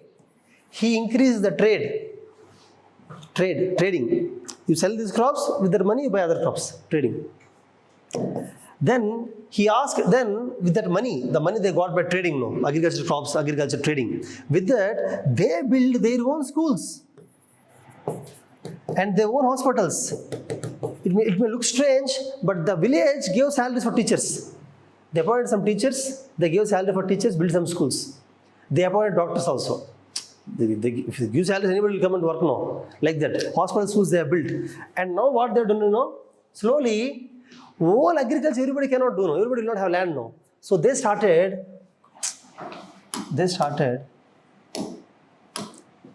cottage industries, small industries. Like example, food processing industries. What are food processing industries? For example, they are growing groundnut, With groundnut, they will do that. They will do the chickpea, and they will sell it. It is food processing. For example, they grow ragi. With ragi, they will make ragi powder and sell it. Or they grow amla. With amla, they make pickles. With a brand, they sell the pickles in the market. Food processing means whatever food you produce, don't sell it directly. Add value, value addition. You can directly sell groundnuts, but you will not earn more money. If you make chicky, you can get more money. You can directly sell ragi, but do not get more money. You have to make ragi powder, ragi flour, like that. Amla pickle, you can earn more money. So value addition for the food. Food processing means raw food, add value to it, market it, do marketing, and sell it. That they have done. Okay, food processing industries. Actually, they are micro. They are not large industries, friend. They are homemade industries, home level. Some 5 people together will start a small industry, a pickle manufacturing, flour, or chicky making industry. It's not a large scale industry. It's not power intensive. Current consumption is not required. Very simple industries. Okay, so they started cottage industries. I can call them as minor industries. Minor industry. Don't think that they build large steel manufacturing or mining industry. No, small industries. Okay. Then slowly he started evening schools. You know what he has done? Evening schools. Why? Because adults are not literate. Adults don't know anything. No, adults are also taught education about life, about women's safety, importance of education, importance of health, healthcare measures. So they became more and more aware. They became more conscious. They started taking care of their own health. They started taking care of the children's education. They started giving gender equality, treating the women equal to men. This is education, evening education. Okay. Then dairy. He started dairy. Dairy means milk. Basically, the cow, buffalo, their cow only mostly. Okay, cow, buffalo, milk, dairying, selling that, packeting the milk, storing the milk, selling the milk, and honey beekeeping. I mean, alternate to agriculture, not just agriculture, alternate to agriculture he has done. Because everybody can do agriculture now. Like that, within 20 years, he changed the village. After 20 years, if you go to the same village, nobody is drinking alcohol. There is no violence. Everybody has money. Everybody is doing some kind of work. Agriculture, honey bee keeping, dairy, small industries, some work. All children are going to schools. They have their own hospital. They are doing trading. They are only going out, selling things and earning money. They have groundwater. They have a lot of trees. Grass cover is there. Many lakes are there. This is called development of village. You understood? How a single man now here, is there support from government of India? No. Is there any funding from international? Is there any Srimanth who is giving 10 lakhs, 20 lakhs, 40 lakhs checks and all? No. Only the village people all are motivated. Actually, Anna Hazare is able to build confidence among the villagers. He is able to make them listen to him. He is able to instill their confidence. He is able to motivate them to work, create the work, building check dams, construct, they all work together with the spirit of unity. Understood? This is a story. This story, if you look at the story broadly, the entire story depends upon a single point, water only. It's just the water. Water only created agriculture. Agriculture created the money. Money created the other industries, whatever. Water is the game here. That's why I call this entire thing as watershed management. The main points of this is check dams, planting of trees, increasing grass cover, artificial ponds, like this. Basically, watershed management. Okay. This is a story. Now, next story, I think his time is almost one. Rajendra Singh's story you will read. He is called Waterman of India. He also did these kind of things only. Rajasthan has no water, you know. Not entire Rajasthan, Western Rajasthan has very poor water. Rajendra Singh is able to do the watershed management. Watershed management. Watershed management means what you know? Rainwater, most important point is rainwater collection. I will not tell other points. Watershed. Friends, watershed means the water, rainwater falls, no. That you have to save the water, use the water, that's all.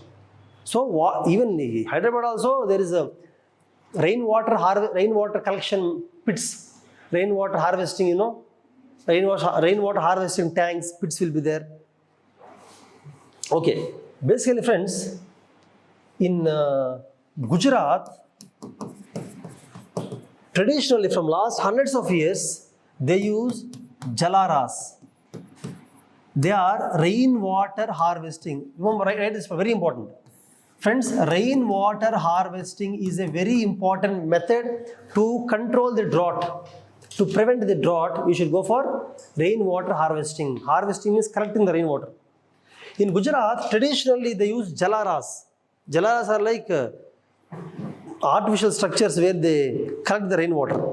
Because see, whenever rainy season occurs for 3-4 months only, water comes at that time. You have to save the water for next year or next months. You cannot waste the water.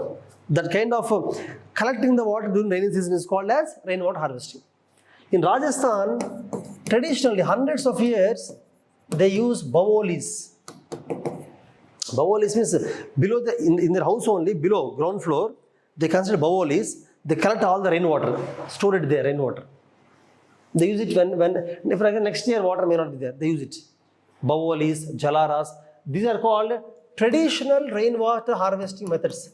Friends, these are traditional rainwater. Traditional means not modern, olden days, conventional methods, olden days water harvesting methods.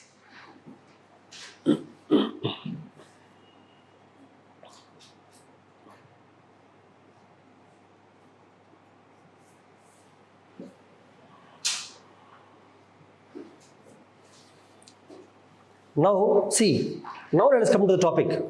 After understanding the story of Raleigh and Siddhi and what is watershed management, rainwater harvesting, how it controls drought. See, that village is fully drought prone, no water. Now completely change, no. Anna Hazare stored the water in tanks, ponds, so that, see, every year you can expect rainfall. Rain may come this year, next year rain may not be there. So you have to save some water for next year. Okay? Anyhow, now prepared mitigation, same you can write. How do you mitigate the drought, prevent the drought? First, you have to use drip irrigation. Friends, drip irrigation means, we'll study again. Basically, in agricultural crop, in agriculture field, you should not use water excessively. You cannot pour the water to the crops. Do not waste the water. You have to give only that much water which is sufficient for the crops. If there is a tree, you send the water all to the tree roots.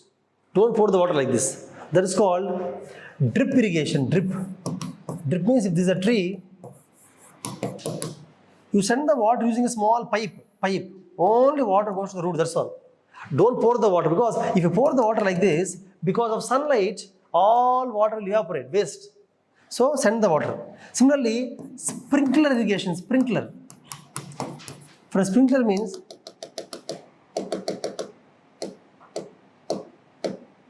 sprinkler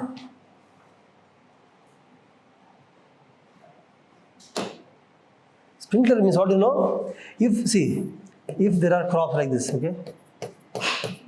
Simply take a small sprinkler, water pipe, sprinkle the water like rainfall, it drops. Have you seen? Water just sprinkles like this, slowly sprinkles. Just it goes, crops will take it.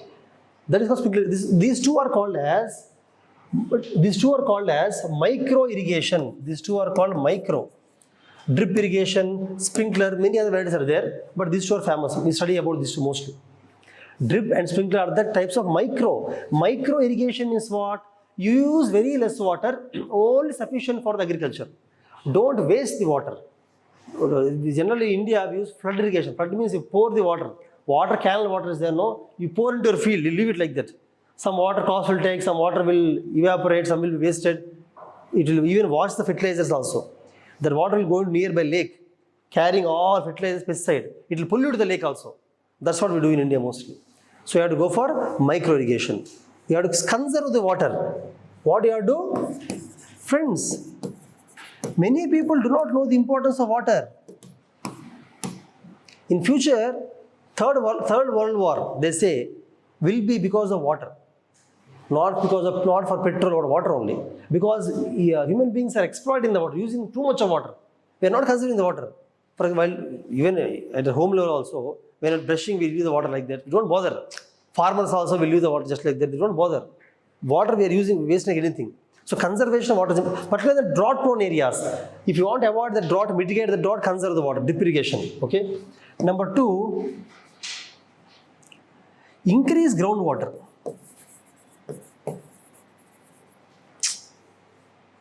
Increase groundwater.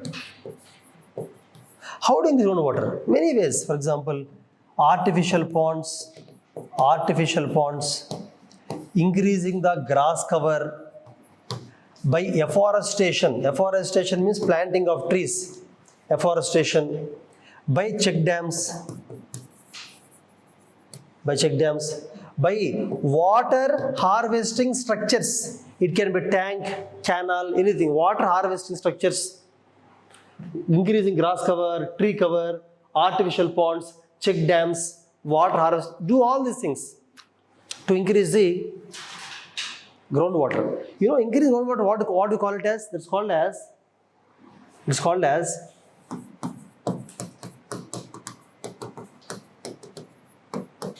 replenishing the aquifers. Aquifers means what? For example, this is earth friend, you are standing, we are all here. When the rainwater falls, rainwater cannot go and store everywhere. In this rock, rainwater can store. In this rock, rainwater cannot go also. Every rock, for example, when you are digging for a well, so at one rock only you get the water. That rock is a reservoir, aquifer. It stores the water. Porous rock. That's a different topic actually, aquifers. So, when rainwater goes inside, aquifers are there now. Actually, when you use the groundwater, bore water, you take all the water. So, aquifer will be zero. Now, you have to replenish. Replenish means again fill the aquifer. How do you fill the aquifer? Will you open the ground and pour water in the aquifer?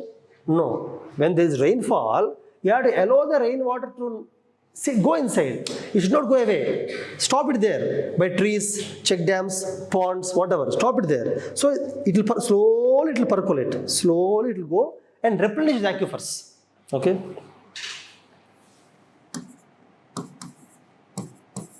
How do you tell me? How do you prevent the drought? See, same thing. These are the most important points. Okay. Then micro irrigation. Then what else? Then grow water deficit crops. Means crops which do not require much water. Means you have to change the agricultural pattern, agricultural style. In agriculture, water deficit crops you have to grow. They are also called as drought resistant crops. One more thing is, don't be drought resistant crops, ragi, jowar, millets. Okay. One more thing is, don't be over dependent upon the agriculture. Have the alternate. This is also reduce the impact of drought. If everybody is dependent on agriculture, when there is a drought, everybody will die. So people should go to alternate income sources. What are the alternate income sources? Cottage industries, then dairy, then beekeeping, then sericulture,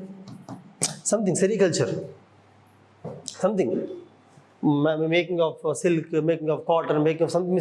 You have to involve yourself in other kinds of income generating activities, not completely depend upon the agriculture. Then what happens when drought occurs? If every agriculture, everybody is affected. If some people are doing dairy, all things, they are not affected. Understand? That way. Then we have to build irrigation systems. You should not be dependent on the rain. Understand? Irrigation system should be built up, not depend upon the rain. We should not be rain fed. We should have canals, tanks, wells, groundwater, some irrigation structure should be there. You cannot depend only on the rain. That kind of irrigation structure also you have to build.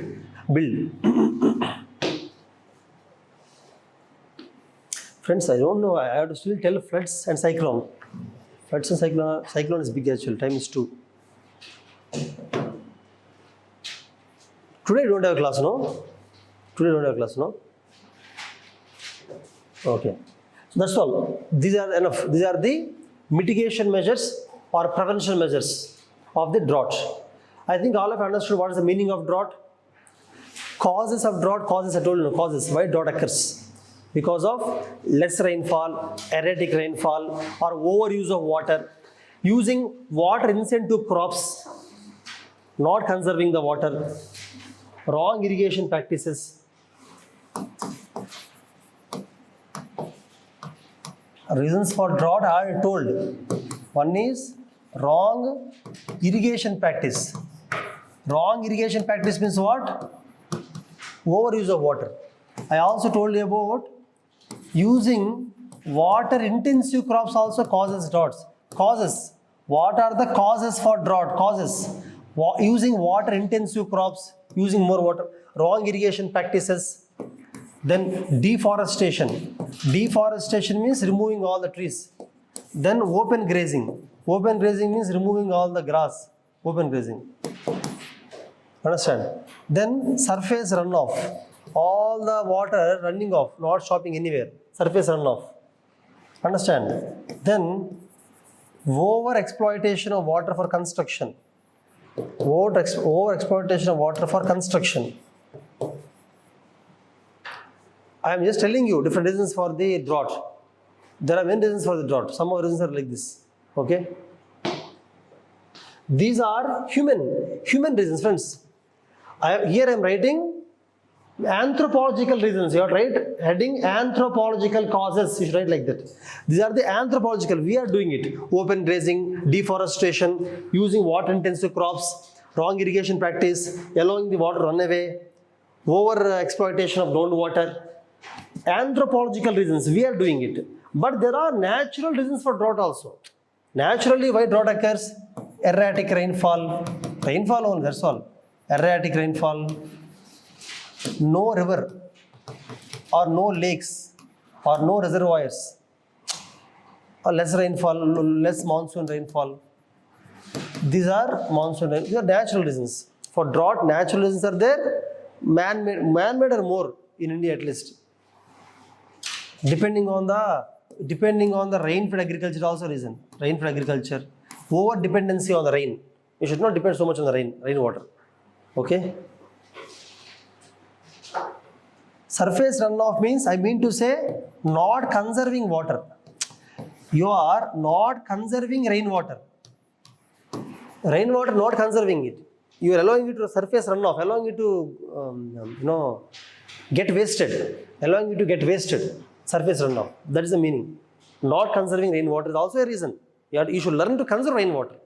These are the natural reasons and human reasons for drought.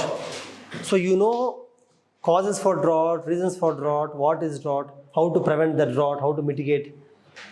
Same, preparedness also same. Preparedness means same. If somebody asks you what preparedness means, preparedness means preparing, keeping the water ready, rainwater harvesting. In drought, preparedness measures is same as mitigation measures, same prevention measures. And response measures will not be there. In drought, response, how to respond to drought?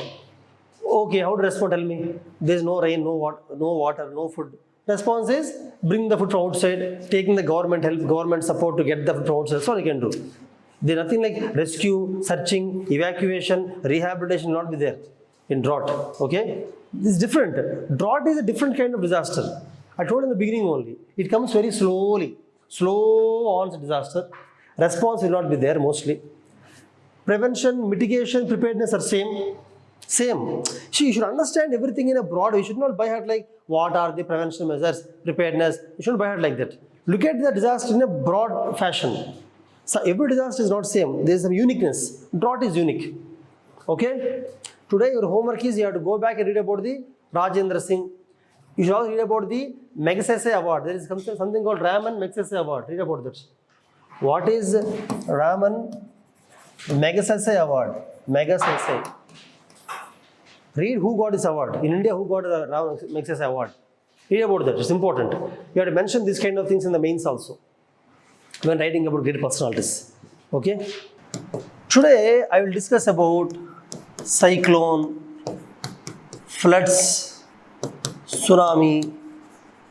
There are more disasters. For example, stampede, epidemic, nuclear accident, industrial accidents, chemical accidents, heat waves, cold waves, but they are very minor things. They are minor disasters compared to these disasters. So these three I will discuss in detail, and remaining things I will discuss only the unique parts. For that disaster, any unique points only I will discuss. I will not discuss all the points. Understand? Also, we will give you material for small disasters like stampede, like epidemic, snake bite, small things, which generally will not be asked in the exam. But additional minor things, so that you will feel safe that whatever questions come in the exam you can write. But these are the major topics. Most UPS asks these questions only. UPS never asks the minor questions. But to be safe, I'll give notes for the minor topics also. And in the last half an hour, you are asked to write 2 mains questions, right? 2 mains questions. So those questions are not there on the board. Somebody give your book. Just the questions I want only the questions. Slow, it's okay, slow. The pen is there, see the pen. Pen. That pen. Just the question I want. Only the question. Okay. Friends, we have given 2 questions. One is, explain the main cause of landslides with examples and locations in India. Basically, in disaster management, they always ask you examples from India. Because UPSC questions are mostly application based. If you just by heart the theory and write only theory, you will get only 30% of the marks. If you want to get 50% marks, you have to write some example that recently happened in India. Not recently, sometime back also. Means you should apply the theory in some example to get a 50% score. Okay. So here the question also, explain the causes of landslide with examples and location from India. So you can write some landslide that you know. I told you have to always make a list of recent current affairs for landslides, recent earthquakes in India, recent cyclones. You have to make a list. Understand? For example, you can even draw the map. For landslide, I have drawn the map I think 2 days ago. Himalayas and Western Ghats are the main regions where landslides occur. Himalayas and Western Ghats. You have to draw the map. You have to show these are the locations in India. In your answer, you have to definitely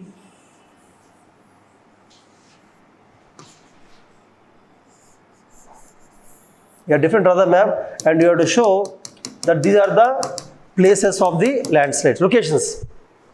See, among the landslides, the worst landslide where one entire village is wiped off in India is in Uttarakhand. In Uttarakhand, 1998, there is a village called Malpa landslide. It's a major landslide. Okay? It's a major landslide, 1998 in India. For example, when cyclone, there are many cyclones which occurred in India, but people remember the major cyclone. That is 1999 super cyclone in Orissa. Is like that.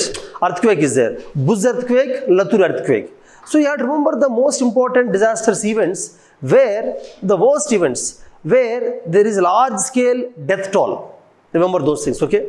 So you have to, they ask you the example and location. You can mark the location like this, write an example. And then causes for landslide. See, in UPSC you will be given only 2 pages for answer, 2 pages. So you cannot explain every cause. I may explain in the class. In the exam, you should write each cause only for 1 or 2 lines. You don't have more than that. And for example, what is your name? Havila. It's a very easy name. Okay. What's your name? Your name?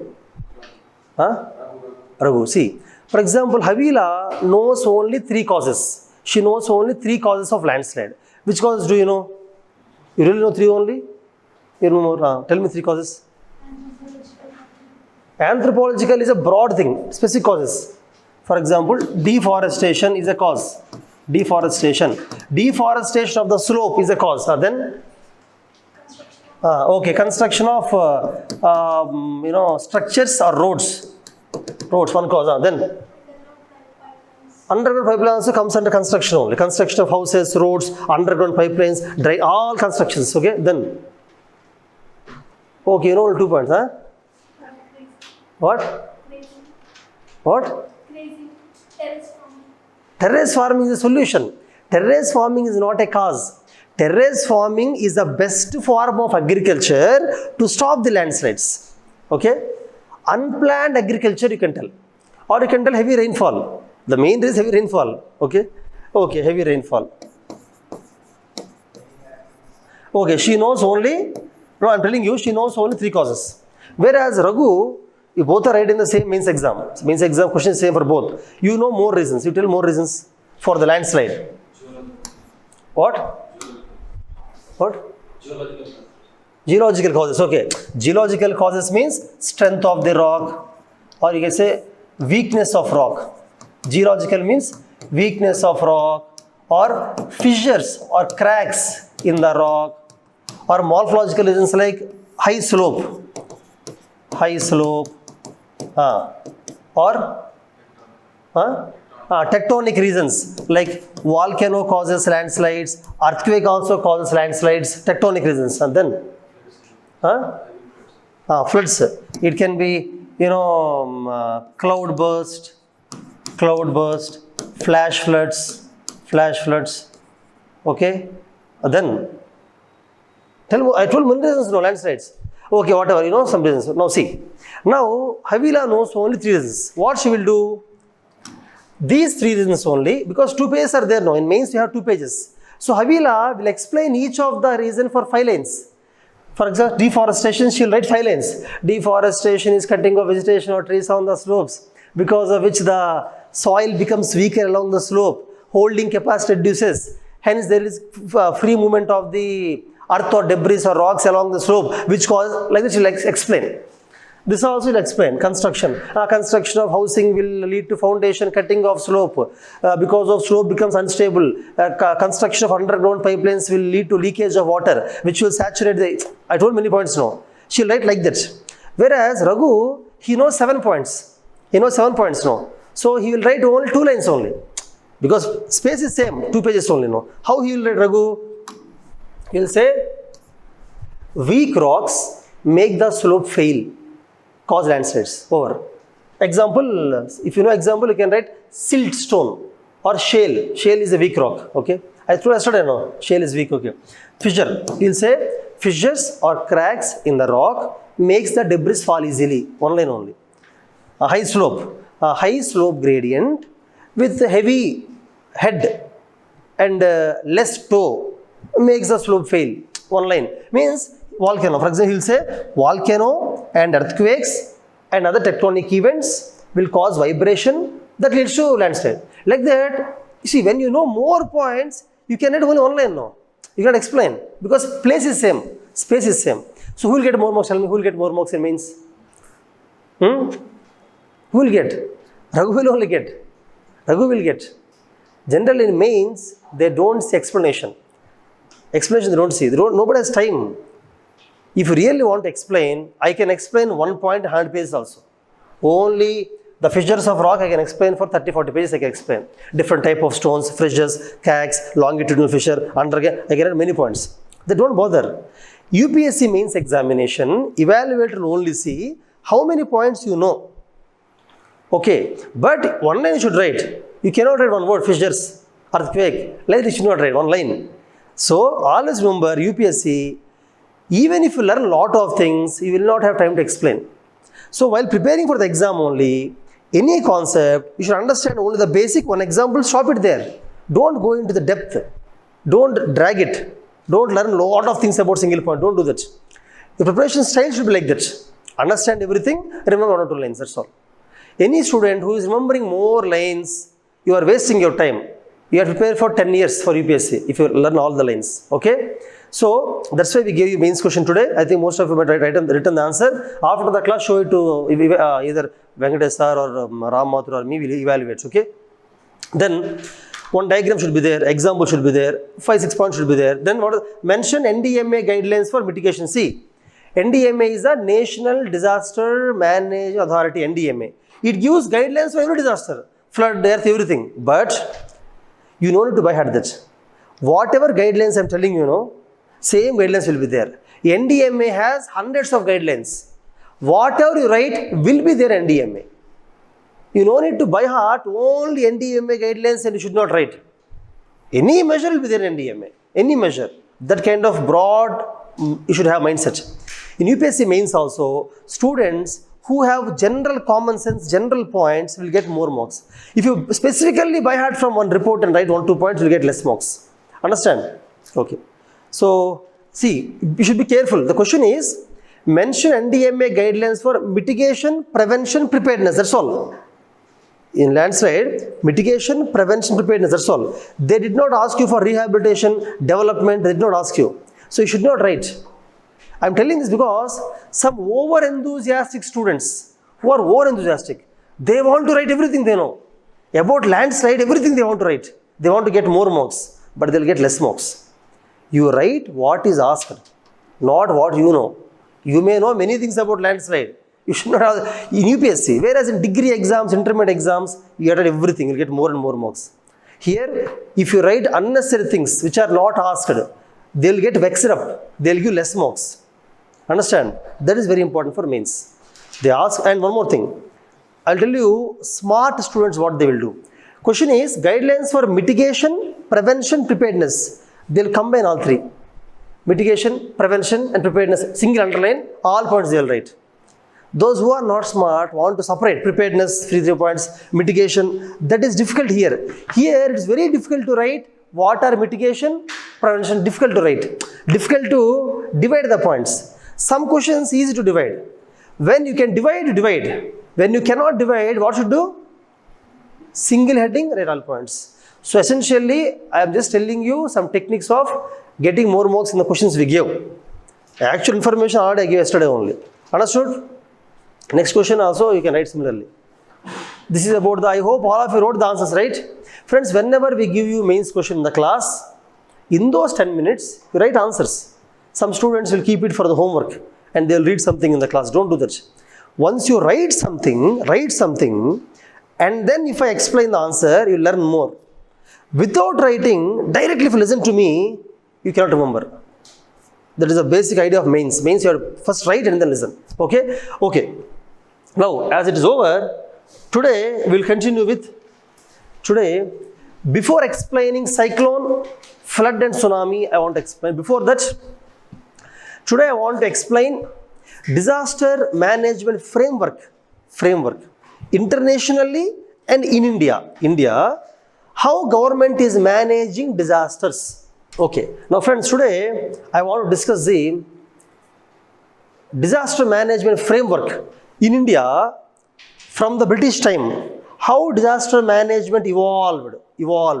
Today, what is the disaster management structure, government structure, institutional framework. How means what departments are there, what authorities are there, how do they manage, what acts, policies, guidelines are there. Those things we will discuss today. Okay, we will discuss the institutional framework. You can write down. Today we will discuss institutional framework of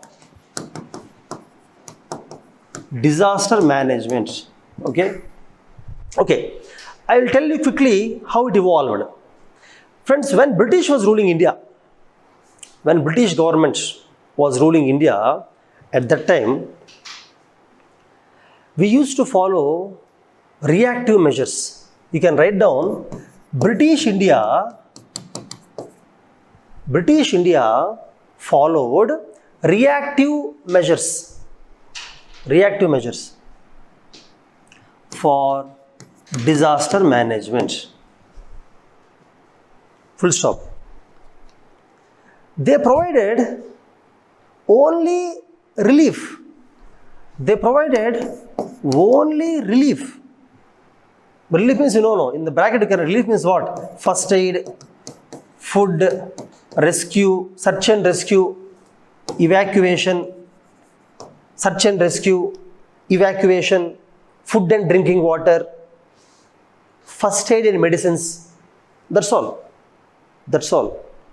They provided only relief measures like search and rescue, evacuation, food and drinking water, first aid, medicine. That's all. Full stop.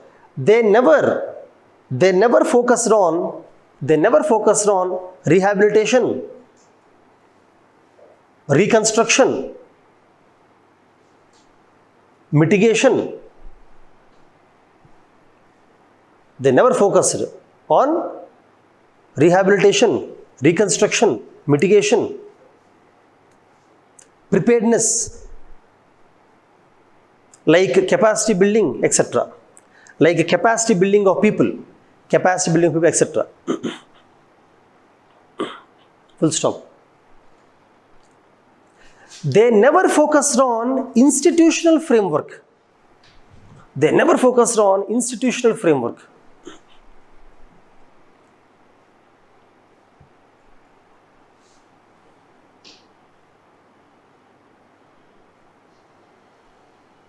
There is no holistic approach. There is no holistic approach. Holistic approach.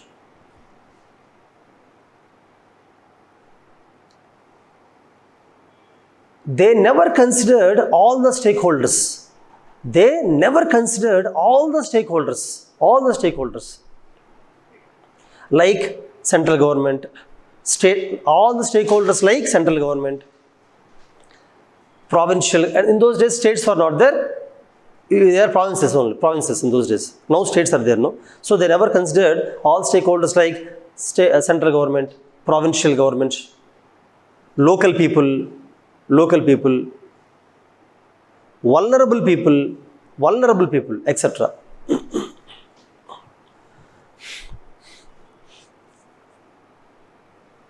Vulnerable people means, I told you in yesterday's class also. Vulnerable means when disaster occurs, women, children, old people, physical disabled people, people in the hospitals, patients, children in the schools, they are vulnerable.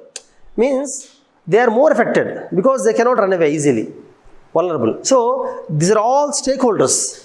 British never considered. See, actually it's not the fault of Britishers, though we are telling the British never took care. In those days, in the world, such awareness is not there in the world. Okay. Second thing is, Britishers never bothered about the welfare of Indians. British never thought that we have to protect Indians. Indians are people. We are the government, so we should take care of them. That feeling is not there.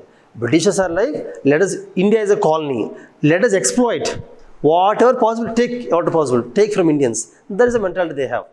Now also some politicians have the mentality, but generally now welfare is there because now democratic government now. Okay. Okay, now friends, this is the British time. British time, that's how disaster management was there.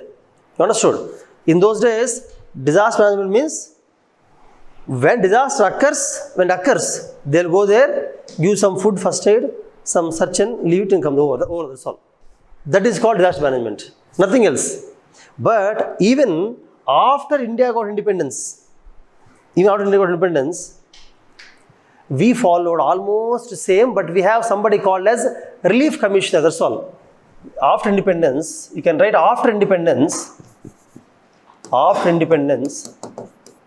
India appointed relief commissioners for every state.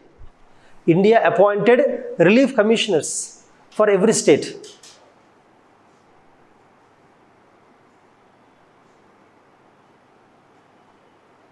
Relief commissioners for every state. Just one commissioner, that's all. Can you believe it? For example, Maharashtra one commissioner. At that time, Maharashtra, Gujarat combined. You know, no, Maharashtra, Gujarat combined state. AP, Telangana, Hyderabad combined state. Nizam one state is there, then Haryana, Punjab, Himachal combined state. States are different at the time when you got independence. Division occurred later on. Okay. So every state has one commissioner, that's a relief commissioner. Any disaster, flood, earthquake, war, any disaster, he will go there, some people, again same thing. Give food, first aid, search and rescue, over. That's all.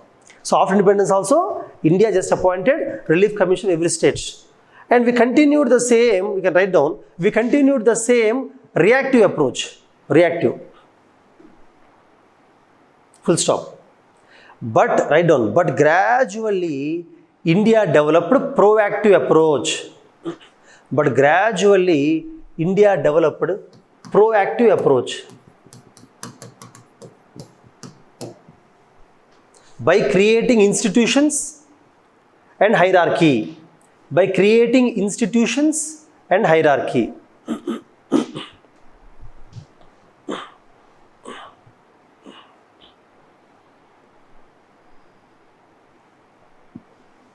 Friends, I think all of you know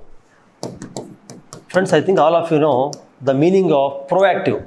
Reactive means when something happens, then you react. Proactive means before something happens, you will be ready to face it.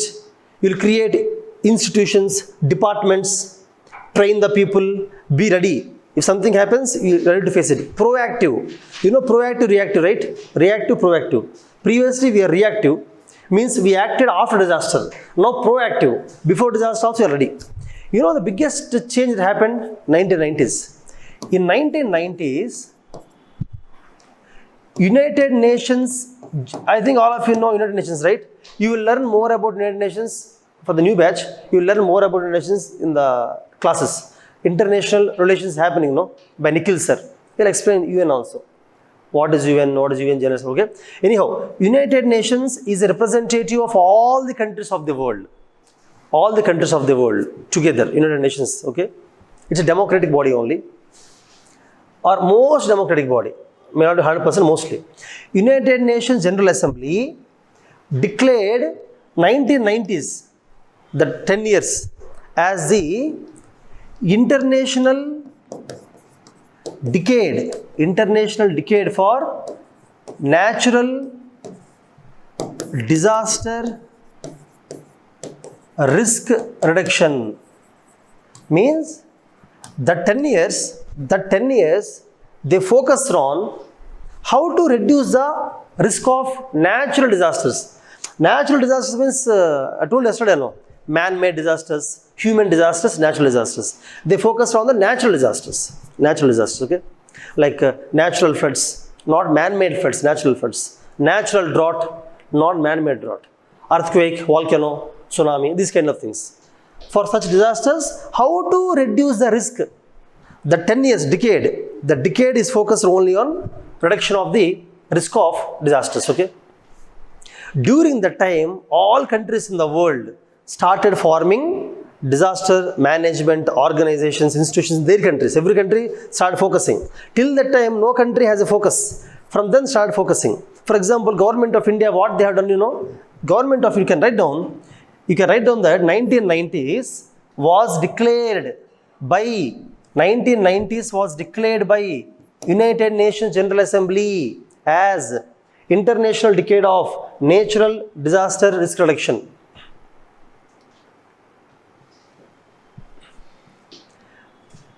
At the time, India created disaster management cell under, can you guess which ministry?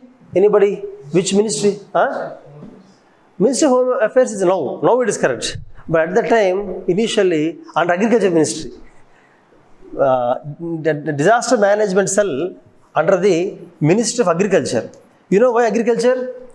At the time, according to the Government of India, disaster means floods affected farmers, drought affected farmers, cyclone affected the, means most of, at the time India 80% of agriculture only, no? Or 70% agriculture only, no? Now only 55% of people are based on agriculture. At that time, almost 70% are based on agriculture only. So mostly agriculture ministry only used to take care of all these things. Okay, what you said is correct now. Now it is changed. What is your name? Prasad. Home Ministry is now. At the time initially, okay. Later on, like how Prasad said, later on, in 2002, Disaster Management Division is created under the Ministry of Home Affairs. It's created. Do you know why it's created? I'll tell you what happened. Friends, we always learn from experience. Previously, they created disaster management cell under Agriculture Minister. You know what happened in that year? In the 1990s, you know what happened in India? See, I'll tell you. In 1990s, India experienced major disasters. You know what? Tell me, 1993, what we experienced? 93, I told you, no. Latur earthquake. You know, almost 52 villages of Maharashtra. Actually, Latur is a district. Latur district, nearby Osmanabad district, I think. Osmanabad, some district is there. Latur, Osmanabad, the two districts. Earthquake occurred such a way, 52 villages are collapsed, completely gone. Many people, almost 10,000 people, I mean official numbers. In reality, more might have died. 10,000 people died. Overnight, night event occurred, Latur earthquake. It's a major event worst event for India, Government of India. It's a very bad experience for India. In Maharashtra. And this earthquake, India never India never expected earthquake in Maharashtra. You know why? I told you no. We used to think that if this is earth, this is one plate. This is one plate. Earth is made up of plates, right?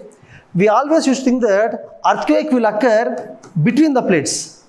But Maharashtra, see, plates, don't get confused. We'll discuss about it in geography class. Swedan sir will discuss about. Swedan sir will tell about the interplate tectonic activity. At the time you learn, but just for this class, between the plates only we thought earthquake will occur. But Latur is center of the plate. I mean, in the plate. So you are expected. This is called intraplate earthquake. Intraplate earthquake. What is the meaning of intraplate? Inside the plate, not on the border. Earthquake occurred. Unexpected. Many people died. India is not prepared for it. Not prepared. Not where we are completely caught unaware, unexpected, unprepared. Okay. So and then in the same decade, 1998, what happened? I told you in the beginning of the class. What happened? Malpa landslide, Uttarakhand. Same decade, Malpa. Friends, always you have to remember some important, not important, some worst disasters. Worst disasters, remember, I told you no. You have to mention them in the exam. 1998, Malpa. Malpa is a village in Uttarakhand. Uttarakhand is Himalayan state. I told you no. Landslides in India mostly occur in Himalayas or Western Ghats because slope is more and slope is unstable. And development is happening. At that time it's not Uttarakhand, Uttar Pradesh only. Uttarakhand divided later. At that time Uttar Pradesh only completely. So on Himalayas they are building houses, everything no. So slope becomes stable, landslide occurred. Malpa landslide, worst landslide. Almost everybody died. Entire village is gone. Worst landslide.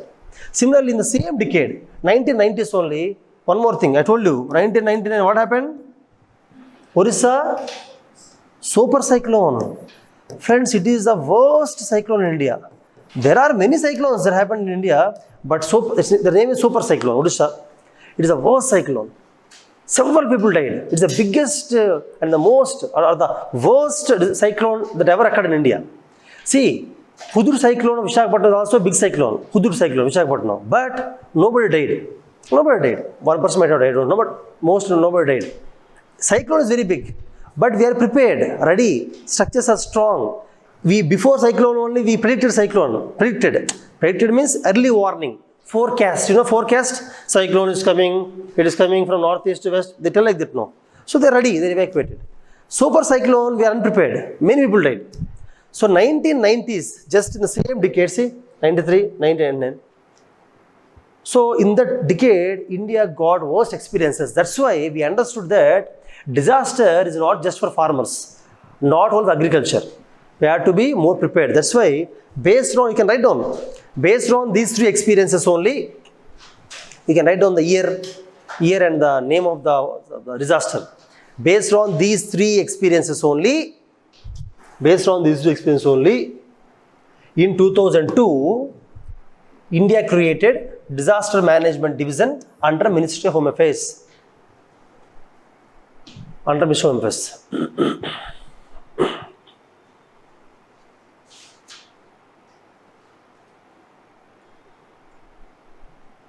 Smart people are those who learn from others' experiences. So normal people are those who learn from their own experiences. In UPSC also, when you interact with your friends or somebody, neighbors or seniors, peers, they will tell you the mistakes they have done. See, I did not revise properly, that's why I failed. So one person will say. Other person will say, I did not make a proper notes, so I don't know what to revise, that's why I failed. Other person will say, I never practiced. In the classes they used to give mains answers. I never wrote the answers, that's why I failed. They'll tell like that. From that they will learn. But you should learn from their experiences. Or you want to experience the same and then learn.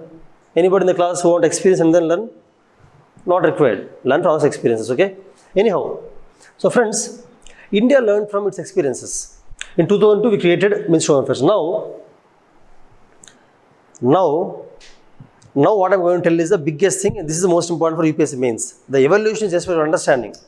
You can write 3 or 4 points in the exam, but no need to focus much on that. Now you have to focus. In 2005, friend, before that I want to tell one more thing. Orissa is the first state in India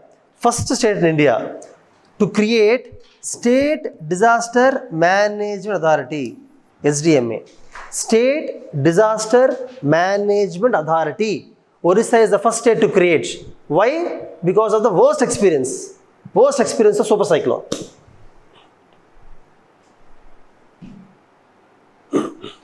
Because of the worst experience of super cyclone, it became the first state that created SDMA.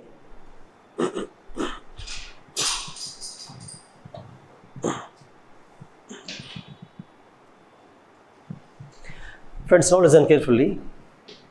In 2005, India made an act.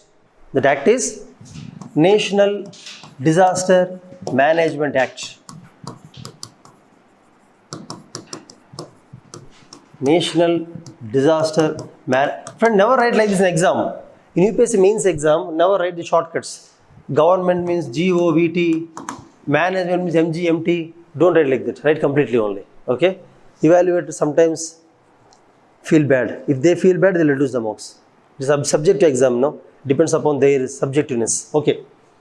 So NDMA Act, NDMA 2005. It's a major act that completely changed the structure of disaster management in India.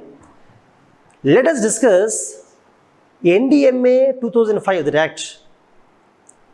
What kind of institutional framework it created? I'll draw a diagram to explain you. I'll draw a institutional framework. Means this act created a structure. See, first thing you can say is, if you want to write about the act, first one you can write is, this act focused on all steps of cycle. All steps of disaster management cycle. You can write down. This act focused on all steps. You know cycle? Respond, relief, rescue, resettlement, rehabilitation, reconstruction, development, preparedness, mitigation, all steps. So this act focused, emphasized on all steps of disaster management.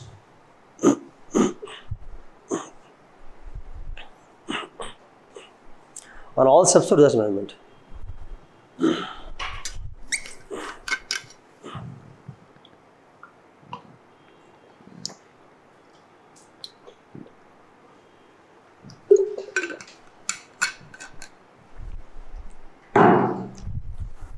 Number 2, friends, it focused on all types of disasters. It focused on all types of disasters, natural, man-made, everything. All types of disaster. The hydrological disaster, atmospheric disaster, geological disaster, chemical, everything.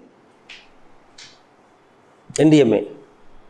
And it gave guidelines for all disasters. It gave guidelines for all types of disasters. How to manage all the disasters, all types. How to manage. It gave guidelines.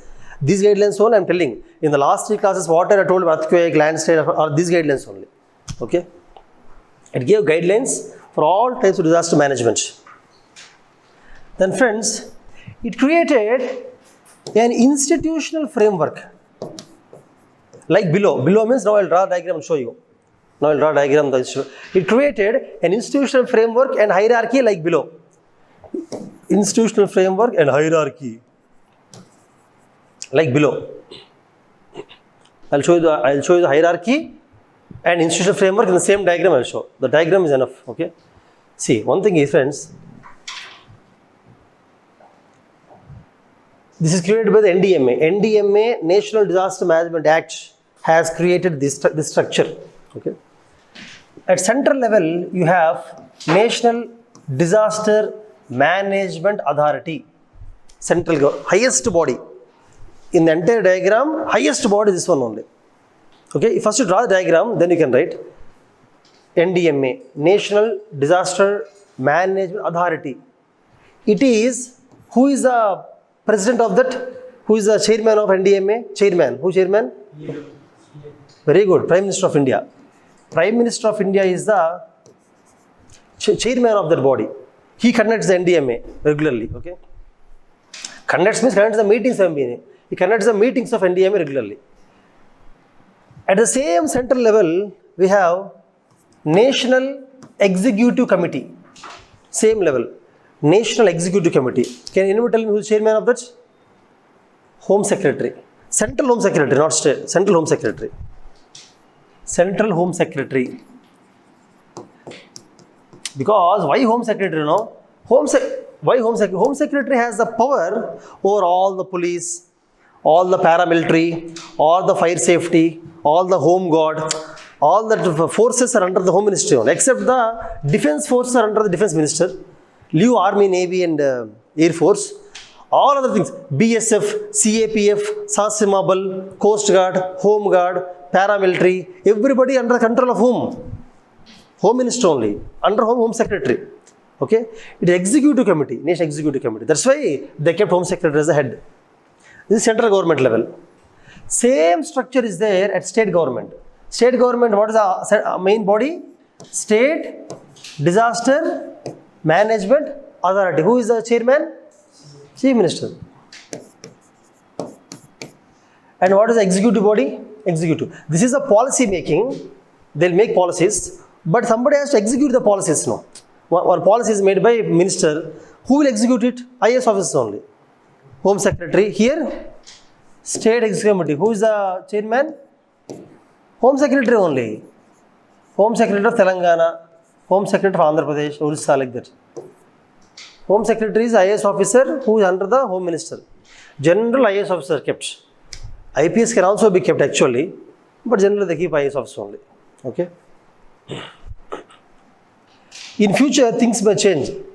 You know, Home Secretary, IPS may become in future, IPS, because IPS officers may have better knowledge of managing the police. Generally, Home Secretary, what he does, he manages police only. And all the police in the state, police office state are in the control of Home Minister or Home Secretary. So, but Home Secretary is IAS officer, strangely, but anybody can become, but IPS may be better. Recommendation of some people is that, some committees, IPS is better, but generally they make IAS. Okay. Now, same thing for district level. District Disaster Management Authority. Who is the head chairman? Collector only. DM. District Magistrate or Collector. DM. Collector. So, District Disaster Authority. Okay. Now here there is no executive committee. Because collector itself is executive, he is only authority. Both collector is executive also. Now below that we have local level. Friends, you have local level also. Friends, local level means local level disaster management is taken care by whom? Here there are two things. One is it a panchayat or municipality? See, if it is a city, municipality. If it is a village, panchayat. In the district, there are villages and cities, both are there now. So, in panchayat, generally, panchayat executive officer, panchayat sarpanch of the panchayat, gram sabha members, they all will take care of it. Sarpanch, gram sabha members, panchayat executives, they take care of it. For municipality, recently what happened, for municipality, police commissioner for a city, not a municipality exactly, for a city. I mean to say city. For a city, police commissioner plus municipal commissioner, generally municipal commissioner, IAS officer or group 1 officer, RDO, deputy collector generally. Police commissioner, municipal commissioner plus mayor. You know mayor? Mayor is elected or the government nominates somebody. Okay. Whereas municipal commissioner, police commissioner are bureaucrats. These three together take care of the city disaster management. For any city, disaster management is taken care by police commissioner, municipal commissioner under the guidance of mayor. Mayor is more powerful, democratically elected mayor, okay? More powerful. So, this is the structure. And do you know who actually recommended this structure? Who recommended? This is recommended long back, almost 40 years back recommended. By whom, Second ARC, Administrative Reforms Commission. You will study about this in the governance. When the governance class is taken by Natarajan Sir, general takes governance for you. He will explain Administrative Reforms Commission. Actually, this ARC, it's a very big report. It has 15 reports, 15 chapters. They recommended many things. Good governance, city, how should run a city, panchayat. Many recommendations are there, administration, many. but most of them are not taken by the government, not followed. In India, the problem is government creates a committee, they recommend a lot of reforms, but difficult for the government to accept all reforms. Anyhow, in second IRC, which was formed almost 40 years ago, one of the recommendations is that in every city, disaster management shall be taken care by these three people. And this recommendation is accepted. Now we are following this, okay? Actually, you know, when you study polity, in polity, Constitution of India, you study about 73rd and 74th Constitutional Amendment Acts. Constitution is amended. Previously, in the Constitution of India, we have central government, state government. That's all. All two governments are there. But this amendment is done to Constitution. Amendment is done. By amending, third government is formed, third tier. Central government, state government, then local government. Panchayat elections was introduced into India constitutionally. Before that, there is no Panchayat government in India. Constitution is not there. Now, this within the Panchayat municipality, they added the powers of disaster management also. Disaster management powers are given to Panchayat municipality also, they gave the powers. Who gave the powers? Who gave? National Disaster Management Act 2005. It gave the powers of disaster management to both the Panchayat and the municipality. Okay? Now, this is the main structure of the hierarchy and structure. Now, along with this friend, Ministry of Home Affairs, Home Minister, Home Ministry, Ministry of Home Affairs, Central Home Ministry. Under Central Home Ministry, there are a lot of structure, lot of institutions. Under the Home Minister, again, there are many institutions. One institution is National Institution of Disaster Management. National Institution of Disaster Management. What will they do? What do they do? They give training. Institution. What does institution do? They give training. Training is also called as capacity building. They give training. That is called capacity building. To whom? To various forces. To police, CAPF, CRPF, SSB, BSF, different people. They give training regularly. Training in what? What training? In disaster management. For example, 2013 Uttarakhand floods when occurred. Who saved lives? Many lives. Paramilitary force only. Local Uttarakhand police could not do anything. Uttarakhand police are not well trained. They also did very good job, but paramilitary force, they came from center. They constructed the bridge because floods, landslide floods. You cannot see people. Some people are under the water. Some people are under the water, under the building. Some are dig inside the sand. They'll keep like this. Only this much you can see. So very difficult to rescue them. So paramilitary force came. They constructed temporary ropes, temporary bridges, and they went and saved many lives. Some forces risked their lives also. Paramilitary force, they sacrificed their lives also to save some people. So it requires training. The training is given in where?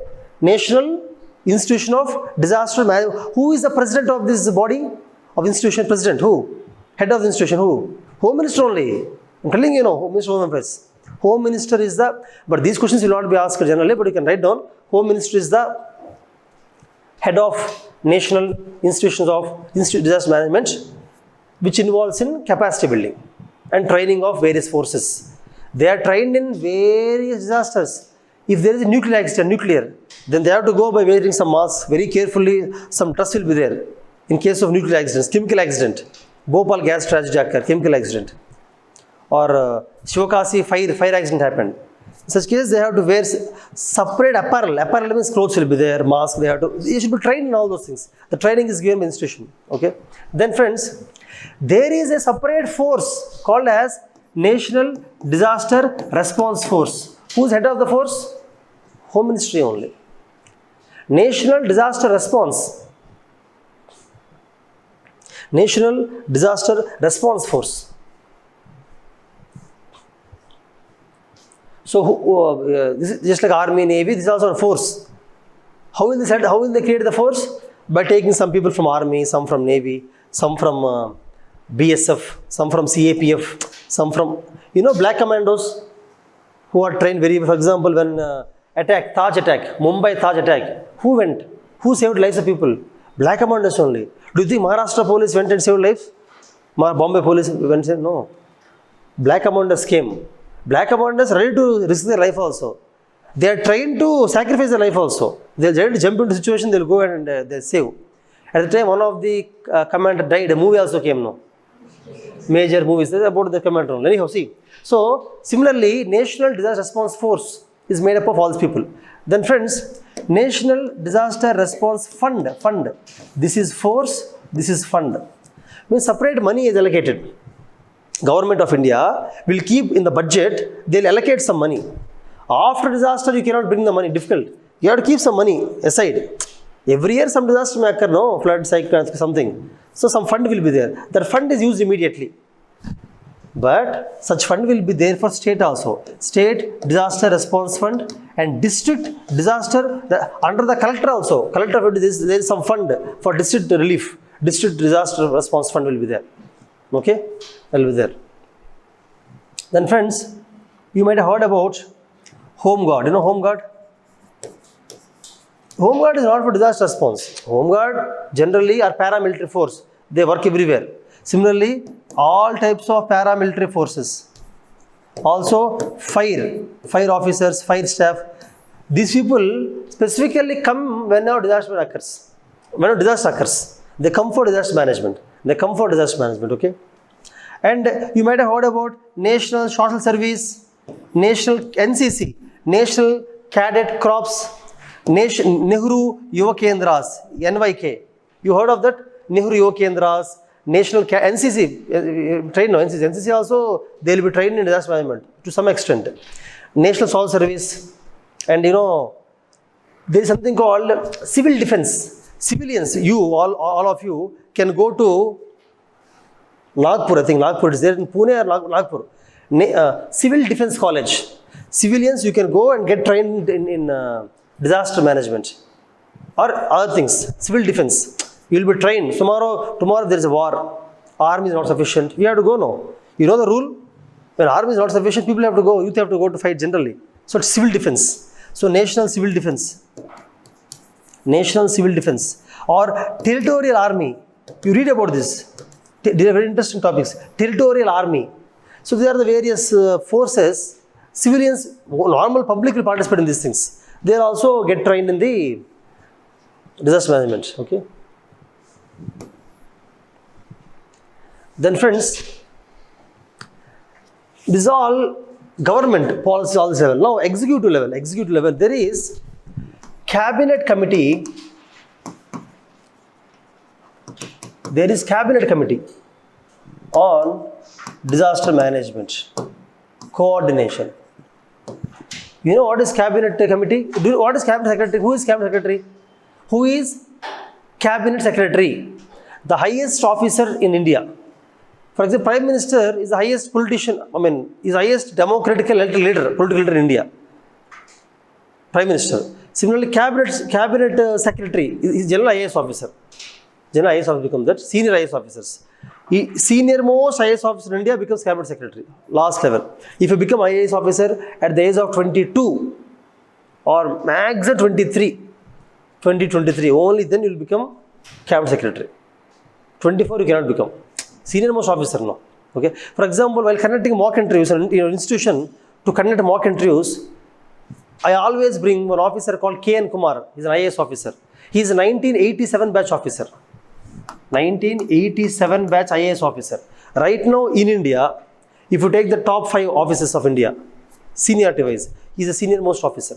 K.N. Kumar. He only comes to conduct mock interviews. You might have seen the YouTube videos also now. K.N. Kumar, ex-chief secretary. So, such officers only become cabinet secretaries. Okay, now see. Cabinet committee means all central secretaries, central defense secretary, home secretary, agriculture secretary, all secretaries form a committee. All IAS officers, top officers. Okay. Under them, what happens, when any disaster occurs, see, a disaster cannot be handled only by agriculture secretary. Sometimes coordination, agriculture secretary, home secretary, defense secretary should combine sometimes. Defense secretary will bring the navy or army. Home secretary will bring the paramilitary force. Agriculture secretary will bring the agricultural expertise, agriculture officers to learn. For example, friends, when there is a flood, for example, when there is a flood, you should have Indian Meteorological Department, Central Water Commission, Flood Control Department, Water Resources Division. There are various departments now. It's not a single department now. When flood occurs, Central Water Commission will be there. Flood Control, one department is there called Flood Control Department. And Indian Meteorological Department will be there. And Water Resources Division is there. There are many departments, many committees. They all should work together during disaster. So this kind of coordination can be done only by cabinet secretary, cabinet committee, highest body. That's why it is formed. So what they will do?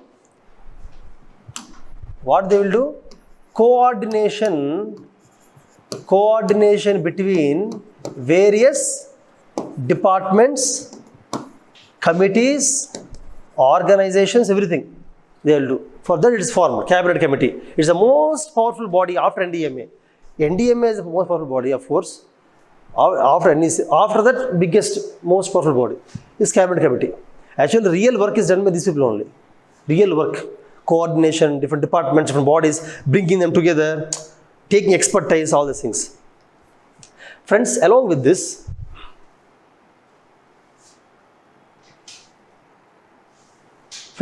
these things, you also have civilians. Society should also work. We cannot depend on government alone. Society should also work. So, society. How society should contribute, Society? See, academicians should do research. Scientists should also work. Corporates, companies should also fund for research. They should also fund. And NGOs, NGOs, right? NGOs, non-government organizations, they work in every field. Education, health. Like that, NGOs work in disaster management also. Disaster management, okay? See, they are the independent people. Youth should come forward. Also, organizations like, academic institutions, research and science institutions, corporate institutions. Means people also should be involved in disaster management. We cannot depend only on the government. Okay. Anyhow, this is the overall structure of the disaster management in India. See, same thing. For example, National Disaster Management Act. Discuss about that. Means you will say every step of disaster management.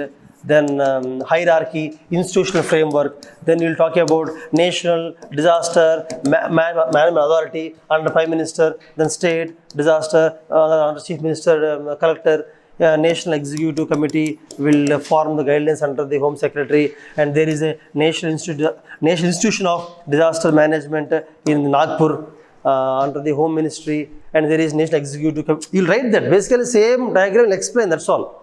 You will write all the points. That's all. That is about the National Disaster Management Act. That is Act. Okay. NDMA guidelines means what I am discussing about earthquake. I discussed now. I discussed landslide. Then I discussed something else like that. Okay. Also, friends, see, internationally, this is India or center, state, district, whatever, or city, whatever I discussed. Internationally, globally. United Nations General Assembly is the highest body in the world. General Assembly. It's like how Parliament is highest in India. Parliament makes all policy decisions. It prepares all the acts, makes all legislations. Globally, United Nations General Assembly, UNGA. Okay. They created United Nations Disaster Risk Reduction. United Nations Department or Committee, I think, Committee. United Nations Department for Disaster Risk Reduction. It's a department under the UNGA. Under UNGA it is there. United Nations Department for Disaster Risk Reduction. I'm not very sure department or committee, one of that, but basically they work on disaster risk reduction only. Understand? So that this committee, this department, this office, or you can say office, United Nations office, better, United Nations office for disaster reduction. This office, do you know what they do? They regularly conduct meetings with all governments, all countries. So they consult through meetings and negotiate by conducting discussions with all countries. They talk to all Indian government, Pakistan government, China, every government, USA, European countries. They talk to all governments and together they make a policy. For example, in parliament what we do generally, we talk to all the members of parliament from all states to make a law. UNGA has members from all countries, almost all countries. So they talk to all governments, all countries to make any law, international law. Okay? Using that negotiation, in 2005, they made HIGO framework for disaster risk reduction. HIGO, it's a international, some kind of not law, you cannot call it framework. Law means you have to follow it. Framework means you have option. You can follow or may not follow. Just advisory, they advise. So HIGO framework, 2005 to 15. But this is, you don't write much about this, just remember the name. You have to study more about presently what is structure. Presently, Sendai. Friends, actually, Sendai is a place in Japan. Basically, that meeting, generally this international organization, what they do, you know, wherever meeting occurs, they'll put that name. If the meeting occurs in Delhi, they'll say Delhi framework. If meeting occurs in Sendai, Sendai framework, Japan. So, in 2012, 13, 14, during the 3-4 years, they met in Sendai and they created a framework called Sendai Framework of Disaster Risk Reduction. Risk reduction means you reduce the risk of disaster. I think I explained now what is risk, what vulnerability in the first class. That's a very important topic. You should listen to first class. Recording is there, you access that. First class is important. I discussed about what is the meaning of risk of disaster, what is vulnerability or susceptibility of the disaster. You should understand those terms. I explained with examples also. I gave examples also. Okay. So Sendai framework is for 2015 to 2030. These 15 years, it's a 15 years rule. All countries should follow, try to follow. Sendai framework. Sendai framework has given a lot of ideas, opinions, suggestions of how you have to reduce the risk of disaster. Okay. How to make disaster resilient communities. How to make disaster resilient communities. Resilient means you should be able to withstand disaster, able to respond to disaster, resilience. Okay. They discussed about all those things. Even in India, previously planning commission was there in India. Previously India has planning commission from 1951 to till Modi, till NDA came to power. NDA came to power which year? NDA. Till that time, planning commission was there in India. Planning commission means they used to make 5-year planning. 5-year. Planning commission also gave guidelines for how to manage disaster. But now we know to follow. Now we have new guidelines. Now, in 2014, planning commission is replaced. It stopped. Replaced by whom? Very good. Niti Aayog.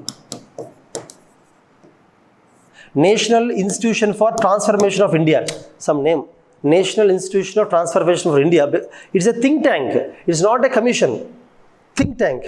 They will only give ideas. They will only give suggestions. They will only give framework. They will not. The suggestions may not be accepted by government. They give ideas. Think tank. Very powerful think tank. Niti Aayog. It has members from all departments. So they also told how to manage how to manage floods, how to manage drought, how to be prepared for earthquake, cyclone, tsunami. They have their own vision. Okay. So different bodies discussed about disaster management. Internationally, United Nations Office for Disaster Risk Reduction. Internationally, it is working for many years, but presently we are following Sendai framework. Sendai is a place in Japan. Sendai framework tells about how to manage earthquake, flood, cyclone, everything. But those things you don't by heart. You will by heart only Indian NDMA guidelines. So you should remember NDMA guidelines. Almost both are same. NDMA guidelines also learn from international framework only. We learn from Inter framework only, no? Okay. Friend, so today I explained the structure, the international structure or the national, state level, institutional framework, departments, what do they do? I explained broadly. This is enough. You have to use them in the mains answer writing. You have to use these things. NAC, NIDC, NDMA, HIGO framework, Sunday framework, Niti Ayog, something you have to use these things, okay? So what's time? 12:45. Okay, now I will continue yesterday's class. Yesterday, I discussed the disaster management of landslide, earthquake, drought. Today, we will start with flood. Flood is a major disaster in India. If you take India,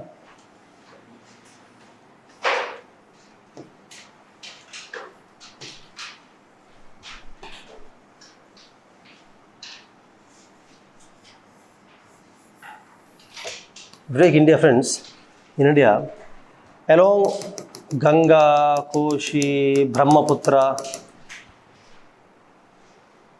river floods because of river, okay? Krishna, Godavari, the river floods. Whereas you have coastal floods. Coastal floods means because of cyclone, tsunami, storm surge.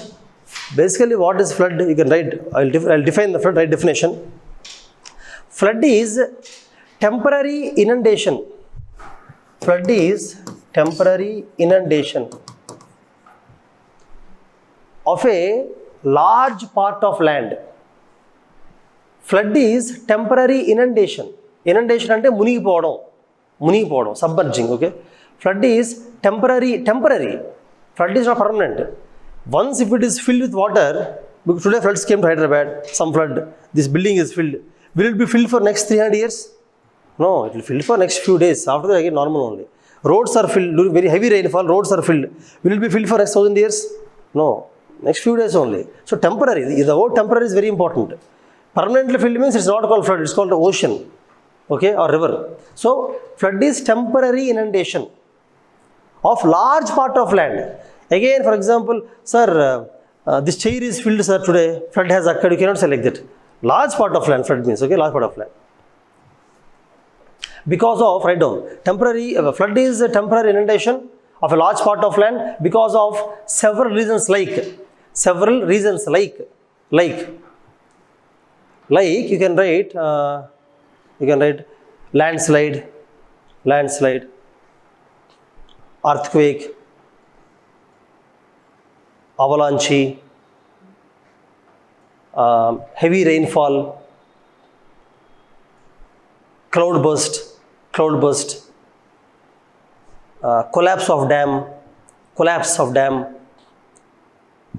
many things you can write, cyclone, tsunami, storm surge, change of river course,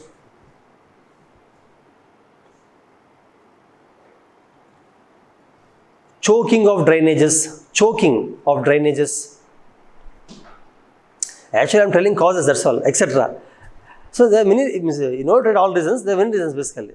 Flood is the inundation of land, used land, temporarily, okay. Now, friends, see, for example, here floods because of river water. When heavy rainfall occur, river water comes out, floods occur, along Brahmaputra, Ganga, floods occur, no. Like that, coastal floods, cyclone. When cyclone comes also, heavy rainfall, cyclone. Along this coastal floods, here, coastal floods. Heavy, during tsunami, when tsunami comes also, floods occur. But the rare, tsunami is rare. Cyclone is frequent, And urban floods in Mumbai, Hyderabad, Chennai, Delhi, urban floods. Urban floods means, in cities, when heavy rainfall occurs, cities, no, water will not go anywhere. In villages, some trees will be there, soil is there. City, what is there? Only concrete is there. Where can water go? Urban floods. Urban floods in Calcutta, urban floods you can write. Urban floods in some cities in India. Urban floods are different. Coastal floods are different. River floods are different. Basically, draw some India map and mentions, here draw India map. Always. It gives you more marks. This is mains, no. Disaster management is a mains topic. So you should draw India map. No matter what disaster India map. Even nuclear accidents also. Nuclear accidents is a question. Draw India map. Mention the nuclear reactors of India. If it is industrial accidents, draw India map. Mention some industries in Chennai, Hyderabad, Bangalore, or Kanpur, whatever, Delhi. You have to draw the map. Always map gives you very good marks in disaster management, okay? And any disaster management question, draw cycle. Any question, disaster management, draw the cycle. Disaster management cycle. Just draw it, that's all. And draw India map. Write to the examples. And then write the answer. I mean, in the answer, use these things, okay? Okay. Now, friends, coming to the floods. Tell me, what are the reasons for the floods? Why floods occur? What are the causes for floods? What are the causes or reasons for floods? Tell me, what are the causes for floods? I told you there are many causes. For example, see, along the hill, why floods occur, you know? Because of landslide. Or if the hill is filled with snow, like Himalayan, snow hills. Do you know avalanche? How many of you know avalanche? Avalanche means entire ice, snow comes down at the same time, falls down. That's why our soldiers who are working in Siachen Glacier, you know Siachen? India-Pakistan border, Siachen. Even Kargil war, our soldiers who are there on the border of India-Pakistan along the Himalayas, it's very difficult. Many soldiers died also in the past. You know why? They work on Himalayan mountains where full snow will be there. Suddenly avalanche comes. Avalanche comes from Himalaya because Himalayas, friends, Himalayas, you'll study in geography, Himalayas are not stable. They're growing. Himalayas are growing. 65 million years back, Himalayas are this much only, like small baby, 1 meter only. Slowly they're growing. Now they are almost, here, Mount Everest is nearly 9 kilometers, 8.8 kilometers, Mount Everest. Still growing. You do one thing, you come after 10 million years, it will be 15 kilometers. It's growing. That's why they are unstable. They are moving continuously. That's why snow falls down, avalanche. In the movie Bahubali 1 or 2, avalanche. Anushka or Tamanna in that scene. Tamanna. Do you know how they escaped? You should all try to escape like that. It's actually not possible. It's a movie. But basically, that movie clearly showed avalanche. Avalanche is a form of landslide, but of snow. So, avalanche causes floods. The snow, when it comes down, it melts into water, it causes floods. Landslide also, when the land along the mountain, when the land slides like this, all that debris falls in the river. So, river water comes out. Understand? That's how floods occur. So, along the hills, avalanche or landslide floods. And along the coast, for example, India, along the coast, why floods occur along the coast? Because of storm surge. Because of cyclone. Tsunami is a rare thing. But you should know when tsunami occurred in India. Friends, see, tsunami occurred in India in 2004 December. Dates are not important for UPSC. Maybe for low group 2 or group 3 they may ask when did tsunami occur, 26 December like that, mostly they will not ask. But 2004 is important, tsunami occurred. It was the worst tsunami of last 50 years, the biggest tsunami. India affected, but mostly Southeast Asian countries, Indonesia, Philippines, they are highly affected. Many famous people died who went for tourism. You know, tourism is famous in small islands. They want island, no. Next island is not there. All tourist island also inside the water only. Tsunami. What is tsunami? Su means harbor, nami means waves. Harbor waves. Normal waves only, but little bigger. Normal waves are say half meter. That is 20 meters, 15 meters. So floods occur. Okay. Anyhow, so floods occur because tsunami, cyclone. This is the coastal. I am telling you the reasons for floods. Reasons. Okay. Then you have heavy rainfall. Because of cloud burst. I told you about cloud burst now, yesterday's class also. What is cloud burst? I told you, right? Cloud burst, heavy rainfall. Then friends, you know, anthropogenic reasons. Anthropogenic means human beings. How we are causing floods? How tell me? Urban floods. Tell me why urban floods occur. Anybody? Why does urban floods occur, friends? In cities, urban means cities. In cities, why are floods occurring in Hyderabad, Chennai, Mumbai, every rainy season floods are occurring. Even for little rainfall, see if it's heavy rainfall, okay, acceptable. Even for little rainfall, all floods are occurring. Floods completely filled with water. Why? One is somebody said about concrete. We don't have soil left. We don't have any soil. We don't have any forest to absorb the water. When rainfall occurs, forest soil absorbs the water. No forest, no soil. Only what is there? Concrete, tar roads. They cannot absorb the water, no. Can concrete absorb the water? Can tar absorb the water? No. So water stays on top only. First reason. Second reason, somebody said about plastic. That's correct. What happens, see, cities have drainages. Water goes in drainage. But the drainage is blocked because of plastic. Drainage is blocked because of plastic only. Because cities, they use lots of plastic, no. We throw the plastic everywhere, dump the plastic. During this rainfall, all the plastic goes in drainages only. And they choke drainages. They go and stop the drainage, plastic. So, plastic chokes. This is the biggest reason for urban floods. Reason for urban floods. Urban floods is a separate topic. It is favorite topic of UPSC. UPSC many times asks questions in prelims and mains. Prelims also. Urban floods in geography, in disaster, they ask questions. Okay? Plastic chokes drainage. And also friends, improper drainage. Improper drainage means, for example, today there is a rainfall in Ashok Nagar, Hyderabad. The water will stay on the road only, you see. Why water staying on the road? Why it is not going away? Drainage pattern is not good. The slopes are not proper. You know why? For example, friends, see, this is city, friends. This is city. See, this is city. When rainfall occurs, all the water comes here, right? So in these places, if you build roads or buildings, where will the water go? It will stay there only. So improper drainage structure. And also, biggest reason is encroachment of wetlands. You know the meaning of encroachment of wetlands? This point is very important in environment also. Environment. You study about wetland environment, but it's very important. But remember, this is one of the reasons for the floods, urban floods. Anybody in the class, what are wetlands? The old batch students, what are wetlands? What are wetlands? Wetlands are the places where the land is saturated with water always.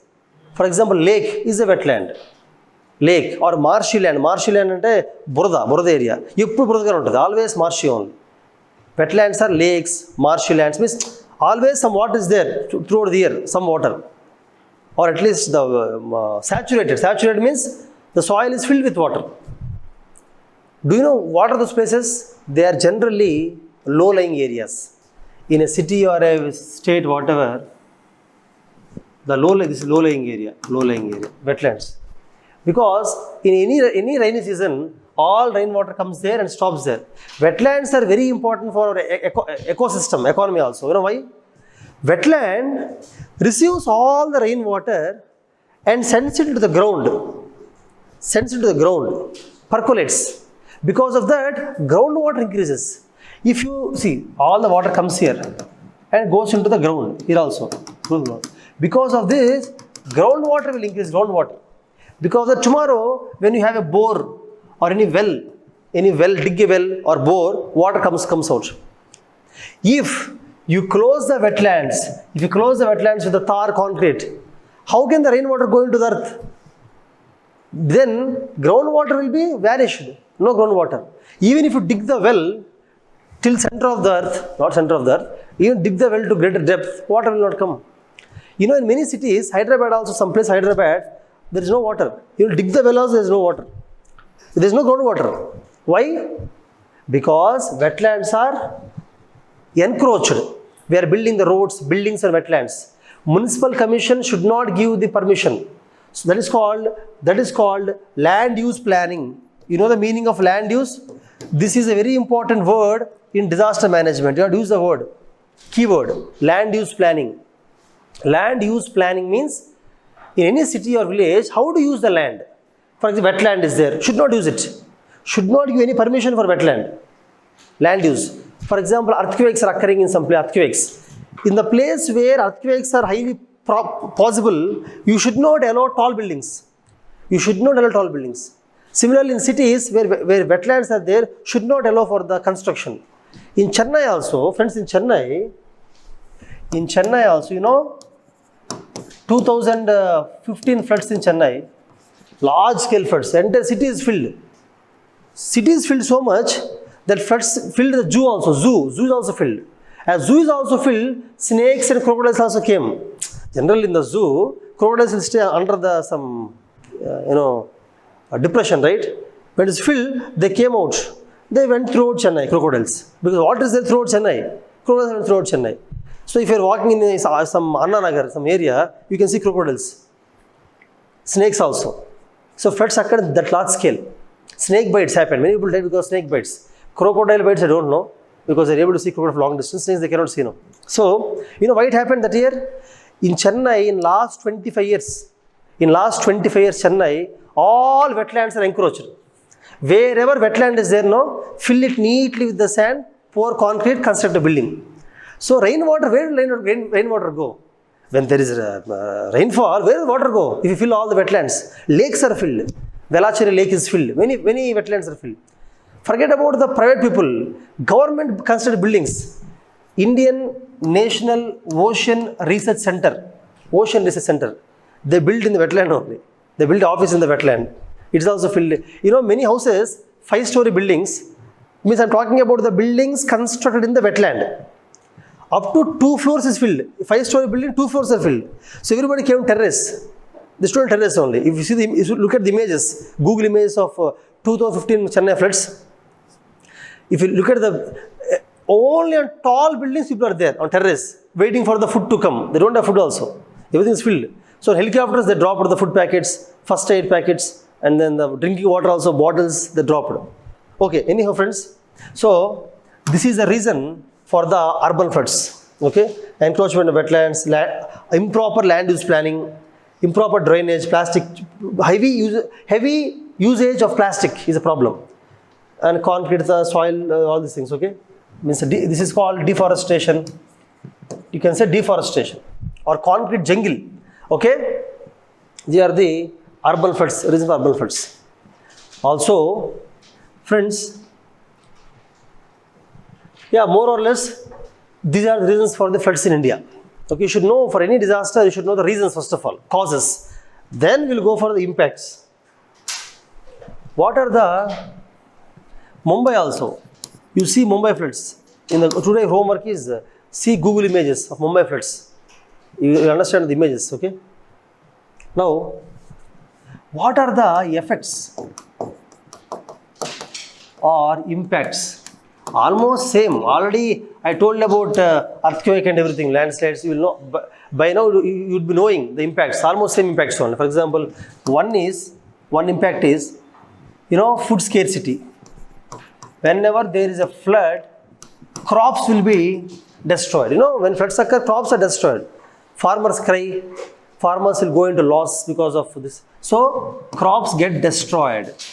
Once the crop get destroyed, what happens? There will be food shortage. There is food shortage, food crisis. It leads to inflation. Inflation means the cost, because there is very less food, the cost of the food will be more. Inflation. Okay. Flood is a major problem of Indian economy. Because of floods, Indian economy will be damaged. Because I told you, 55% of Indians depend on what? Agriculture. So when floods occur, their life is impacted now. Okay. Inflation. Then because of flood, diseases spread. Friends, when there is water everywhere, diseases spread easily. Waterborne diseases. Because this water goes into groundwater, bore water, everywhere now. Diseases occur. Okay. Most of them are contagious diseases, most of them. Okay. Diseases spread mostly. Then infrastructure damage. Infrastructure means everything. Electric cables. Okay. Electric cables means which are in the ground, close to the ground. Okay. Pipelines, drinking water pipelines, oil pipelines, gas pipelines. Any pipeline, drinking water, oil, gas pipelines will be damaged. Okay. Then drainage will mix with the other water structure. Drainage should be separate generally, but it will break, drainage mixes. That's why diseases will come, Drainage is impacted. Drainage is affected. Infrastructure means any construction, friend. Drainage, pipeline, electric cable, houses, even industrial accidents. Because of floods, you may have industrial accidents or chemical accidents. Chemicals in the industries will be spread around. Or when there is flood in the industry, it causes industrial accidents, chemical hazards, fire accidents. They are the byproducts of floods. Byproducts, you understand? And then employment is affected. All work stop, construction work stop. Employment is affected because of floods. Employment is affected. Education is affected. There is loss of life. Loss of life. You can see Brahmaputra frequently every year Assam floods. Assam floods are very frequent. Every year the newspaper in the September month you see Assam floods. Death of so many people. Because there people stay in the flood prone area. Flood prone area means this is a river, Brahmaputra river. This side, all this side and this side of the river. Whenever heavy rainfall is there, water comes out now. So we should not stay. We should not occupy. They are called river banks. River bank. On either side of the river bank. When every year when heavy rainfall is there, water comes out of the river, it submerges the flood banks. It's called flood bank. The name itself is flood bank. That means during flood it will fill. So people should not stay. But still people come there and stay every year.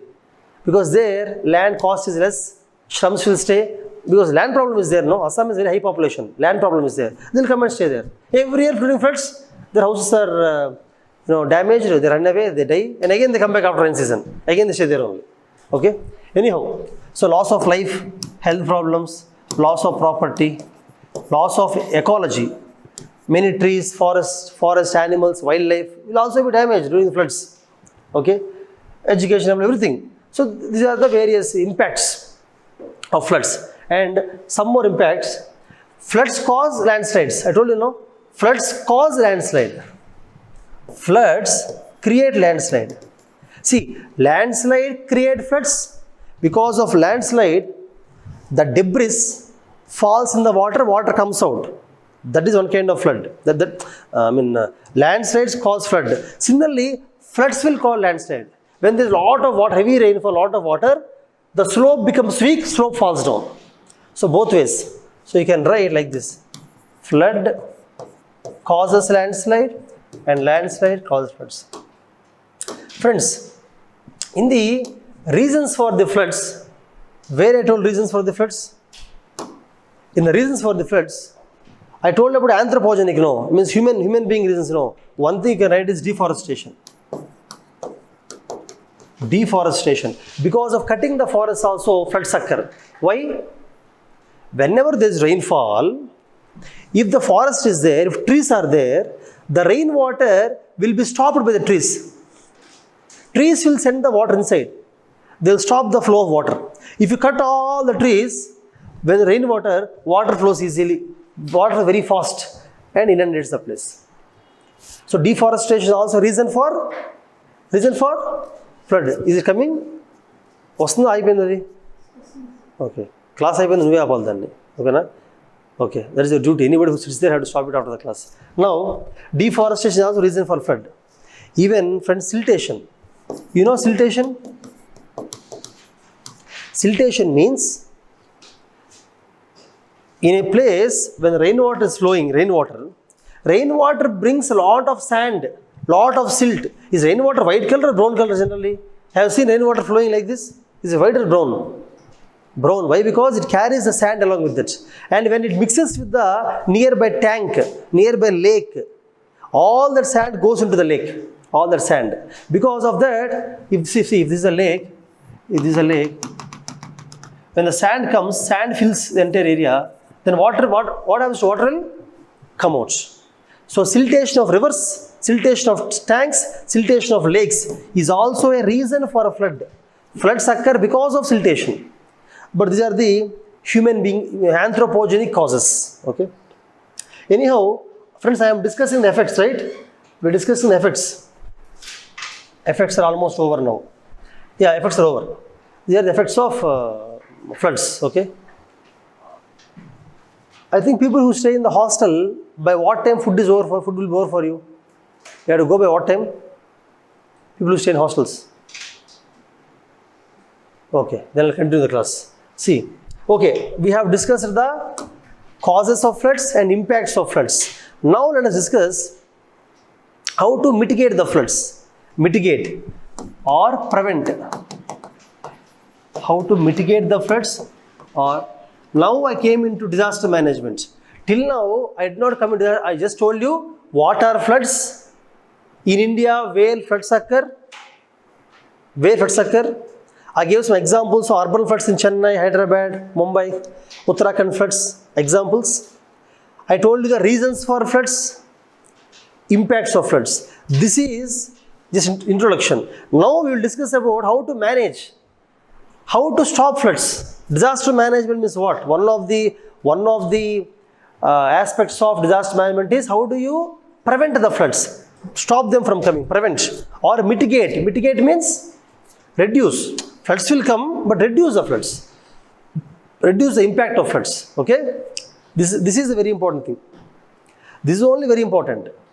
Rehabilitation, rescue is almost, I explained in the earthquake, same thing you can use, but this is very unique for floods. How? Friends, do afforestation. Don't do deforestation. Do afforestation. Plant more trees. Increase more grass cover. You increase the trees and increase the grass cover. How to increase grass cover? I told you already. How to increase grass cover? Stall feeding. Stall feeding is encouraged. Don't go for open grazing. Open grazing means allowing the cattle in the village to graze openly. Don't do that. If you allow it openly, all the grass will be eaten by the cattle. And if there is no grass, during rainfall, water flows. Water will not stay. How do you stop the floods? By making the water stay and percolate. Water has to go into the soil. For the grass should be there. So for cattle, if you want to keep food, keep them in the stable and send the grass to it. Stall grazing. Similarly, afforestation, plant more trees. See, you know what happens? Whatever road for the drought, same you can write. Some point, same.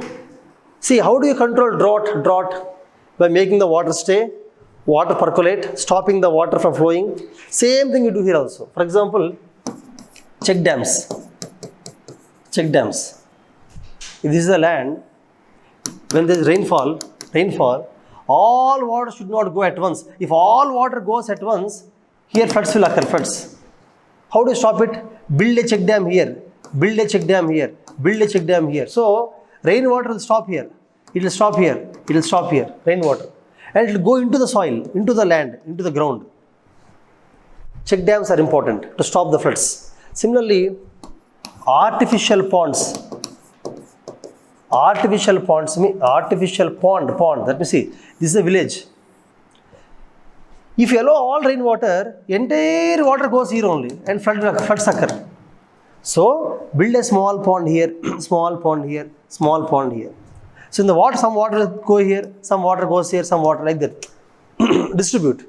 So, you have to construct artificial ponds. Same things I told for what? Drought.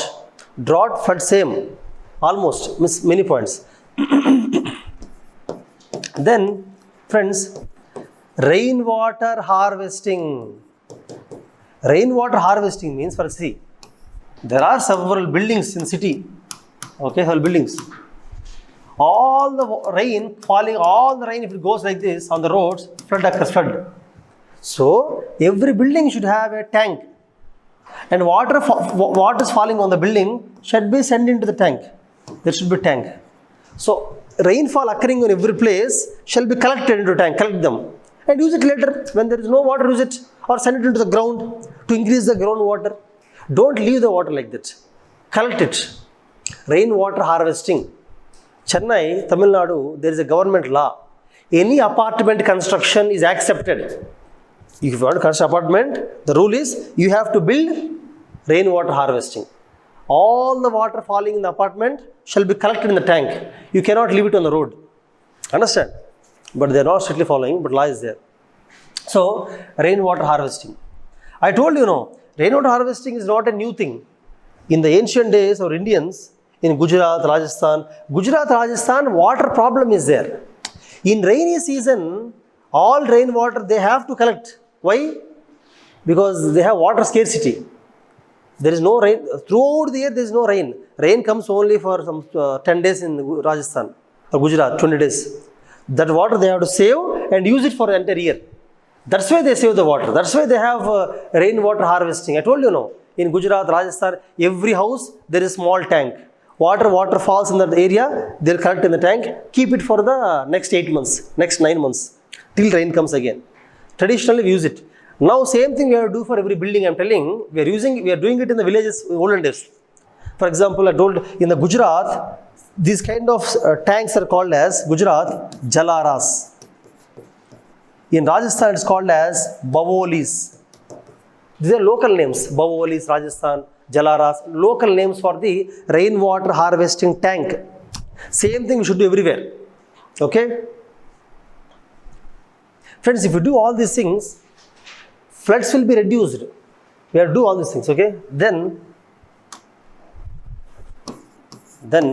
if there is a river, whenever there is rainfall, river water comes out, flows out, right? How do you stop it? You're not writing the notes? The water, when the river water comes out, it is causing floods. How do you stop it? By building a wall here, this side and this side. Simple wall, simple bricks or simple rocks or whatever. It's called as levees or bunds along the embankment. It's called embankment. It's called embankment.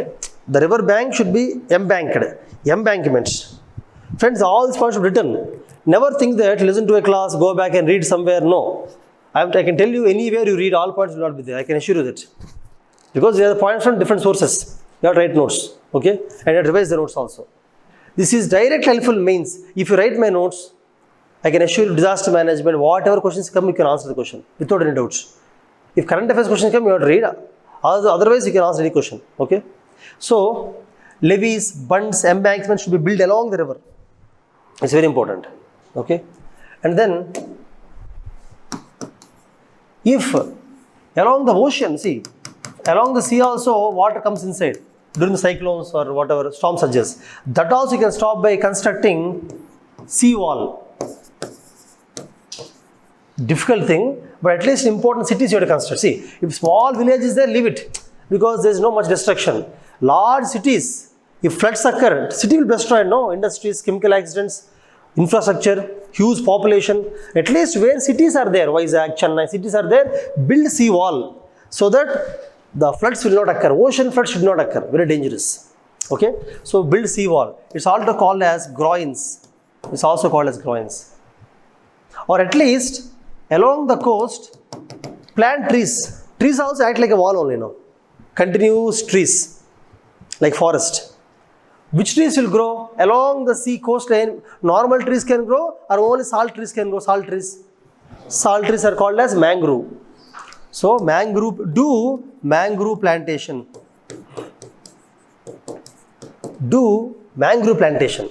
Lot of mangrove trees. That will also stop the storms. It will stop the storm. It will stop cyclones also. Not only flood, cyclone also will be stopped by this. Tsunami also not stopped, controlled. When tsunami comes, it controls to some extent. Impact will be reduced. You cannot stop it. Impact can be reduced. That is called mitigation. Friends, you should make a habit of writing running notes. Every point I cannot dictate. You have to write down. If you are unable to write, ask me, I will slow down. Okay? You have to write the running notes. Every point should be there. Okay? Then friends, along the course, similarly friends, tell me other ideas of how to control floods. Land use planning. That means, don't allow construction on wetlands. Okay? Also, if you want to reduce the impact of floods on farmers are highly affected. Go for crop insurance. Crop insurance is also very important. Crop insurance means when a crop is destroyed by floods or drought, cyclone, whatever, farmers should be given insurance. Health insurance, for example, if we get a health problem, government gives money, no, health insurance. Life insurance, if life problem, family gives money to the family, no. Government gives money to the family, no. Life insurance. There crop insurance. If crop is destroyed, because farmer is spending so much money in the seeds, fertilizers, pesticides, labor, everything, and finally the crop is destroyed, he will be in losses. So government has to give insurance. It's called crop insurance. Understand? So this will not reduce the floods, reduce the impact of floods on farmers. Impact of floods reduce on farmers. Okay. Any other methods, friends? Even controlling landslides will control floods. If you stop the landslides, floods will not occur. How do you stop the landslides? That is different, but at least you can write landslide controlling by fencing, pile, retaining wall, whatever. Many things I told in last class. And infrastructure. Infrastructure should not be damaged. For that, what will you do? What will you do? You have to construct the building on stilts. If this is a house, you cannot construct the apartments on stilts. Normal small houses you can construct on stilts. They are called stilts. Stilts. When there is a flood, the water will not come into the house. The water will flow under the house. Along the Brahmaputra, they do it. Along Brahmaputra river, every house is on some wooden. If you can go to Bapatla resort, in Bapatla resort is there. You go to Bapatla resort sometime. Oh, sorry. Which resort is there nearby? Bapatla is near to Vijayawada actually. Hyderabad is far away, but there you can see every small resort is built on stilts. So when the flood is there, water goes under the building, never enters the building. Okay. So this is one technique of controlling the impact of floods. Now, friends, preparedness measures. Preparedness. How to be prepared for floods? Preparedness measures for floods. How to prepare for floods? Same thing. For example, see, you should know common places that are inundated. Common places that are inundated by floods. Inundated. And avoid them. Avoid those places for construction. Land use planning. Don't allow construction in those places. Then stilts. So that if there is a flood, houses will not be impacted. Then early warning system. What is early warning system, friends? Early warning means if a flood is going to come, friends, most of the floods will not occur suddenly. See, there are sudden floods, and there are floods which will have warning period. Sudden floods means when dam burst, when dam collapses. When dam collapse, for example,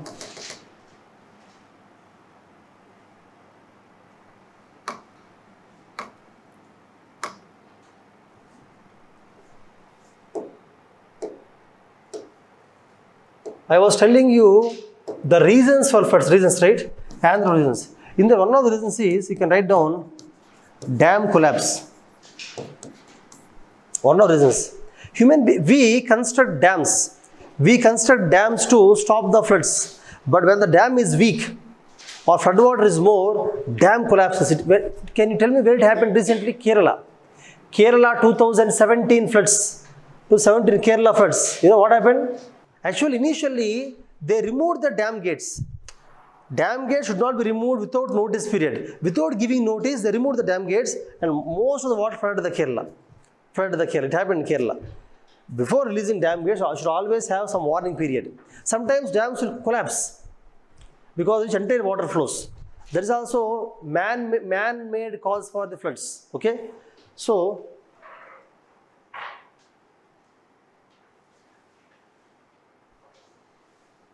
when there is dam collapse, sudden floods will occur. Sudden floods.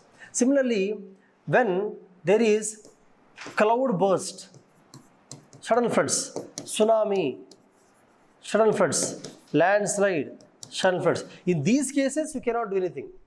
You cannot do anything. But most of the high rainfall or cyclone or river flow, these kind of things, you have some warning period. At least 3 days, 4 days before only you will know the floods are going to come.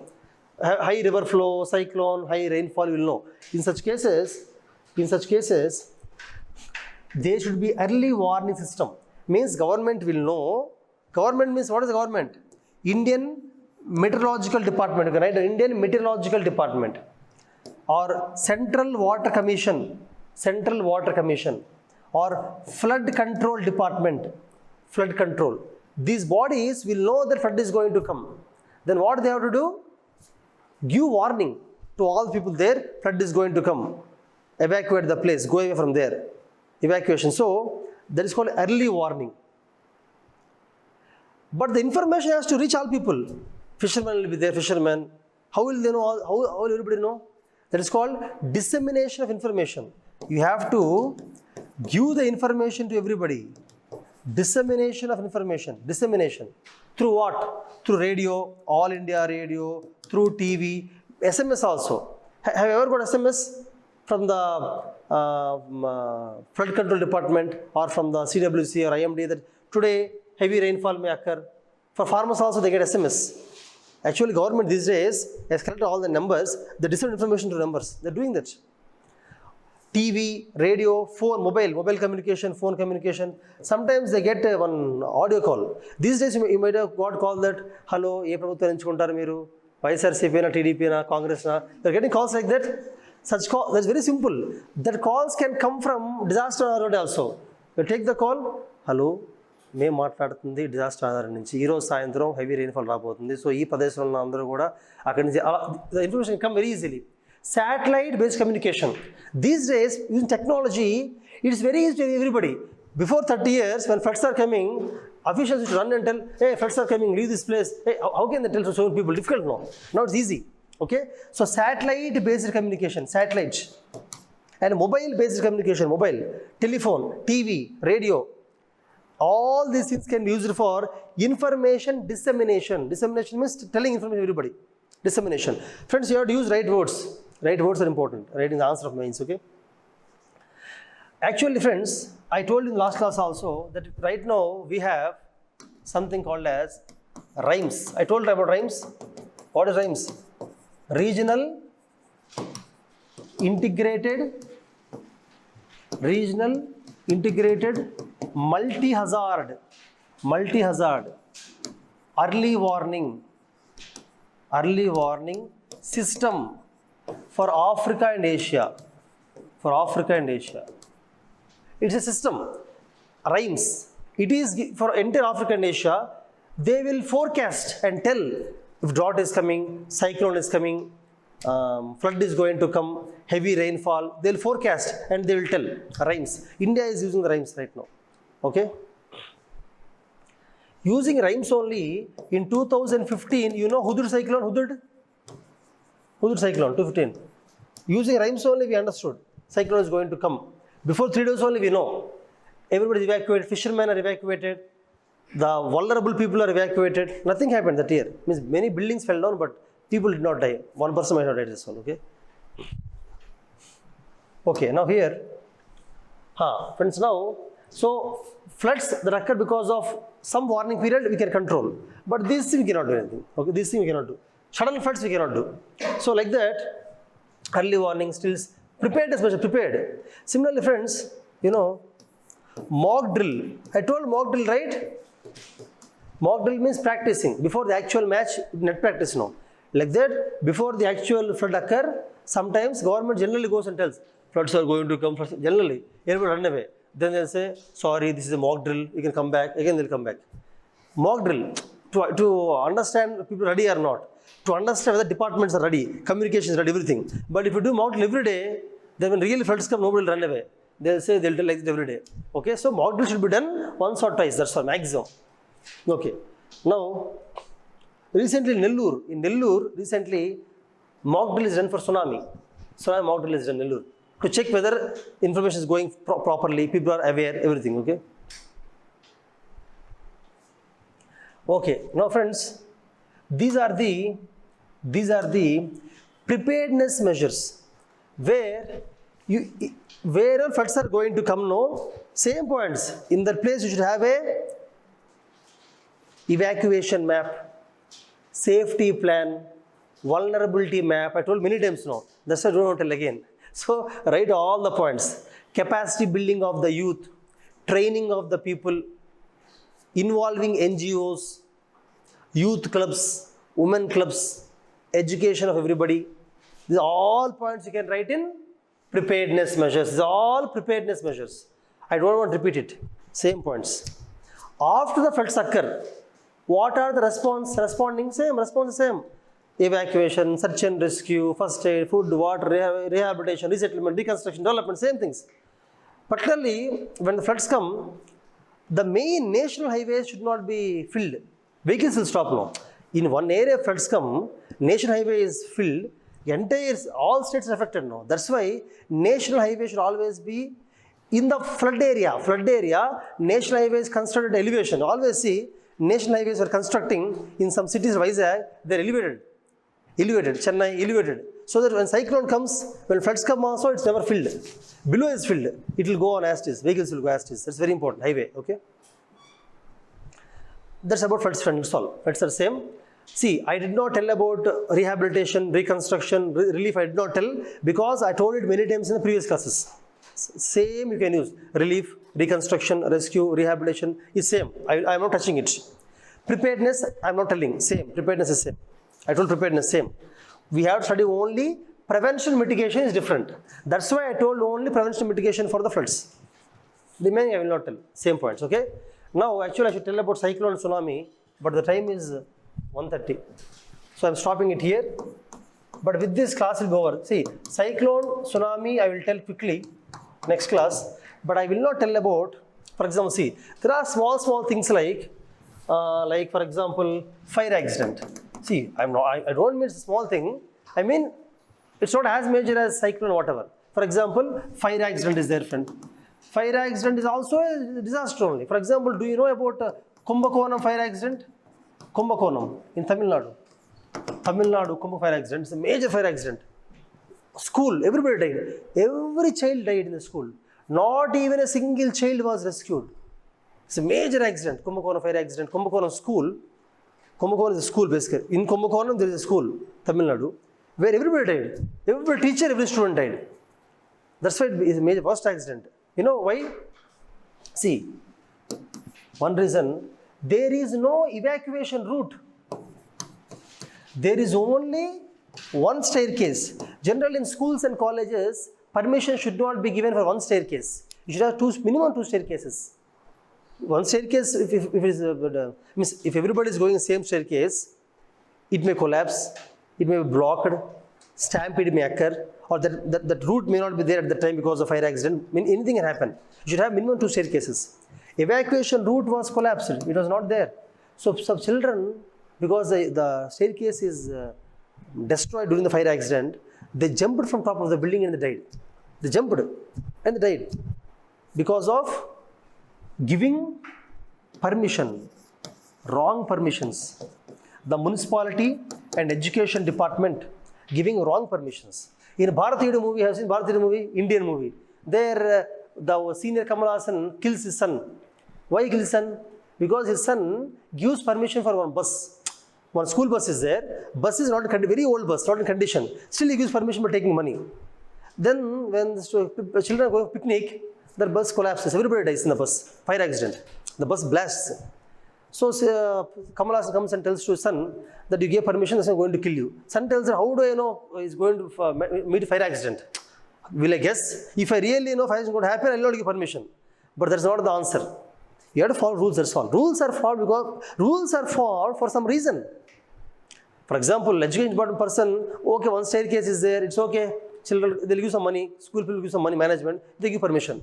Because of the permission given by one education department person and one municipal person, because of them, see how many children died. When they signed the permission, they may not know all those things, but see what happened. That's why officials should follow rules. Okay? Corruption leads to this kind of things. Anyhow, so wrong permissions by municipality, education department. No evacuation route. Number 2, no fire equipment. It's called as fire safety equipment. At least fire extinguisher also not there. In today also many schools in India will not extinguish also. Say old extinguisher they'll put. Just for getting permission they'll put some extinguisher. They do not know how it works also. It will not even work also. Understand? Friends, disaster, nobody wants disaster. But you should be prepared for it, no? Prepared. Okay? No fire safety, no fire equipment. Second reason. Third reason why it happened, why everybody died, every child died, why, the staff are not trained. The staff are not trained in firefighting. Basically, every school, every college in the mass places, you should be trained in firefighting. More than 100 people, any place, should be trained in firefighting. Somebody not trained in firefighting. And no capacity building. There is no capacity building. There is no capacity building. Okay? There is no training, basically, no training. And even students are not trained. Even students are not trained. I'm telling you various reasons why everybody died. Understand? So like that, not only cyclone, not only flood, not only tsunami and all, even fire accident also you should study. Okay? Now, vulnerability is a big topic, Why? Because see, vulnerability, it can be physical vulnerability, it can be social vulnerability, economic vulnerability, environmental vulnerability. Basically in UPSC, this is one common way to get more marks. Any topic, write economic angle, political angle, social, cultural, write something, you'll get more marks in UPSC. Okay? For example, cultural vulnerability is also there.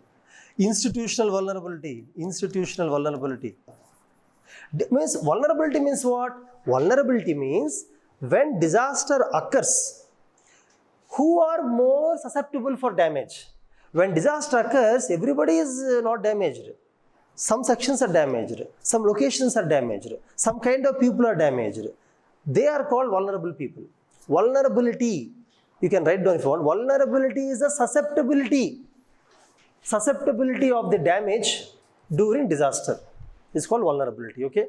For example, if you have to understand better, let us take an example. Okay. Let us take cyclone. Tell me, when cyclone occurs, physically, let us cyclone is occurring in Vijayawada only. Hudud cyclone. I told you, Hudud cyclone, 2015. I always tell about this because at that time I was in Vizag only. Okay. So, 250 cyclone. So, when cyclone occurs, let's say in Vizag, which physical means which place? Which place are highly affected? Coastal. Vizag is a large city. Entire Vizag is not affected. Those who are along the coast are more vulnerable. So, physical vulnerability is most for coastal settlements. Means houses or people who are living on the coast. Their physical vulnerability is more. Social vulnerability. Social means society. Which section of society are more damaged? Whose livelihood is more affected? Who will be more affected? Tell me. I told fishermen. Fishermen, they cannot fish. Their houses will fly away because they generally live in they never live in the pakka houses, They live in kacha houses. Most of fishermen. Okay. So, fishermen community. Social vulnerability, we can give example of fishermen community. For social vulnerability. For economic vulnerability, economic means, see, for example, take any sector of the economy. Which sector of the economy is highly damaged during a cyclone? Tourism, coastal tourism, tourist sector. Many tourists come to Vizag for coastal tourism only. They stay along the beach, Novotel, many other interesting resorts are there along the coast. Many food joints are there. Many galleries, museums are there. Along Vizag beach, many museums are there. The tourism revenue is high. Goa is even higher, but Vizag, tourism is high. So, in economy, for example, industries may not be affected or some agriculture may not be affected. Compared to tourism is highly affected. So, tourist sector, economic vulnerability means which sector is more vulnerable? You can say tourist sector. More vulnerable. Environmental vulnerability means the plants or animals, which part of the forest is more affected? Mangrove forest. For example, friends, this is Vijayawada. Let us say, I don't know exact map of Vizag. This is Vijayawada. This is a coast. This is a coast. There may be forest here, forest here, forest here, forest here. But the forest here is called mangrove forest. Those who go to Vizag, you can take a small boat and visit mangroves. There is a boating also. Through the mangrove, mangrove means along the coast, small patches of water will be there. In the patches, mangrove trees. Mangrove means trees which can live in the salt water are called mangrove trees. There are different kinds of trees will be there. Those trees you cannot find in the hinterland. You find only in the coastal area. Salt water trees. Salt water loving trees. Okay. So animals, different kind of animals you can see there. Animals are also different kind of animals. So mangrove flora and mangrove fauna means mangrove plants and mangrove animals are more affected because cyclone. So you can say mangrove flora and fauna are more affected. Then see institutional, cultural I'll tell you. Institutional means see, let us say cyclone occurred in Visakhapatnam, same cyclone occurred in some African country which is underdeveloped, poor country, okay. In Visakhapatnam, the institutions are strong. I mean the government bodies, departments, mechanisms are very strong. Before cyclone came, they are able to predict means forecast the cyclone. Before 3 days only they know cyclone is going to come. So they made everything ready, prepared. They evacuated the people. Nobody is there on the coast area. Nobody died except one person. Nobody died. I always tell except one person, right? Okay. Nobody died because of Hudud cyclone. Why you know? Why? Because they evacuated everybody. They know, they forecasted. That is called institutional capacity. When African country, cyclone comes, many people may die. Their institutions are weak.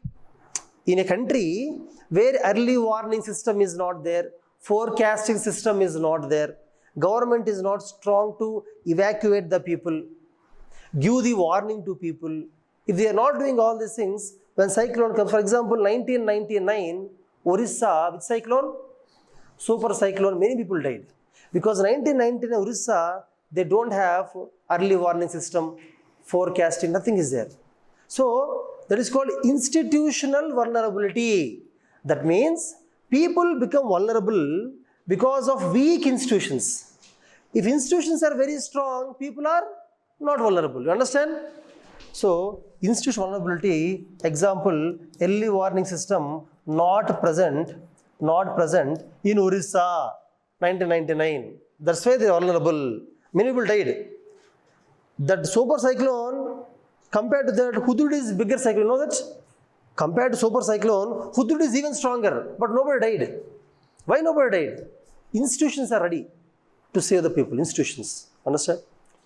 Cultural. See, cultural means basically, cultural means some people, they want to stay there only. Traditionally, they want to stay there. They don't want to come out of that. Even if lands occur, whatever occur, traditionally, they feel that place as their god, whatever. They stay there.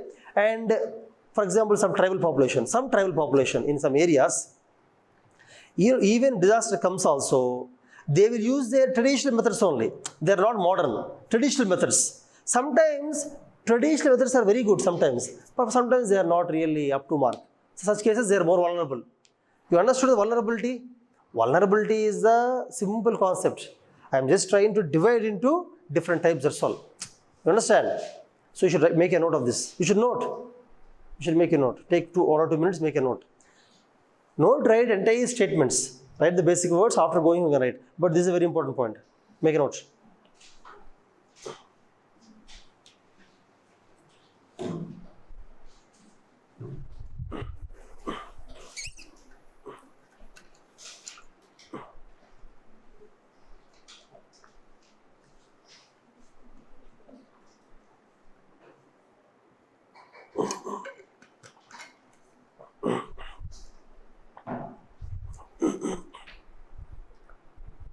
How many of you did not write this? Raise your hands. You shall write.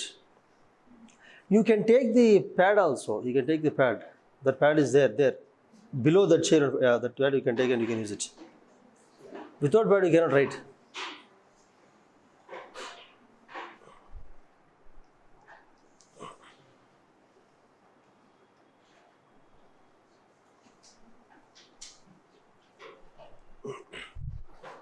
I am just discussing types of vulnerability, that's all. Okay. Friends, based on vulnerability, anybody wants time or can I move forward? Running notes is best. Running notes is best actually. Anybody wants time or can I move forward? But you can use them directly in the answers. Everything that I teach shall be written in the notes. Otherwise, you'll forget all those things. You have to revise them. Revision is important. This is mains, no? Mains ideas are very important. Ideas. The ideas you can use in the answers.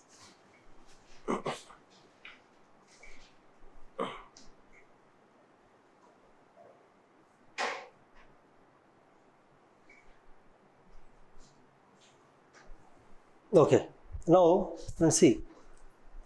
Based on today, I'm just giving more examples of vulnerability. Based on vulnerability, we can be better prepared. For example, you can focus, when cyclone comes, you can focus more on fishermen.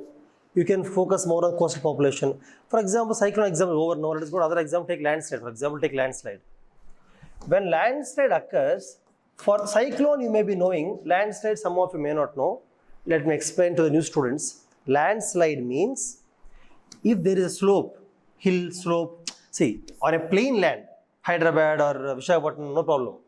But plain, Uttarakhand, Himachal Pradesh, some villages of Western Ghats, Kerala, there they stay along the slope. When people stay along the slope, there is a chance of landslide. Land means basically along the slope there are rocks, there is debris. Debris means soil, loose soil, earth.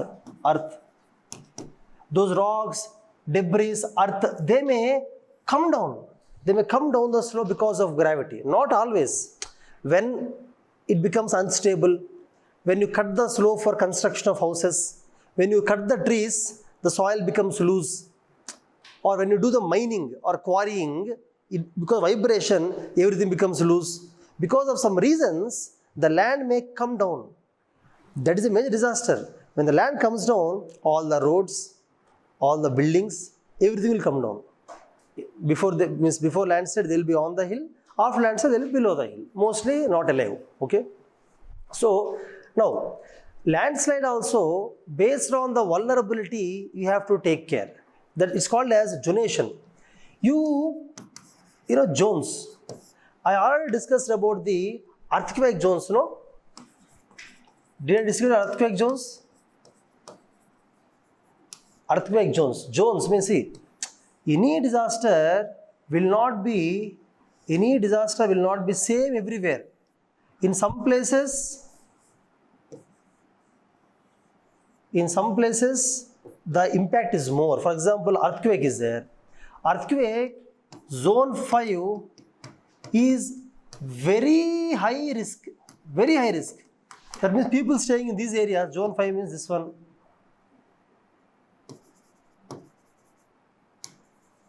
Entire Northeast India. This one, zone 5. In zone 5, vulnerability is also very high. Risk is also, vulnerability is very high. That means government has to focus on these zones more. Zone 5, high, very high risk. Whereas zone 4 is high risk. Zone 4 is high risk. For example, high risk. This is zone 4. This is zone 4. This is zone 4. This is zone 4. That's all zone 4 India. Similarly, zone 3 is moderate. You have to write these things also, friends. Everything I am drawing has to be written in the notes. Moderate risk, zone 3. Moderate risk. Similarly,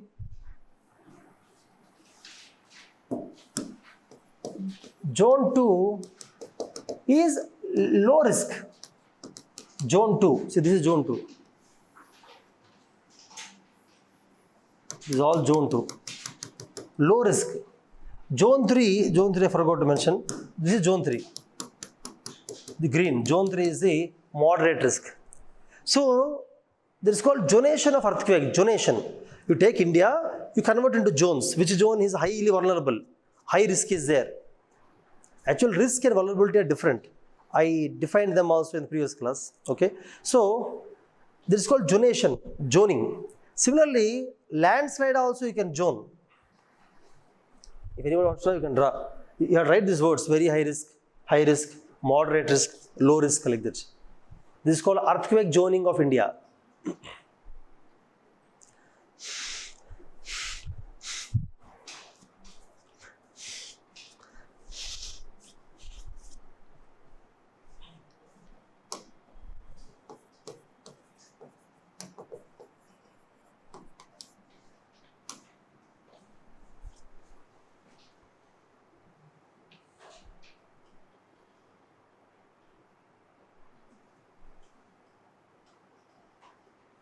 See, landslide also, wherever there is slope, for example, if you want to do zoning of landslide,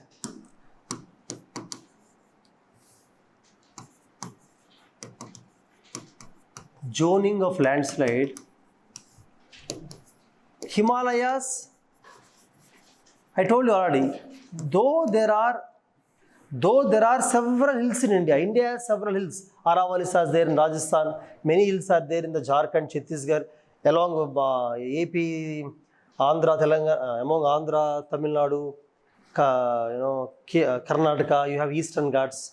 Similarly, Western Ghats are there. Along the Gujarat, Kerala, Goa.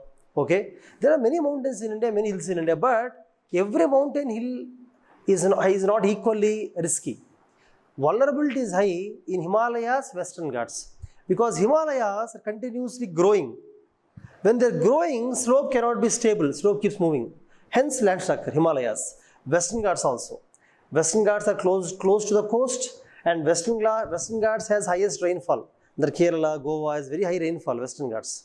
That's why, because of more rainfall, landslides. Understand? That's why, if you want to do zoning of landslide, Himalayas, Western Ghats. Himalayas and Western Ghats, you have to always draw Indian map quickly. This is Western Ghats, this is Himalayas.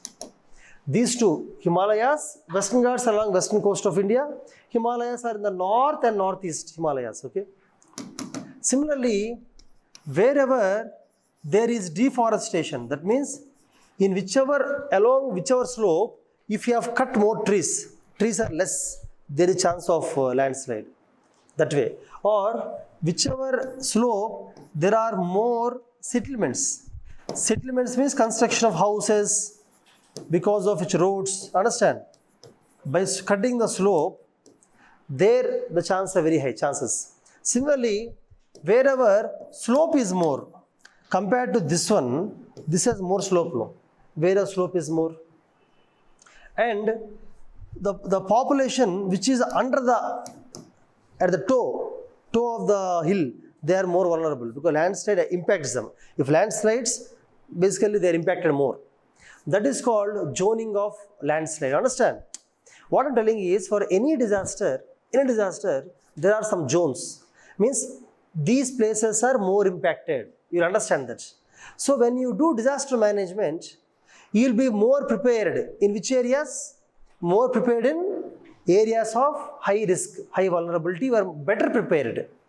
You will keep more resources, more funds for that. You will train the people more. Basically,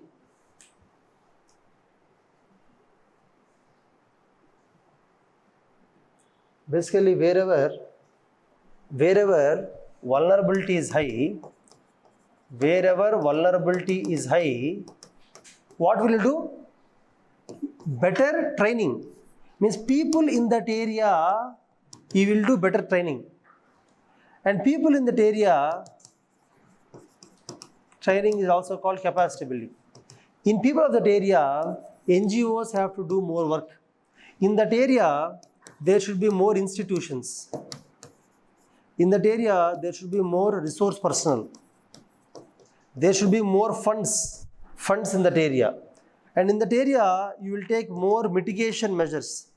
Mitigation means, for landslide, plant the trees, build the retaining walls, go for pile construction. You will do, these things are covered in the previous class, pile, all these things, okay? So, that's why we do zoning. You understand why we do zoning? That's basically, why are we doing zoning? What is the use of doing zoning? Zones of landslide, zones of cyclone, zones, why? for doing these things in a better way. Better way. That is the reason for zoning. Okay. Now friends, questions can sometimes come from current affairs. Even small questions, 10 marks question, disaster management, 15 marks question may come and 10 marks question may come. 10 marks question may not be from cyclone, earthquake, flood, may not be from there. It can be from a small topic that came in the news. That's why while reading newspaper, even a small disaster also make a note of it. In the exam also you can write only 5 to 6 points to get out of 10 marks. You have to get 6 marks. 6 is a very good mark out of 10. 6 or 7 marks. You can get by writing 5-6 points enough with good diagrams and examples. So current affairs I cannot teach now. Now topic is over. In the next 1 year in newspaper, when you, for example, in 2022, I remember even now, just 2 days before the independence celebrations. Independence Day is August 15th now. Exactly 2 days before that, previous year 22. In Madhya Pradesh, one dam collapsed. Did not collapse. In a dam, one wall, leakage started happening, and it flooded almost 10 villages. Of course, people are rescued, but property is damaged. It was a major disaster. When it comes to dams, it's a major disaster. In 2022, you can note down actually. In 2022, date is not important actually. I remember it like that. In 2022, in Madhya Pradesh, there is a district called Dhar. You know Dhar district, Madhya Pradesh? Dhar district. In Dhar district, there is a river called Karam River. Karam River. It's a river in Madhya Pradesh, Dhar district. And that river generally gets floods. So to control the floods, government of Madhya Pradesh, state government, constructed a dam. What is dam? Dam means if a river is flowing like this, okay, you construct a structure opposite, perpendicular, so that you stop the river water. Stop the water and store the water. What is a dam? River water is going into the ocean. River water is getting wasted going into the ocean.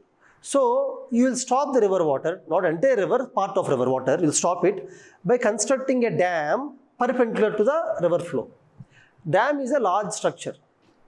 River water goes there, stops there and piles up, water piles up. Lot of water piles up. That is called reservoir. You cannot maintain a very big reservoir. There is a limit. For dam of certain size, you have to maintain some reservoir. Bigger dams, bigger reservoir. If you for example, this is the height of dam. You can maintain reservoir till here. If you maintain till here, dam will fall. Dam falls, dam collapses. Depending on structure of the dam, strength of the dam, we will tell how much water it can store. If, let us say, heavy rainfall, and reservoir water is increasing more than the accepted level, what will you do? Open the spillway, let some water go. You will not store all the water. There is a level to which you can store. What is spillway? What is spillway? The tap. Okay. Don't use the word tap, maybe opening. Okay. When do you use spillway? When will you use spillway? When the water level is more than the actual. More than the? Actual level. Not actually, accepted. For a dam, every dam stores some water. There is some accepted level of water. More than that you cannot store. If you store, dam collapses. So when the water level of reservoir becomes more than the standard accepted level, then you have to release some water. You will release through spillway. But let us say the rainfall is very heavy. The reservoir is filling very fast. Open spillways, but spillway is small, not enough. What will happen? Dam collapses. That is called wrong design. It happened in Gujarat, 1979. It's called Machu Dam. Machu. I'll come to that later. I'll come to the Machu Dam. That is later thing. I'm telling you about current affairs first of all. I'm dealing 2022 August current affairs. In the newspaper it came like this. In Madhya Pradesh, Dhar district, there is a river called Karam River, on which they are building a dam. Dam is not completed. For example, I think it is roughly 300 crores project. In that some 200 crores is spent.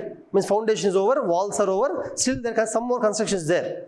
But in that time only monsoon occurred. Generally, floods occur in the monsoon, June, July, September. June, July, August, September. This time only, August only, no. Monsoon occurred. So water reservoirs start coming. But for this dam, Karam Dam, foundation is weak. The civil engineers or the builder or the state government project who is doing, they did not do the foundation well. So what happened, water is coming under the foundation, water is leaking from the foundation. Then what is the point of dam? Water starts leaking. And as water starts leaking, this is a dam, no? If water starts leaking, it can fill the villages downstream. Basically, if this is a river, you build a dam here, water comes like this, no? This is called upstream. This is called downstream. Tell me, when dam collapses, who will be affected? Upstream, downstream? Downstream affected.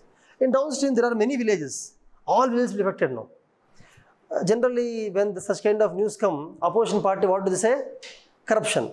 Opposition, Telangana also, they said no. You know which part I'm talking about. So, here, at the time, BJP government was ruling. BJP government ruling. Opposition is Congress. Congress said that they are spending 300 crores on the dam. Look at the foundation, very weak foundation. There's a lot of corruption. Such news came, but it was big news. At that time, as students of UPSC, means as people of UPSC, your mind should be, there is a news article, Madhya Pradesh, dam failure is happening. It's disaster only now. You have to make a notes. Dar district, Karam river, Madhya Pradesh. Foundation is weak for the dam. Water leakage. 12 villages are evacuated. Property is damaged. Luckily, no life is lost. Reasons. Structural design. Their reason, no. Structure is not good. Foundation is weak. Reason you should write. For example, in 1979, see, when preparing for UPSC, I'm telling you a very important point. While preparing for UPSC exam, when you read a newspaper, if an article comes about disaster, dam, you should not read only that one. You have to go to background, read one or two more points. This kind of dam failure, it ever happened fast? You have to search in Google. Any other dam failures in India? You will get many. Choose one or two. No one to buy heart all dam failures. That is again foolishness. Some people do that. They'll make a big notes of dam failures as preparing for dam failures PhD. That you should not do. One example, one background. Then, for example, Machu Dam is there. Machu Dam. Machu Dam is actually in Gujarat. There is a city called Morbi. It is near, the dam is near the Morbi. I mean, if this is a dam, this is Morbi. Downstream is Morbi. If dam in 1979, what happened, Same thing, what I told you. Dam has a spillway. But that year, actually, how will it design spillway? The designer will have something in mind. He will see in last 100 years, what is highest rainfall? He will calculate. If that rainfall occurs, you should be ready for the spillway. But that year, rainfall is more than last 200 years. That is called unprecedented. What is the meaning of unprecedented, friends? Unprecedented means it never happened before. For the first time it is happening. Designers also, structural engineers also caught unaware. Spillway was not ready. Spillway is designed for some water only, no. But now the rainfall is heavy. Reservoir is increasing. They opened spillway, not sufficient. Water is going, but this rise is more. The rainfall is more than the spillway loss of water. So what happened? Dam overtoppled. It's called overtopping. It's completely collapsed dam. The entire water directly went into Morbi city. Entire Morbi city is washed out. One city is washed out, Gujarat, 1979. Many people died. Almost, numbers I don't know, but roughly 20,000 people died. Roughly 20,000 people died in Morbi city. Lot of property damage. That's not a village, city. Lot of property damage. Such kind of examples, one or two you should study. There may be hundreds of dam failures. Tungabhadra dam failure is there. Tungabhadra also dam failure cannot happen. You know to learn all those things. They won't ask you, see, they will never ask you, describe Tungabhadra dam failure, describe Morbi, they will not ask. They will say, recently in news there is a dam failure. Tell me, suggest what measures should be taken to control dam failures in India, or what are the reasons like that. And while preparing for UPSC current affairs, you should prepare what are the reasons, general reasons for dam failure. You should study what are the general reasons for dam failure. Friends, everything I'm telling shall be written in the notes. I'm telling again. You have to write notes. Any definitions I'll dictate. General points I will not dictate. No, you should write. Every point you have to write. For example, I told about Morbi, I draw a diagram, Gujarat, Machu Dam, 1979. You have to write that spillway is not sufficient because of unprecedented rainfall, because of which the dam over-toppled, collapsed. You should write like that. Okay? You have to write 1 or 2 lines only. See, this is not a mathematics where you write the entire equation, formula, not required. Main points are enough. Okay? Story is not required. Story you can write in the exam. In the exam, anyhow, you write stories only. Okay? So, friends, dam failure. Now you have to study about why Madhya Pradesh dam occurred. Foundation weak. Now you search in the Google. What are the reasons? What are the various reasons for dam failures in India? Why will you do that? Because it came in current affairs and question may come. That's why you read. Otherwise, dam failure, why will you read? In syllabus, there is no dam failure, is not there in syllabus. No. Syllabus only major disasters are there. That's all. For example, friends, dam failure, the reason can be hydrological. Hydrological means I told you just now. No. For example, heavy rainfall, that reservoir becomes bigger than accepted. You will have some accepted level because more rainfall becomes bigger. So there will be over toppling of the dam, collapse of dam. Second hydrological reason is spillway. I told you, Gujarat. Spillway not sufficient. Example, Machu Dam in Morbi city of Gujarat. If you don't remember year, it's okay. Years are not important. 1979, 1998, not required. You can forget. Don't be so particular about every fact. In UPSC, the fundamental concepts are important. Don't by heart every fact. If you remember, it's good. But you will not get even 1 mark less. You will not get if you forget the year. Bhuj earthquake 2001. You forget, it's okay. You can write that in the first decade of 21st century. Something you can write.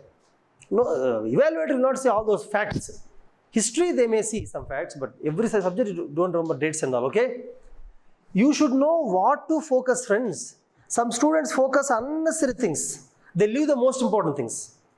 Only when you focus on most important, leave unnecessary, then only you'll get very good marks in UPSC, okay? Now, these two are hydrological reasons. For example, structural reasons can be there. Structural means, I told you just now, no? Weak foundation. Weak foundation is a reason. Example, tell me. Karam Dam. I told you, Karam Dam just now. 2 years back, current affairs. Weak foundation or, poor strength of material. The material with which you construct the dam, strength of material is poor material, poor quality. That's what they said in Telangana also, no? Telangana, they said poor quality only. Material is of very substandard, poor quality material. Okay? Poor quality material. That was in the Telangana elections also. That was a major point. When people voted in the election recently, that was a major point. The weakness of the project, where they have spent thousands of crores. People felt that they have spent so many thousands of crores, but look at the quality is very weak. So even the government tried to defend. No, it's very good quality. But people understood it's not a good quality. Okay, poor quality material. Then, friends, poor design. Sometimes what happens, design is poor. What is design? Tell me what is design. Design means when you are constructing a dam, you have to see what is the force of river water. Every river is not forceful, no. Some rivers are, actually some dams are built to avoid droughts, not floods, drought. Because some rivers, very slow movement of water, summer they will dry. Such rivers also will build a dam. Why? Because water is there, you want to save the water. Otherwise, next summer season, water may not be there. So saving, okay. So design depends upon the force of the water, direction, soil. If it is loose soil, dam has to be deeper. With hard soil, you can build on the top. So type of soil, type of river, type of requirement, everything you have to keep in mind to design. Sometimes design is wrong. Structural problem is design, poor design. Poor design for that soil, for that river, the design is poor. Okay. Now, see, there are many reasons. For example, another reason can be maintenance and operation. Maintenance and operations can also be a problem for drop. For example, they may poor maintenance of gates. You know, gates of dam, poor maintenance of gates. You have to maintain the dam, operating the gates. You have to maintain them properly. If you poor operations or poor maintenance, again dam will fail. Okay. But sometimes not all these things. See, these are human reasons. Everything I told is human reasons, human beings, because we are making poor structures, spillway is not good, or we are not maintaining well, we are not operating. They are the human reasons, human being reasons. But sometimes natural reasons will be there. Like natural reasons like tectonic reasons. Tectonic means what? If there is earthquake, what can you do? If the earthquake, where dam is built, if earthquake is there, dam collapses, no? Or if nearby some volcano occurred, what can you do? Or if there is a landslide, very close to dam, landslide, suddenly all the mud, earth, rocks came and hit the dam. What can you do? Understand? So like that, natural reasons are possible. I am just telling you various reasons for the failure of dam. How dam fails. You have to study like this while reading the current affairs. You have to divide. See, the way I am telling only one word, that's why you have to make notes also. While reading anything, main side headings, main concepts, ideas. In each concept, 1 or 2 main points, and 1 or 2 main examples. That's all. Every subject should be like that only. Then only you can, while writing answers, you can think of multiple side headings, multiple dimensions, multiple examples, points that they will see. Yesterday, as I told you, no, if one student writes 10 points, one student writes only 3 points, 10 points will get more marks. You have to write more and more points. Preparing also, you have to generate more and more points. I am telling this because you have to cultivate that kind of mindset. UPSC mindset is important. Not preparation alone, mindset. How do you prepare? How do you make notes? How do you think about anything? How do you approach? You should not by heart entire sentences. By heart main words, that's all. Sentences you have to write on your own. Sentence should not by heart. The main ideas you have to by heart. Okay?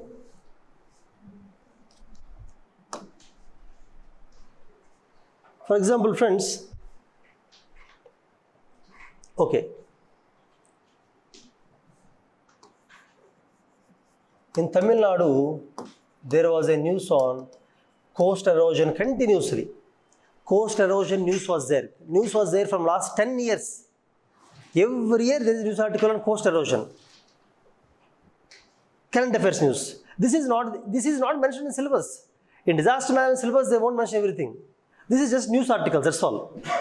Editorial news. It came in editorial. Indian Express it came. Hindu it came coast erosion.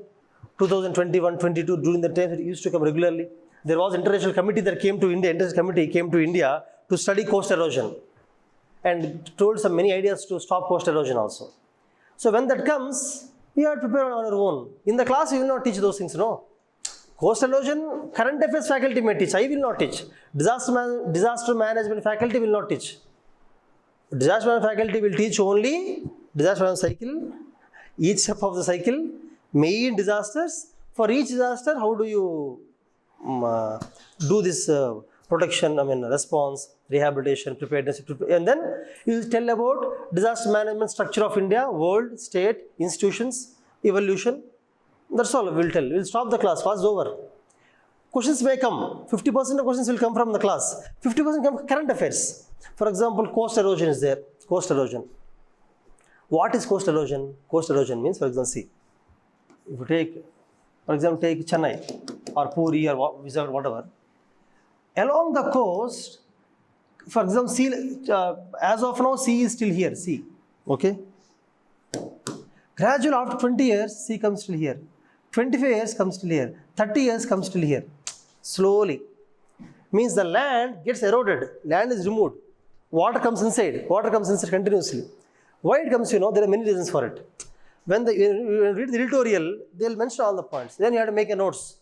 Either you make a notes or you read some magazine.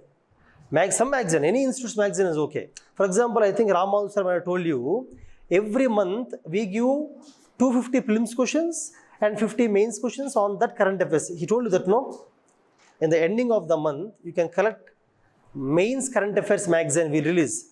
That means in that month, out of all topics, we will select 50 important topics for UPSC mains. And for each topic, we will write the mains question answer. If you read 50 topics per month, for 12 months, 600 topics. 600 topics is enough for current affairs mains. In our magazine, is enough. Prelims is different. See, mains, all large topics will come. Prelims, small topics also will come. That's why prelims we give 250 topics per month. We give like that. Either our institute or some other institutes you can follow. Based on whichever institute you are feeling comfortable, you can follow. Anything is okay. But you have to either read magazine, so that even if you read newspapers, you may miss some points. If you read magazine, 1 or 2 points you may add. That's why I read magazine, okay? For example, coast erosion. What are the reasons for coast erosion? Reasons. One is waves. As waves continuously hit the coast, hit the coast, it removes the soil, removes the land. Waves or tides. Tides, some of you may know, some of you may not. Waves, everybody knows. Tide means basically, if you observe the ocean, we will study in geography. Oceanography we will study once again.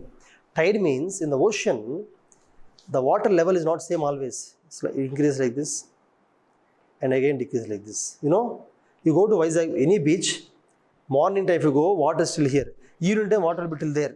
You have to come back. Again, next day morning, again water will be here. Because the sea level rises and falls. Because of tidal, moon, gravitation of moon pulls the water. Water rises. When moon goes away, water falls. Again, when moon comes, water rises. We will study it later. Now, no need to think all those things. Thing is, water, tides, waves, or storms. Storm means sometimes large, big waves come, cyclones, storms. They will remove a lot of sand. They will remove a lot of land. When cyclones come, storms come, normal waves may remove this much soil. But strong tides, strong storms, cyclones will at a time remove a lot of sand, a lot of soil. They cause more erosion. They remove more. Okay. These are sea related. Sea. Tsunami also you can write, but tsunami occurs once in 30-40 years. So no need to write. Okay. For example, human beings. Human beings are also reason for coast erosion. You know what we do? Sand mining. You know sand mining? Telangana maybe less. Andhra Pradesh is very high sand mining.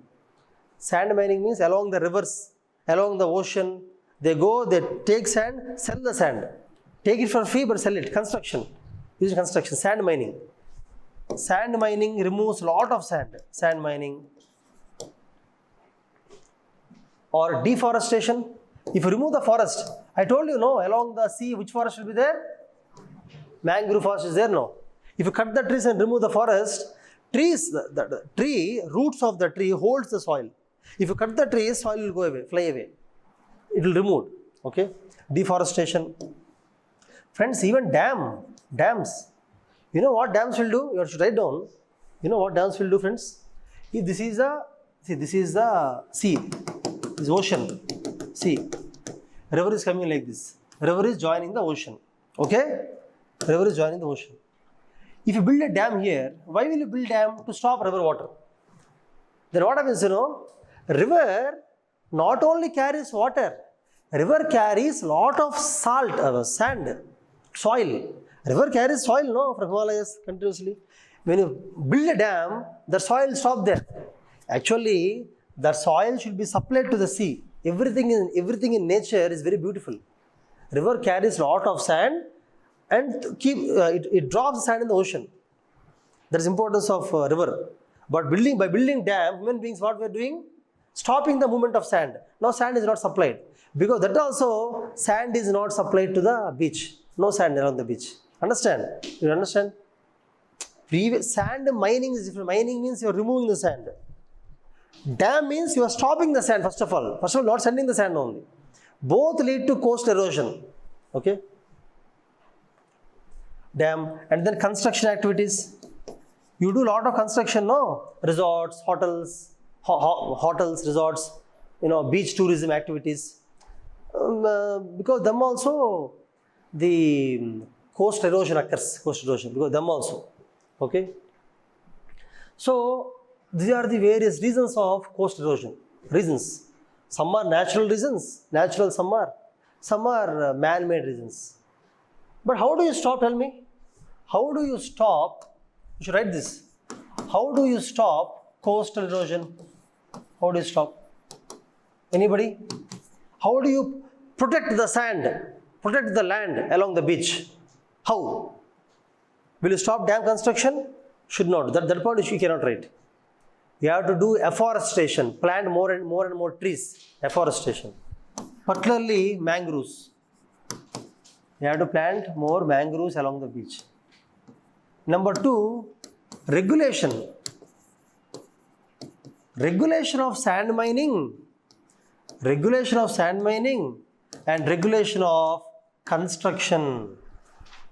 You should not allow everybody to construct whatever they want in whichever place they want. There should be some municipal corporation or some other corporation to regulate it. That is called land use planning. I told you many times, land use planning. You cannot allow people to build houses wherever they want. There should be planning, land use. Along the coast, you should not allow. You have to leave some space and then allow construction. Sand mining should be stopped. Should not be allowed, sand mining. Means regulate it. At least to some extent regulate it is important. Now tell me, how do you stop the waves? Waves are very strong. Waves are also removing the sand. How do you stop it? I told you in one of the class about sea wall. Remember sea wall? Sea wall means if this is sea, if this is coast, you build a wall along the coast, wall, so that the waves will not completely come out. Sea wall, or construct a sea wall, or groin, G-R-O-Y-N-E, groin. You construct groin, so that the waves will not have direct impact on the coast. It will stop. This is sea wall and groin is outside the sea. But inside the sea also you can build something called breakwaters. Inside the sea means what, you know? Sea. Inside sea means sea. Actually, how sea is there? This is sea. Sea is like this. You stand in the beach like this. When you walk into the beach, here depth is less. Slow depth increases. You know how oceans are. So sea walls and groins are built on the land. Breakwaters is built here. See here, breakwaters. So what happens is waves will come, but their force is reduced. Waves become weak because waves hit this and then come. Hit this and then come. It becomes weak. This is called breakwaters. Breakwaters. Understand? So these are the various ways in which you can reduce the coast erosion. Reduce. Now what are the effects of coast erosion? Effects. What are the effects of coast erosion? Tell me. Effects. But because of coast erosion, what happens? One is reduction of land. I told you, no, land reduces gradually, sea comes inside. Reduction of land. Second thing is, it affects the ecosystem.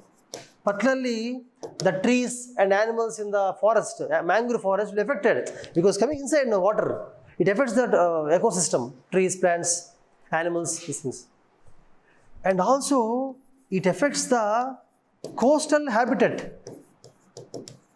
and coastal population. Fishermen, coastal population who stay, they are also affected, they are also impacted because of this coastal erosion. Human beings, fishermen are affected. Tourism is affected. Tourism is affected.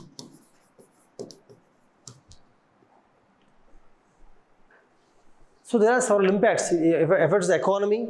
See, this is the economy. It affects the economy. It affects the environment. It affects the people, society, the fishermen society. It affects the geography, land reduces. So there is huge effects of the coast erosion. Like this, you have to study when it comes in the news. When any disaster, small disaster, dam failure, coast erosion, when it comes in newspaper, you have to study what are the reasons for the disaster, reasons why it is happening, what are the effects of disaster, how do you control mitigation, prevention. How do you control? These things you have to study. You have to make notes like that from the current affairs. Okay. For example, I told you about cloudburst, right? I told you about cloudburst to you. Cloudburst. For example, cloudburst is there. I told you cloudburst. I told you the basics of cloudburst. But cloudburst is not a topic only in disaster management. It is a topic of geography also. Tell me how. Tell me how. How cloudburst is topic of geography? First of all, for the new students, cloudburst means, I told you yesterday's class only, no? Cloudburst. I am telling you again. Cloudburst means, see, this is land. We are all staying here. Agriculture, everything is there. These are clouds. These are clouds. Okay. Let us say this cloud has 1 lakh liters of 1 lakh liters of water is there. Cloud has water. 1 lakh liters of water is there. Cloud. Why every cloud does not cause rainfall? Tell me. Last girl, tell me. Why every cloud does not cause rainfall? Now you go out and see clouds are there or not. Clouds there or not? No. No clouds, sir. Clouds are there. There will be clouds. If you go out and see, every time there will be some clouds. You tell me, are there clouds outside or no? Are there clouds outside or no clouds? Yes. How do you know? Have you seen? How can you tell if you are seeing? You should never tell like that, okay? Okay, now see. Let us say clouds are there. Tell me why that cloud is not causing rainfall. They are not? Very good. Correct answer. What you said is exactly right. Cloud may have water, but it falls as rain when cloud is heavy.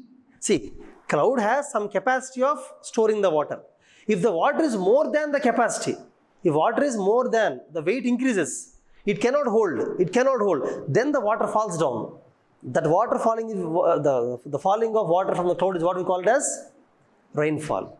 Snow may fall, water may fall, hailstones, Vadagalla Vana, recently happened, hailstones. Recently happened in Hyderabad, I think. It happens in the month of May generally. So these are different forms of precipitation. Precipitation can be snowfall, rainfall, hailstones, whatever. Okay. Now the point is, cloud causes rainfall when it becomes heavy, more water. Now I'll tell you. Generally, if a cloud has 1 lakh liters of water, 1 lakh. For every 1 hour, let us say 10,000 liters fall, like this. Gradually, for every 1 hour, 10,000 liters, slowly, water is coming. In 1 hour, how much water is coming? 10,000 liters. In this Ashok Nagar, 10,000 liters, okay? That is called normal rainfall. That rainfall takes how much time? For complete cloud to come, how much it will take? Huh? How much time? In 1 hour, 10,000 liters is coming. How much when 1 hour coming? Total how much is there in the cloud? So how much it will take? 10 hours. You don't understand, no? Actually, no, don't understand. I'm just telling an example, that's all. Okay? నేను ఏం చెప్తున్నానంటే వర్షం కొంచెం పడుతుంది అనుకో, కొంచెం ఎక్కువసేపు పడుతుంది. ఒకేసారి పడింది అనుకో తక్కువ టైం పడుతుంది. అది చాలు. 10,000 1 lakh are just example, nonsense example. Okay? Anyhow, friends, so it takes 10 hours for entire water come down. But imagine in 1 hour, not 10,000, all 1 lakh comes. It's called cloud burst. Write down. Don't write 10,000 all. Write down. Cloud burst is release of huge amount of water from the cloud. Release of huge amount of water from the cloud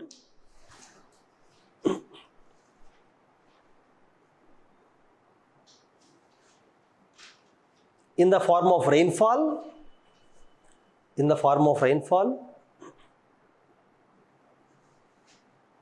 In a short period, this is important. In a short period, in a small region, in a small area. In a short period, in a small area. These two words are important. In a short period, in a small area. These two words are important. Understand? For example, see, I'll tell you one more thing. Friend, there is a cloud. If the rainfall is like this, now same cloud, rainfall is like this. What happens here? Same 1 lakh liter spread to this much area. Here 1 lakh spread to this much area only, which is called cloud burst. It's cloud burst. Heavy rainfall, more rainfall. So short time, short period. In very less time, entire rainfalls. Less time. That is called cloud burst. Normal rainfall, when normal rainfall occurs, no, the rain slowly percolates into the ground, goes into the ground slowly. But when a cloud burst occurs, it will not go into the ground. I told example also. Take a small mug, slowly pour water in the sand. It will go inside. Take a bucket, pour at once. Can it go into the soil? No. It comes up. Because absorption capacity of soil is less than the rainfall. That is called cloud burst. So cloud burst means in a small region, very short time, more water coming down. It's called cloud burst. This is definition. Now I am telling you, this topic is studied in geography also. In geography also you will study cloud burst. There you will study in detail cloud burst. Disaster management is almost 50% connected to geography only. If you study geography very well, you can answer this cloud burst, landslide, earthquakes, floods, drought, everything you can answer directly. That's why geography is very important for disaster management. Okay. In geography, I'll tell you one concept now. If you understand, okay. Otherwise, leave it. A geography concept of cloud burst. I'm going to tell now. Okay. See. Before that, I'll tell you how rainfall occurs. Generally, how rainfall occurs. For that, you should know how clouds form. For that, you should know how evaporation occurs. Interconnected, okay? Listen carefully, friends. This is one step before disaster management, but it's important. In disaster management, questions will ask like this also. You have to connect it. Listen carefully. There is water on the land. It can be lake, river, water, sea, ocean, water on the land. Now, from the sun rays heat the water. Sun rays heat the water. When water becomes hot, it starts evaporating. You know evaporation? Water converting into gas. The formula is same, H2O only. But the molecule of water becomes molecule of gas. That's called evaporation. Because evaporation, the water converts into water vapor. Water vapor is lightweight. So does it stay there, go up? Goes up. It goes up. So water vapor goes up like this. Water vapor goes up. After going up, see, on the earth it is very hot. But as you go up, it becomes hotter or cooler. You climb Mount Everest or go to Kodaikanal or climb any hill mountain. As you go up, it becomes hot or cool? Cool. As water vapor goes up, goes like this, will it become cool or hot? When water vapor becomes cool, it converts into water or no? You take some water vapor, keep it in the fridge, lock it. It converts into water. What is your name? Your name only. Yeah. Wait. Water becomes vapor when you heat it. Heat it, no. Water vapor converts into water when you cool it. So, on the ground, evaporation occurs. Evaporation means conversion of water to water vapor. But on the top, at a great altitude, at a great height, there condensation occurs. Condensation means water vapor converting into, that is only called cloud. Cloud is water. Do you think cloud is water vapor? Water vapor, how can you see? Cloud is water. Cloud is water or ice also, ice. It becomes very cool. So let us say water vapor went to great height, went to Mount Everest. Mount means went to great height. It becomes very cool. Then it converts into ice. Tell me, what is cloud? Cloud is water and ice. There can be, see, this is earth. This is low cloud, high cloud, even higher cloud. This cloud is A, B, C. Which cloud has ice? Very good. Which cloud has full water? Who said A? Raise your hand. I want to appreciate you, that's why. Okay. Which cloud has only ice, full of ice? Which cloud full water? Which cloud is combination? Like that. Understand? Basically, cloud is nothing but water or ice. How it forms? By cooling of water vapor. Why water vapor is cooled? Why? It's going up. Even if you also climb mountains, you also will be cooled. Anything will be cooled if you go up. Okay? So friends, that's how clouds are formed. Now I'll tell you something. So, one more thing. From the earth, on the earth, see these concepts we'll study more and more in geography. Either Sweden sir will teach geography mostly. See, on the earth, as sun rays fall on the earth, the earth becomes very hot. So this is all atmosphere, this is all atmosphere. In atmosphere, the air which is touching the earth, it becomes very hot air. Hot air is less weight or cool air is less weight? In the water also, hot water less weight, cool water less weight. You are telling like this. That means it can be hot, it can be cold also. Cold water is? No, reverse it. Very good, correct answer. She said correct answer. You know what happens, friends? See, you do one thing, friends. You take a bucket of water, take a mug of hot water, pour it in the bucket. It stays on top only. You can see. Others do one thing. There is immersion rod. Heat the water with immersion rod sometime. Just 5 minutes. Remove the immersion rod. Okay. Now try to put your hand. Out, remove immersion rod. While immersion rod is immersion rod, okay. Remove the immersion rod. You know what is immersion rod? If you don't know, it's okay. Just an example, okay. Put the hand inside. The top water will be hot. Put the hot water down. The bottom water is cool. Anyhow, leave all those things. Hot water is less weight. Because hot means what? Hot means more temperature. When more temperature, molecules go away. It becomes lightweight. Cool. When you cool something, molecules come close. It becomes heavy. Okay? Anyhow, leave all those things, friends. Hot air is lightweight. So it rises up. Hot air goes up. You go Hyderabad in the afternoon to, what is time now? Actually, it's hot time, other reason, but see, 7:15. Now, it is very hot now. Hot air goes up continuously, goes up. Hot air. That's called convection. Hot air going up is called convection. Hot air goes up continuously. That is more in summer season only. Winter season, the earth is very cool. So, convection not happen. Convection means hot air going up.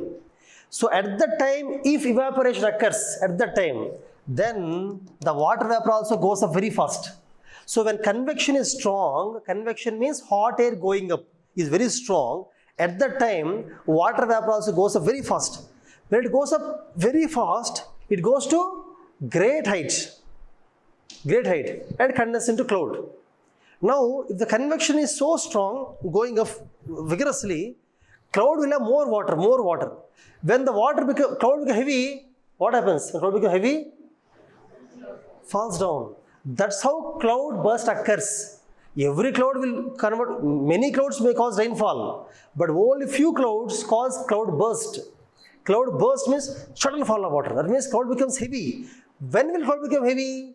When convection is more. Understand? Write down. Mechanism of formation of cloud burst. Write down. Mechanism of formation of cloud burst. Mechanism of formation of cloud burst.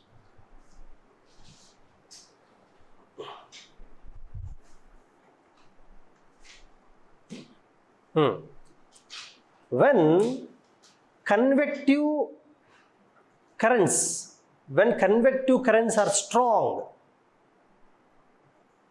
convective currents are strong, the air rises up vigorously. Full stop. If the air is moist, moist ante having water vapor. Moist means having water vapor in the air is called moist water. For example, air in Rajasthan, dry air. Air in Chennai, moist air because of sea, like that, okay?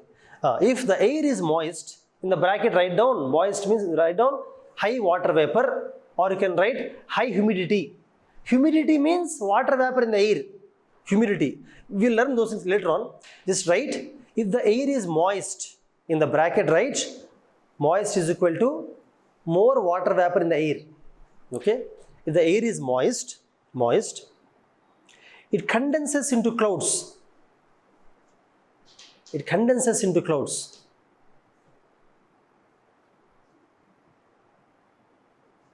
Full stop. If convective currents are very high, full stop. If convective currents are very high,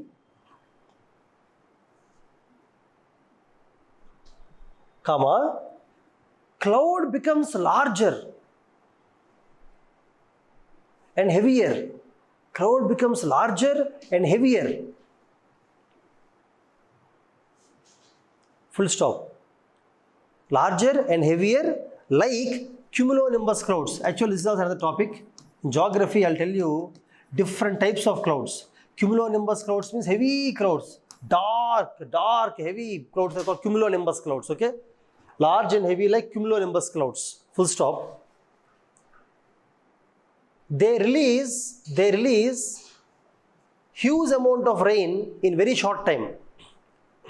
They release huge amount of rain in very short time.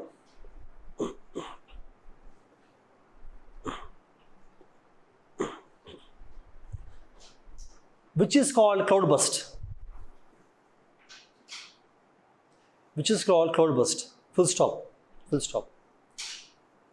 This occurs mostly along the mountains. Write down. This occurs mostly along the mountains.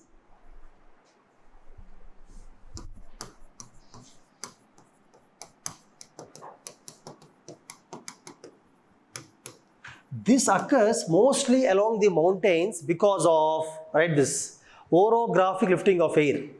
Because of orographic lifting of air.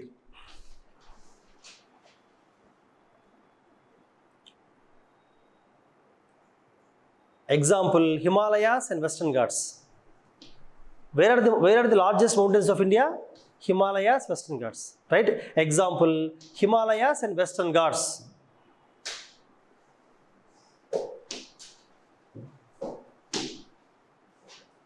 Himalayas, Western Ghats.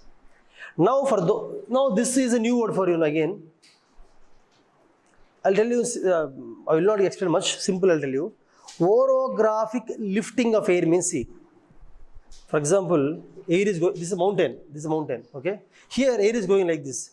Is there somebody stop the air? No, it can go like this. Here mountain is there. If air is going like this, what happens to air? It will rise up. Wherever, see, when wind is going like this, it goes like this, it won't stop. But when wind is going like this, it hits the mountain and it will rise up. When it rises up, it becomes cool. It forms clouds, cloud burst. Understand? So wherever mountains are there, air is lifted up. It's called orographic lifting of air. It will cause the cloud burst. You understood the point? That's why more cloud bursts occur in Himalayan states. Tell me some Himalayan states. Tell me some states in Himalayas. Very good. Himachal Pradesh. In 2021, in Himachal Pradesh, there was a very large cloud burst. One village is wiped off. Bridges damaged, roads damaged, buildings gone. 10,000 people died. 21 recently only, just 2-3 days ago. Himachal Pradesh. Then another thing, Uttarakhand. I told you in Uttarakhand floods, cloud burst, Uttarakhand. 2013 and 2021 also. 21 also Uttarakhand has very large cloud burst. Very large cloud burst. The cloud burst raised the level of river. Which river? That river is, I think,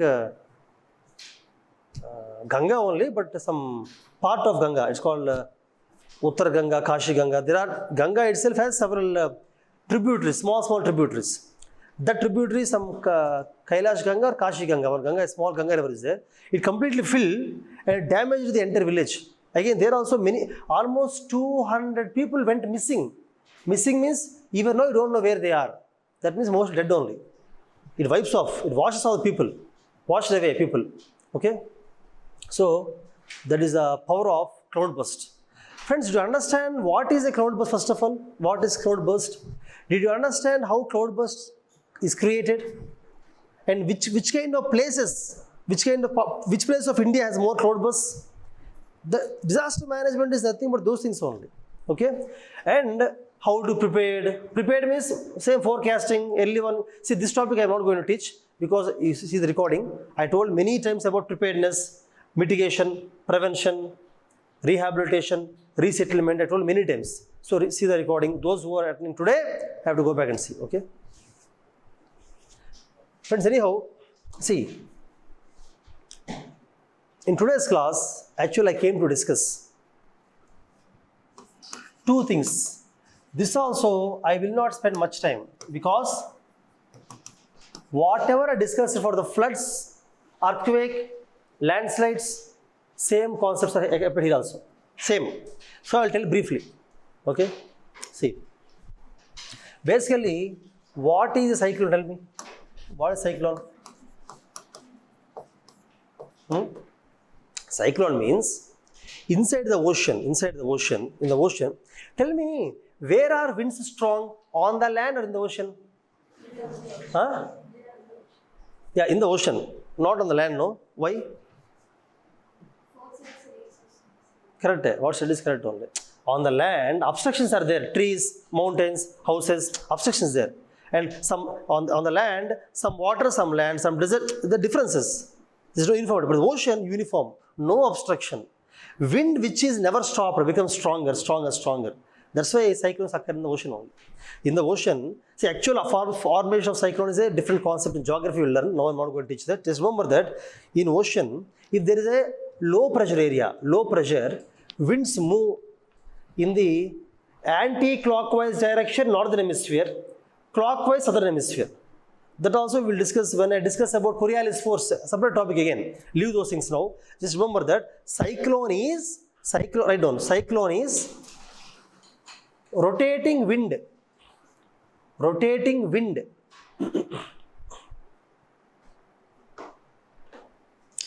Around a low pressure area.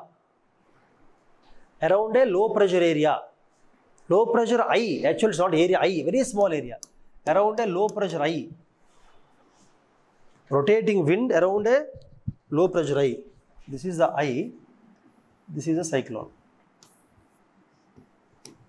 Cyclone, rotate like this. Cyclone. This is I. Low pressure I, okay? Rotation of wind around a low pressure I, generated in the ocean,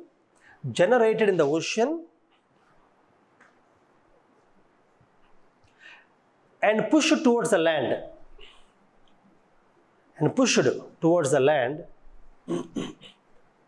By planetary winds. Planetary winds also we'll discuss later, not geography, okay?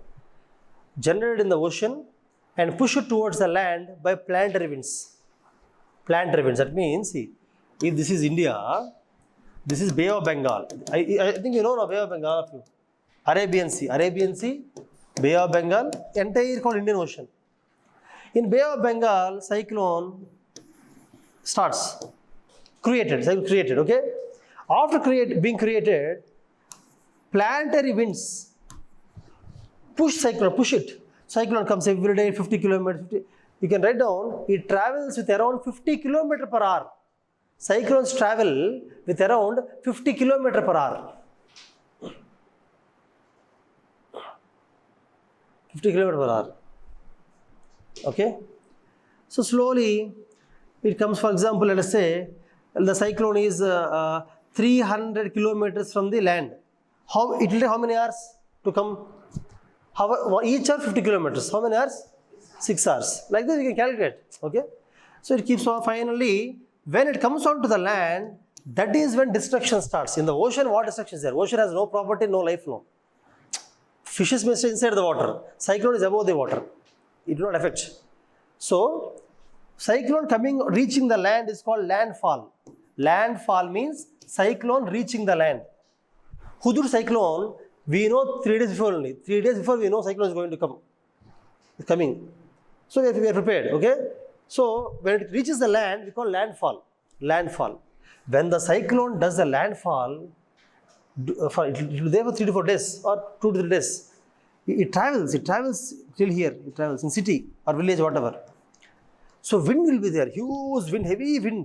Because of the wind, all the roofs will be gone. Not this roof, kacha houses, simple huts or untied roofs, they will be gone. Heavy wind, sometimes trees fall, poles fall, electric cables get dismantled. Sometimes small children fly away in the air like this. It's not a game, okay? Cyclones, okay? Now, so, heavy winds and rainfall. Rainfall because of, have you seen it in Rishikonda? It happened. Some school children went to Rishikonda during cyclone a long time back. I'll tell you later. Now time is also not there. Clouds will be there. Clouds actually. So rainfall occurs. Rainfall. So cyclone means heavy winds plus heavy rainfall. Both occur in cyclone. Both occur during cyclone. So it destroys the entire place where cyclone occurs. Okay. Okay. So see. So friends. This is cyclone. You understand cyclone? No? You understood it? No? Now, after defining the cyclone, we will discuss how to be prepared for cyclone. Prepared. You should be ready. Hudur cyclone is going to come in 3 days. What will you do? Don't tell me to come to Hyderabad. What will you do there in Visakhapatnam? For example, friends, same points. Preparedness. Now, students who attend the previous classes will get bored. But I'll tell you, preparedness means having safety plan. How to go away from there. Having evacuation plan, having vulnerability plan, having early warning system, forecasting, and giving the information to everybody. Dissemination of information to everybody. Cyclone is going to come. It's very heavy cyclone. Be ready. Evacuate the place, whatever. Be ready with the first aid kits. Be ready with the food and drinking water. Go to nearby schools where for example, if this is the ocean, cyclone is going to come. Wherever hill or mound is there, behind the mound you have to go and stay. Behind the mound, so that cyclone wind effect will not be there. Wind effect behind the mound. Okay, and also houses shall be on stilts. When water comes, cyclone, house should be on the stilt. So water will flow underneath. Whatever. This is actually. This is not preparedness, this is a mitigation measure. Preparedness means these things. Early warning system. I told about rhymes previously, right? I don't want to repeat all those things. Preparedness plan. Then what is mitigation? Mitigation means how do you ensure cyclone will not affect you much? How? For example, power cables are there, power cables. Power cables should be underground. Friends, in USA, if you go to USA, European countries, you will not see power cables hanging in the air. In India, transformers, power cables will be there. See, power cables in the air. It will not be like that in European countries and USA. They are underground.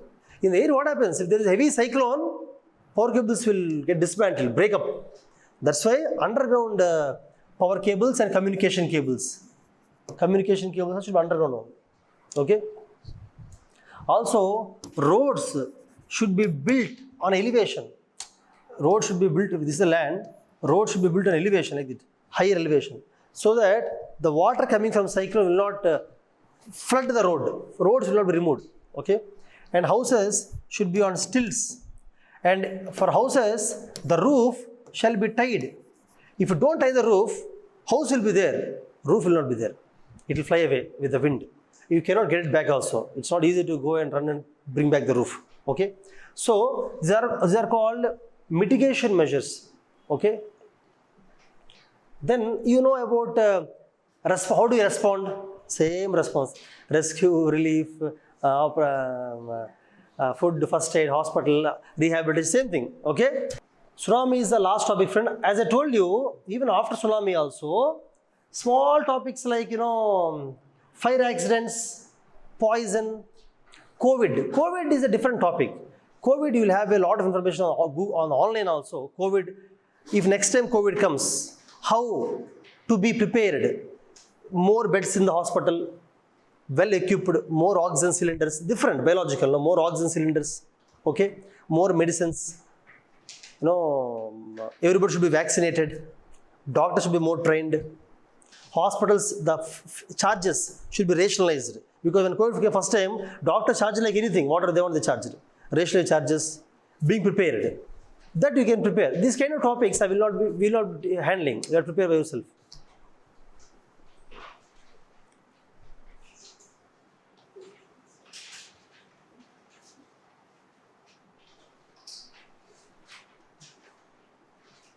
Friends, I have taken on last 5 years, but I suggest you to go for last 10 years. Last 5, because generally I believe last 5, because UPSC pattern is changing.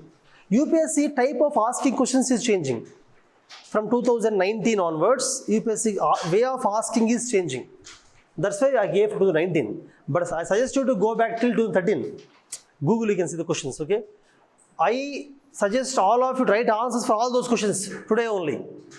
Today after going to hostel, the first work you have to do is, what first thing you do after going to hostel? No, first have lunch. Then after having lunch, you have to sit down, don't do anything. Maybe you can revise notes, disaster notes, revise notes, write all the answers. Don't put any time, because you are going to write mains after 8-9 months, no. Time is not important. Before mains, the time management is important. Right now, take your own time. Write answers properly. Every answer, put side headings. Try to draw diagrams or India map. Try to give examples. Try to write more number of points. Try to draw small diagrams. Try to make the answer good. And always address the question. Whatever is asked the question, write exactly to the question. Don't write whatever you know. Okay? See, this is, I told you, 23 it came. Just because of the current affairs news. That day, that year, Madhya Pradesh, Dhar, Karam River, no? Dam failures are always catastrophic, especially on the downstream side. Basically. Resulting in the colossal. See, but this kind of questions will not come again and again. That year, if it happens, it will come that year. Analyze the various causes of dam failures. Give 2 examples of large dam failures in India.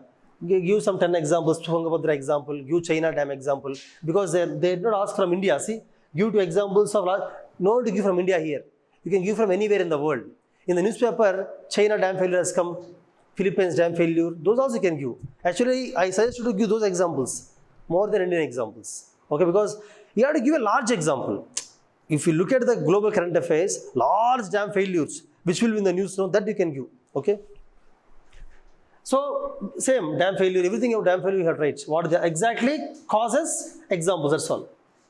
Explain the mechanism occurrence of cloudburst. Again, cloudburst I explained before also, today also. Give some examples. Explain the cause and effects of coast erosion in India. I explained today coast erosion. Actually, coast erosion is not important topic for this year. This year, there is no news in coast erosion. That year it came, that's all. This year, I'm expecting biological disaster. Because till today, they never asked biological disaster. I'm expecting, not COVID exactly, epidemic. I'm expecting a question on epidemic. Some biological disaster. Or industrial accident, or nuclear accident I'm expecting this year. Because they did not give these questions in the last 5 years. Okay? So, you write about coast erosion, available coastal management techniques. I told you about coast erosion now. Describe the various causes and effects of landslide. This I discussed in the previous classes. Causes of landslide. I gave this question also yesterday, right? You wrote the answer. Causes for landslide, effects for landslide. Mention components of important components. National landslide risk management strategy. Let me tell you, friends, for any this kind of thing, write the same points. National landslide risk management strategy means what you know. How do you manage landslide? How? Right? Preparedness measures, mitigation measures, prevention. Same thing what I explained. No, same things will be there. Not only national, you take international landslide also same things will be there. Same construction of the retaining wall, piles, underground drainage, afforestation, removing the head, buttress, same points will be there. Buttressing the toe, I told many points, no? Never be afraid by looking at this kind of national landslide risk management strategy, and we never study. No need to study. Same strategy. Everybody do the same thing. You have to have that kind of, UPSC should have that kind of mindset. Common points for any question, common points you have to write. Then only you can prepare for UPSC properly. If you want to read about every national strategy, NDMA guidelines, everything, if you want to read separately, you cannot do it. Have 10 points, common points, write everywhere. Write everywhere. Okay?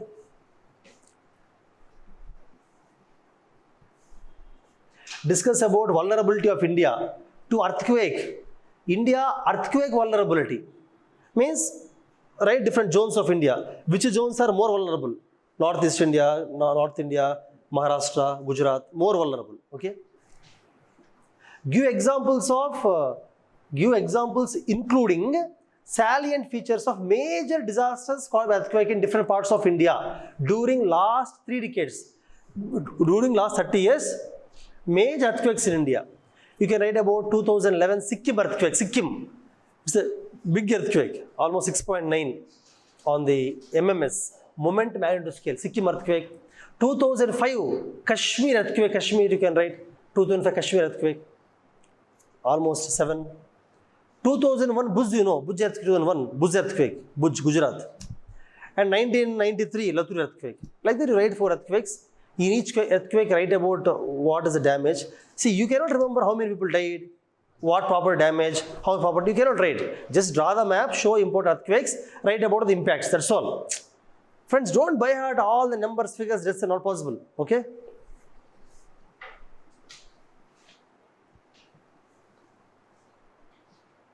Discuss the recent measures initiated in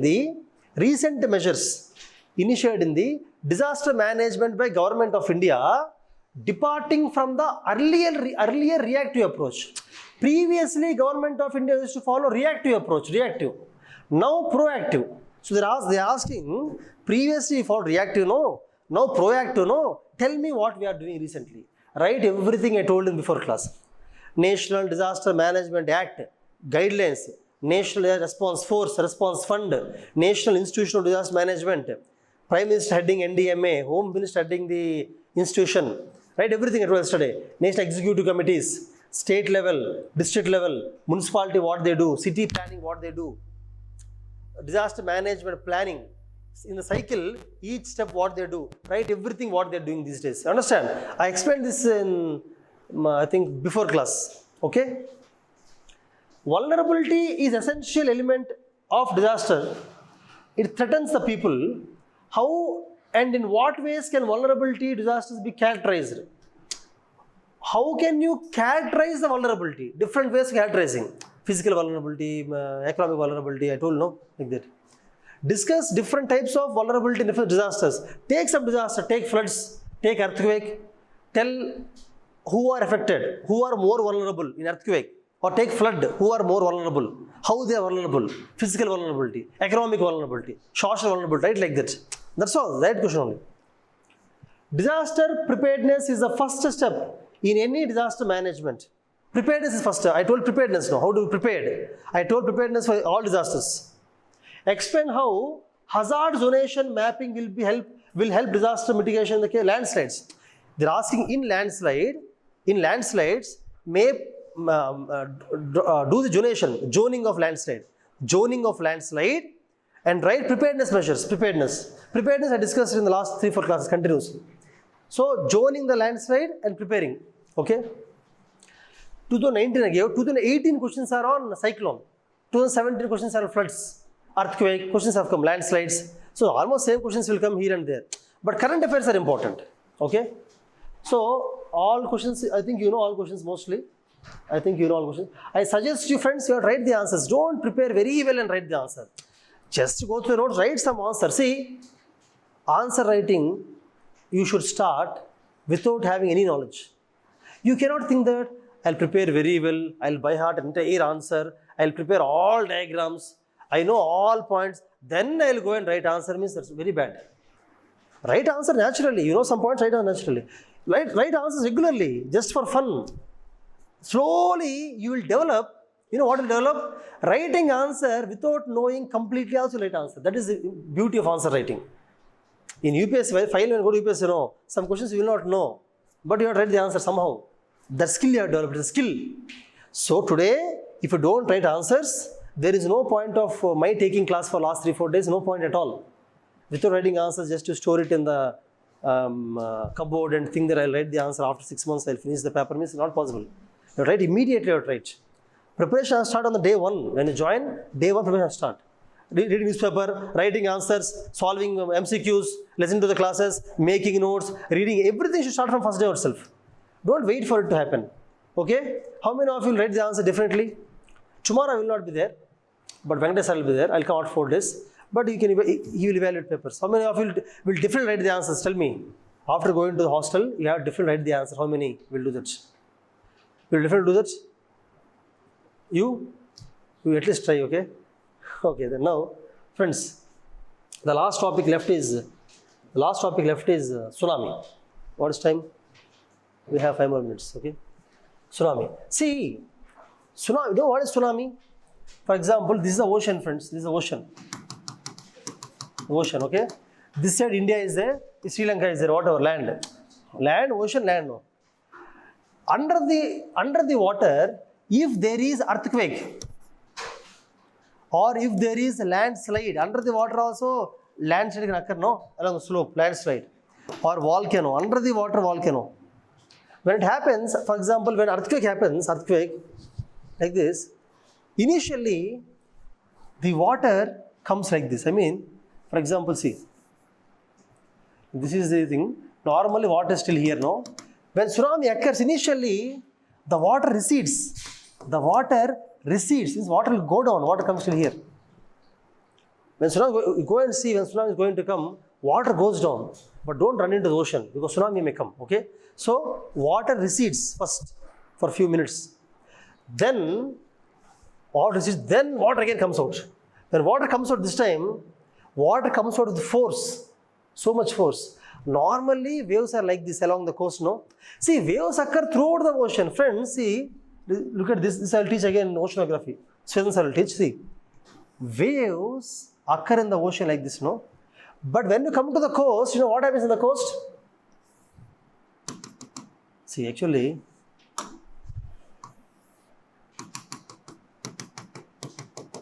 see, waves come like this in the ocean.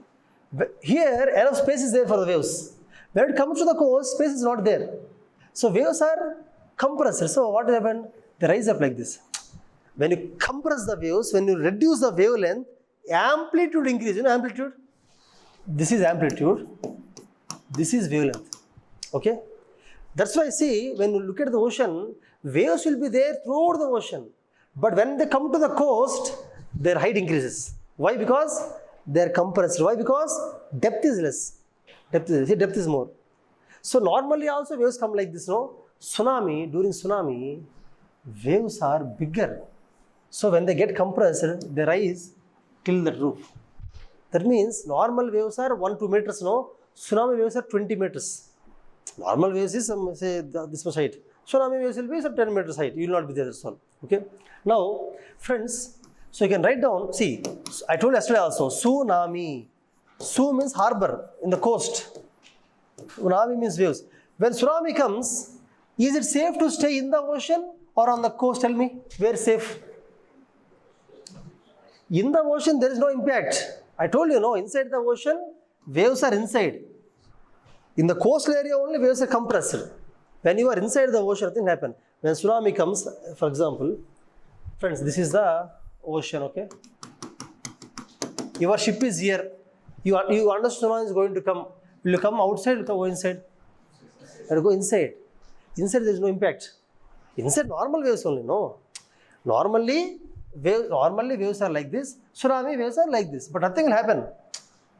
In the coast, when it compressed, when normal wave is compressed, it rises this much.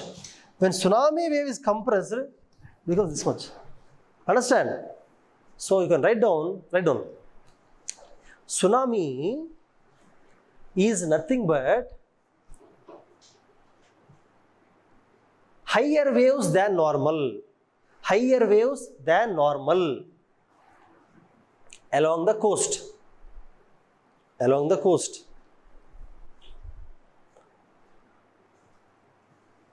Caused because caused because of underwater landslide or earthquake or volcano?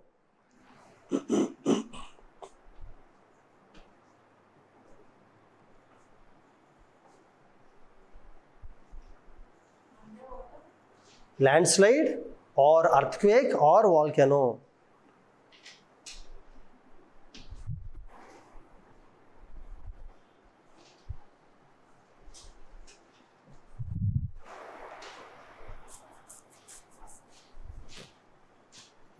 That's a tsunami, okay? Now, write down. Tsunami impacts the coast by causing havoc.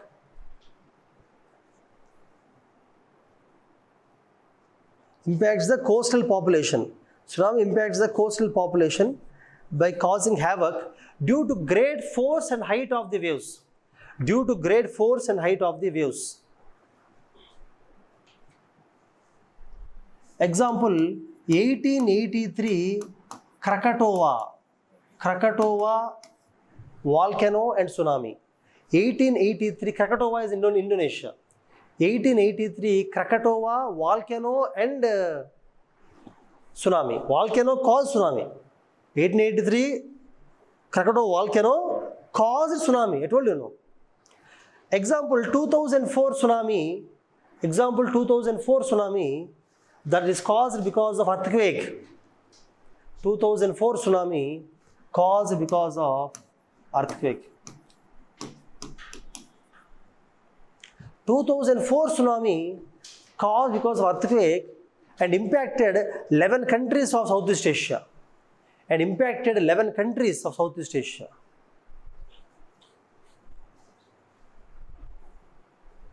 Southeast Asia means take Africa, Saudi Arabia, India,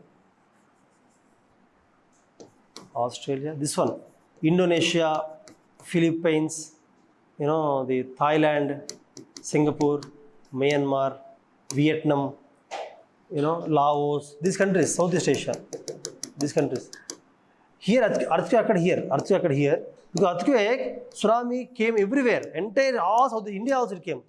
India was impacted. India was impacted, no tsunami. 2004 tsunami, Tamil Nadu. Many people died, Tamil Nadu also. 11 countries are impacted. Because the ocean, entire ocean swells up, no.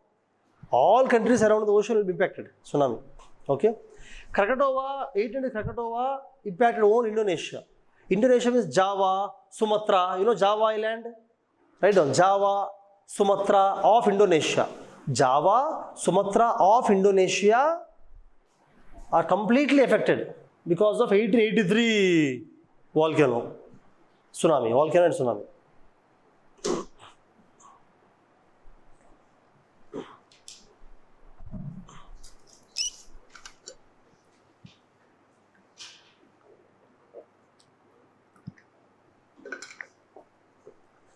In Hyderabad, we have a research center. In Hyderabad, we have a research center called INCOIS. Indian National Center for Ocean Research, like that, okay? Ocean integrated systems. Means everything happening in the ocean. Hyderabad has no ocean, but Hyderabad center is there. They will collect data from throughout India. They put small bios, actually it's called bios. Bios means small floating structures. Throughout the ocean, they put small bios, floating structures.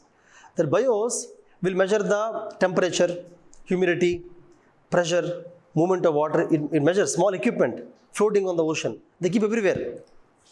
They send information to the INCOIS, Hyderabad. They get information from all small bios in the ocean. From the information, they can actually forecast tsunami also. Not before 10 days, before 10 minutes or 20 minutes they can forecast. If there is earthquake in the ocean, they'll understand earthquake is coming. Tsunami will come in next 1 hour, half an hour, 10 minutes, they can forecast. But difficult to disseminate. They will know, but they have to tell everybody no. Telling everybody is difficult no. How can you tell everybody 1 hour or half an hour? Difficult no. Like that, INCOIS is there in Hyderabad, where they're doing research. And friends, tsunami preparedness. Preparedness means what will you do? Preparedness, tell me. Or mitigation, prevention, what will you do? Same. Along the coast, mangrove plantation. Don't stay near the coast. Build sea walls, groins, water breakers, I told you, breakwaters. And the building structure should be tall, so that if a tsunami comes, you can go up the building. Building is not filled like that, away. And same measure, same like the floods. I told about floods, no, same measures you can take tsunami. Almost same points, rehabilitation, everything. In the movie Dasavataram, they have shown tsunami, no, towards the end. Black Kamal Hassan dies in tsunami actually, trying to save somebody. I think you are not born, no, Dasavataram time. Dasavataram movie, which year it came? I think you were there at the time. Okay. Anyhow, Bharatidu movie is coming next month. Bharatidu, how many of you have seen Bharatidu? You're not born at the time. Maybe you have seen later. Okay, anyhow. Friends, tsunami also same, rehabilitation, responding, everything same. But technology should be improved to understand before, that's all. Okay. Now, listen to entire all 4 classes to get a complete picture of disaster management, not just today's class. Last 3 4 class also is completely. And try to write the last 5 years. I have opened the question paper, no? I think nothing to discuss, everything is discussed already. So you can write the answers also. Okay? So take care, and also I'll give notes also. Notes for small snake bites, poison, industrial accidents, chemical accidents, nuclear accidents, COVID. I'll give notes, small things, fire accidents. Okay? Major points are covered. Small points will not come in the exam. Just to be safe, I'm giving notes, that's all. I'll give notes just to be safe. Okay? Take care, bye. Bye.